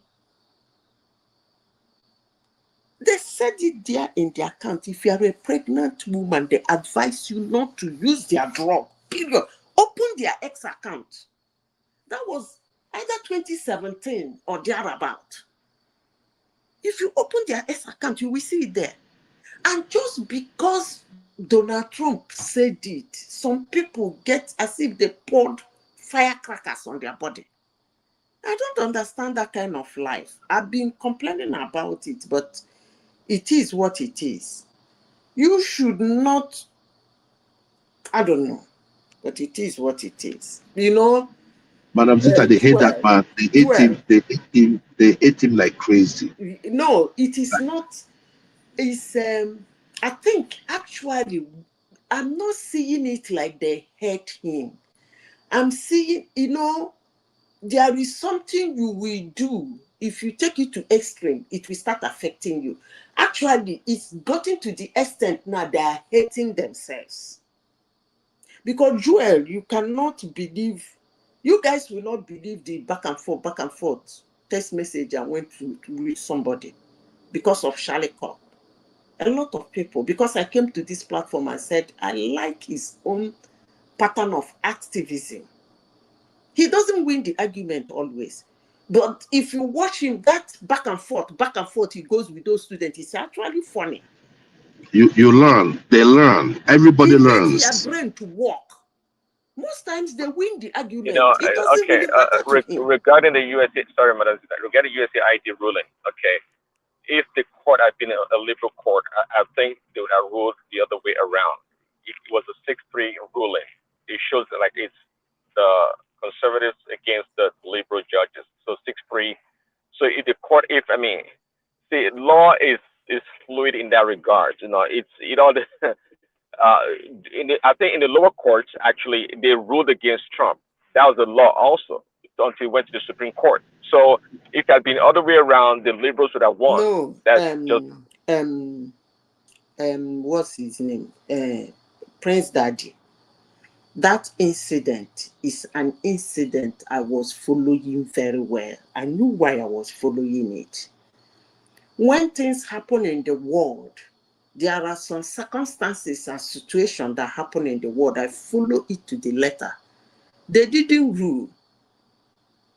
It's just a lower court judge that came out and said he should start paying that money. Period. There was no like court, all those rubbish they've been doing. One court will come out and rule something. It wasn't like there was a case or something. You're right about that. But the point here is that, but how come the judge did not see the law as favorable towards Trump and say, no, this should hold. What Trump did should hold. You see, it's actually just I was telling Joel of Najwe, is actually really, really nauseating the way the world is going.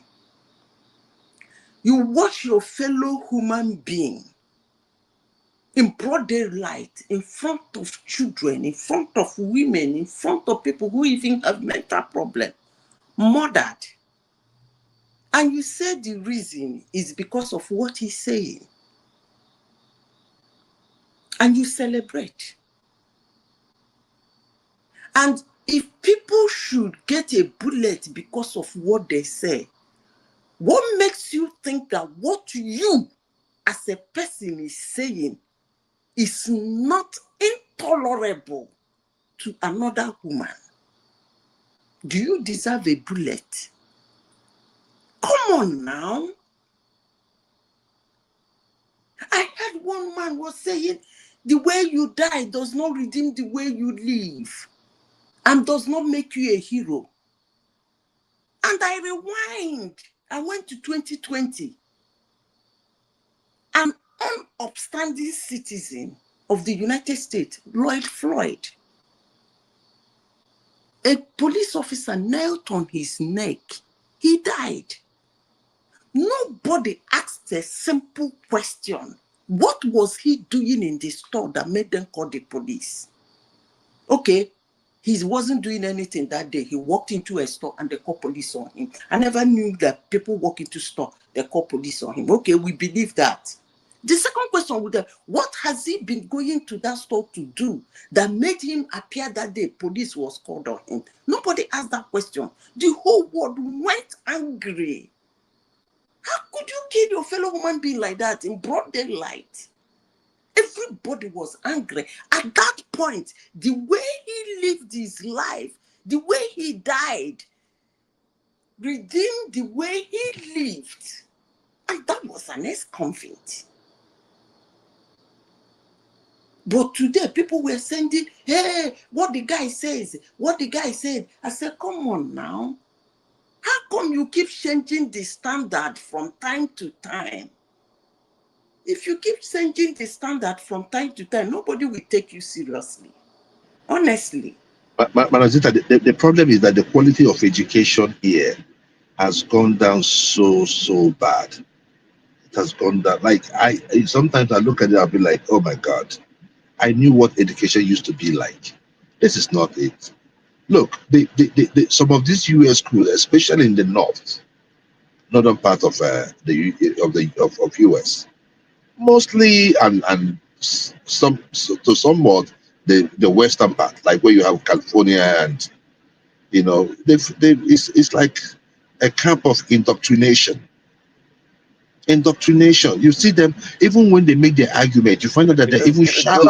Sorry, is it the quality of education or the ideology that's permeated the school system? That's what I'm saying. That the quality of the education, you cannot. You see, you either take one or two, right? It's not something you can't take both, right? So you have to make a choose.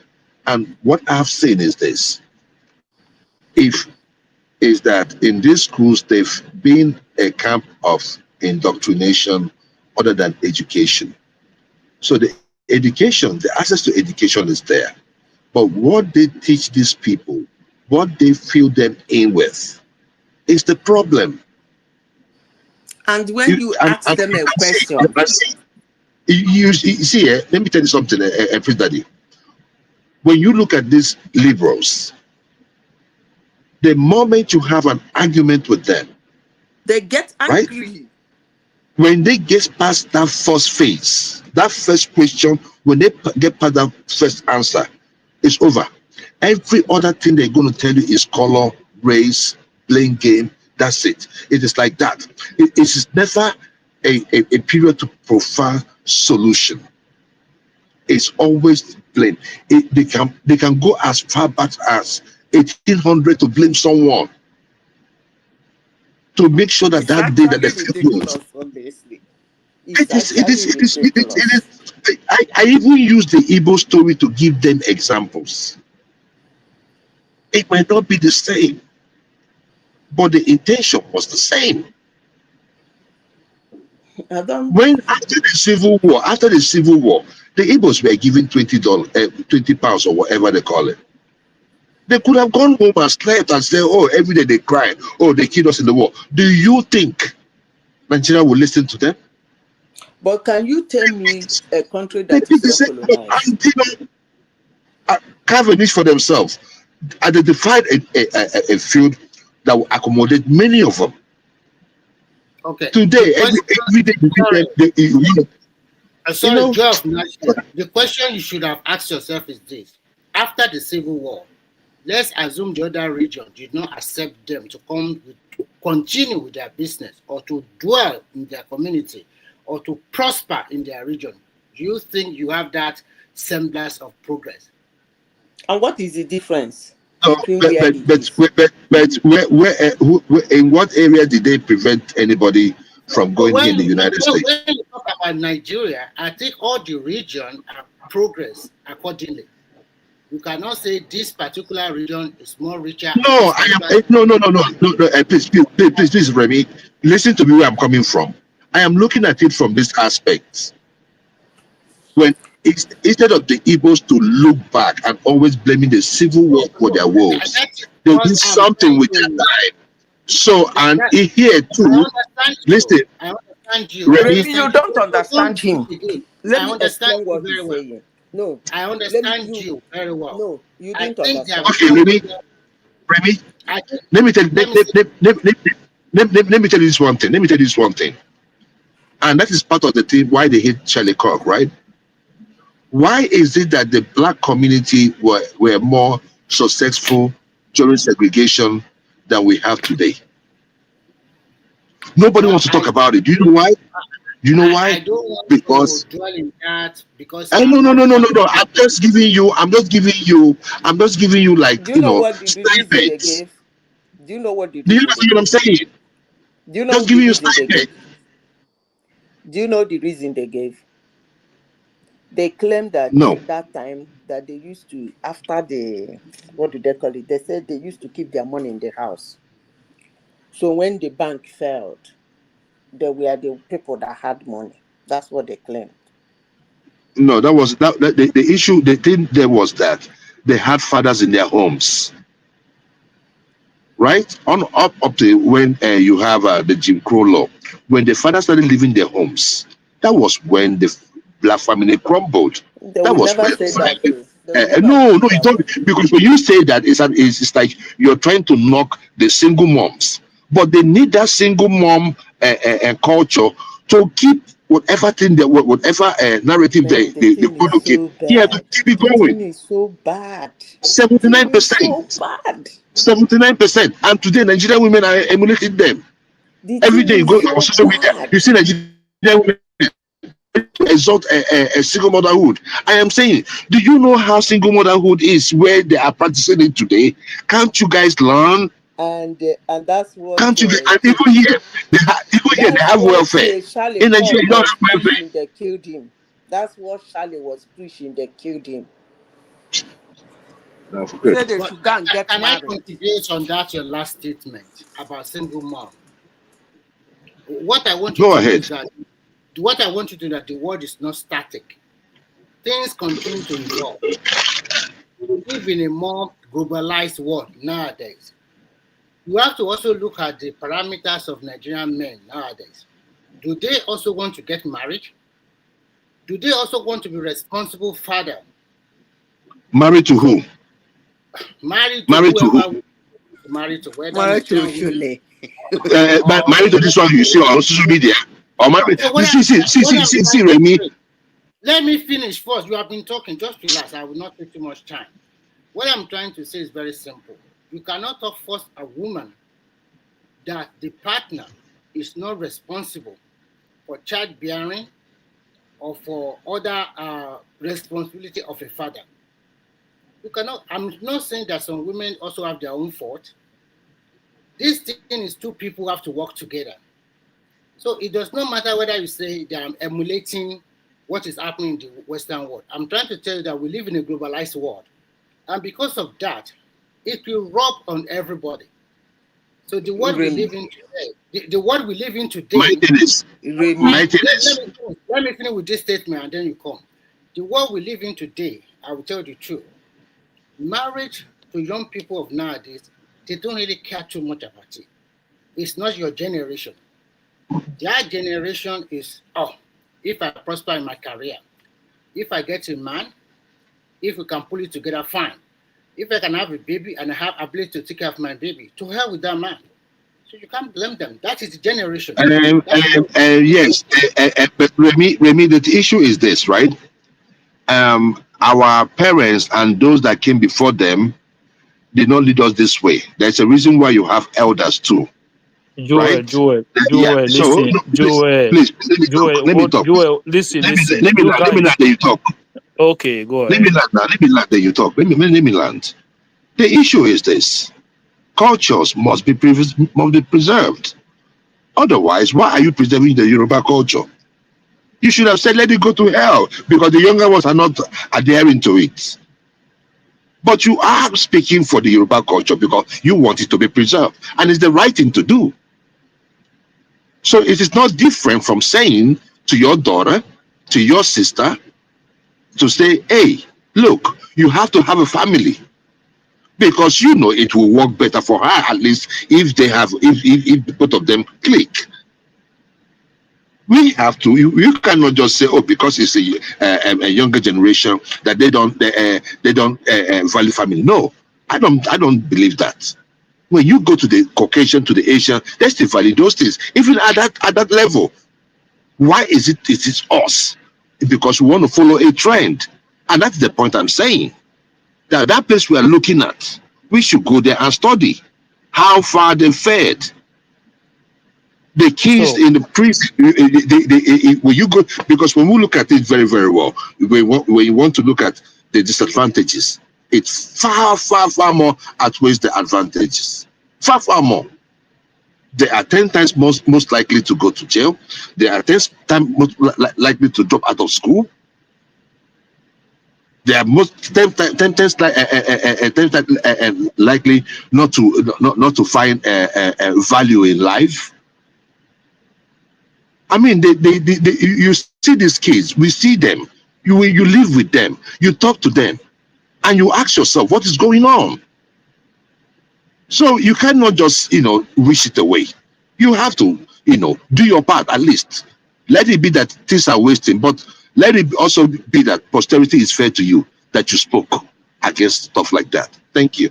So Joel, what one thing you guys are taking out of it is that these older generations that you guys want to compare to this new generation is that the culture then kind of allow for a polygamous relationship whereby the man have one wife, see another woman he likes, he doesn't need to cheat, he just bring that one in.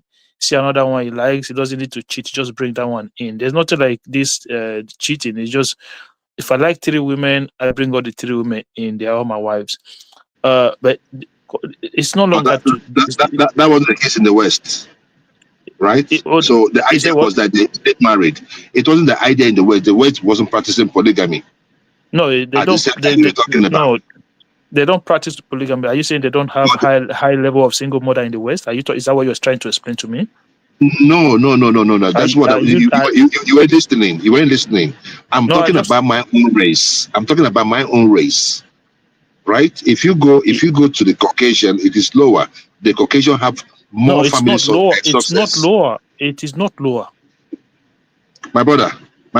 You see, I don't like doing all this. It depends on the community that you are talking about. It's not lower. No, I'm telling you now. See, my brother, in the black community in general, it is not something. This is something that I have written a paper on, right? But yeah, we have more single mom among the black community than any community. The Hispanics believe in family. The Caucasian believe more in family. I mean, even if they got divorced, for instance, you still see them have a second marriage, third marriage. Yeah, but they divorced already. They already broke one relationship. They broke 2 relationships. What difference does it make? Listen. No. Listen. My thing is just this, right? The importance of family, knowing the value of it. Now, within the black culture, is being present. It's being present in your children's life. If you talk about being present, it's totally different. They are. See. They are. This is the thing. Why is it that we embraced it the most? Why is it that we embrace Jim Crow the most? And the thing there is that you see it in the numbers. Go to the jail, you see it. Go to out of school students, you will see it. No, I'm talking about the black race. So I'm not talking about every other race, but I'm talking about the black race. It's what it is. Here in Europe, the Caucasian. Okay, go ahead. Here in Europe, the Caucasian constitutes more than 65% of the total population of people living in Europe. So when you're even talking about Caucasian, Europe has the largest number, even more than the so-called America. So, and at the same time, we have that in some countries, more than 53% of the people are single parenting. Here in a country like Finland, they don't even care about. You can see people getting married and still retaining their family name. So sometimes what I'm trying to say is that modernity and globalization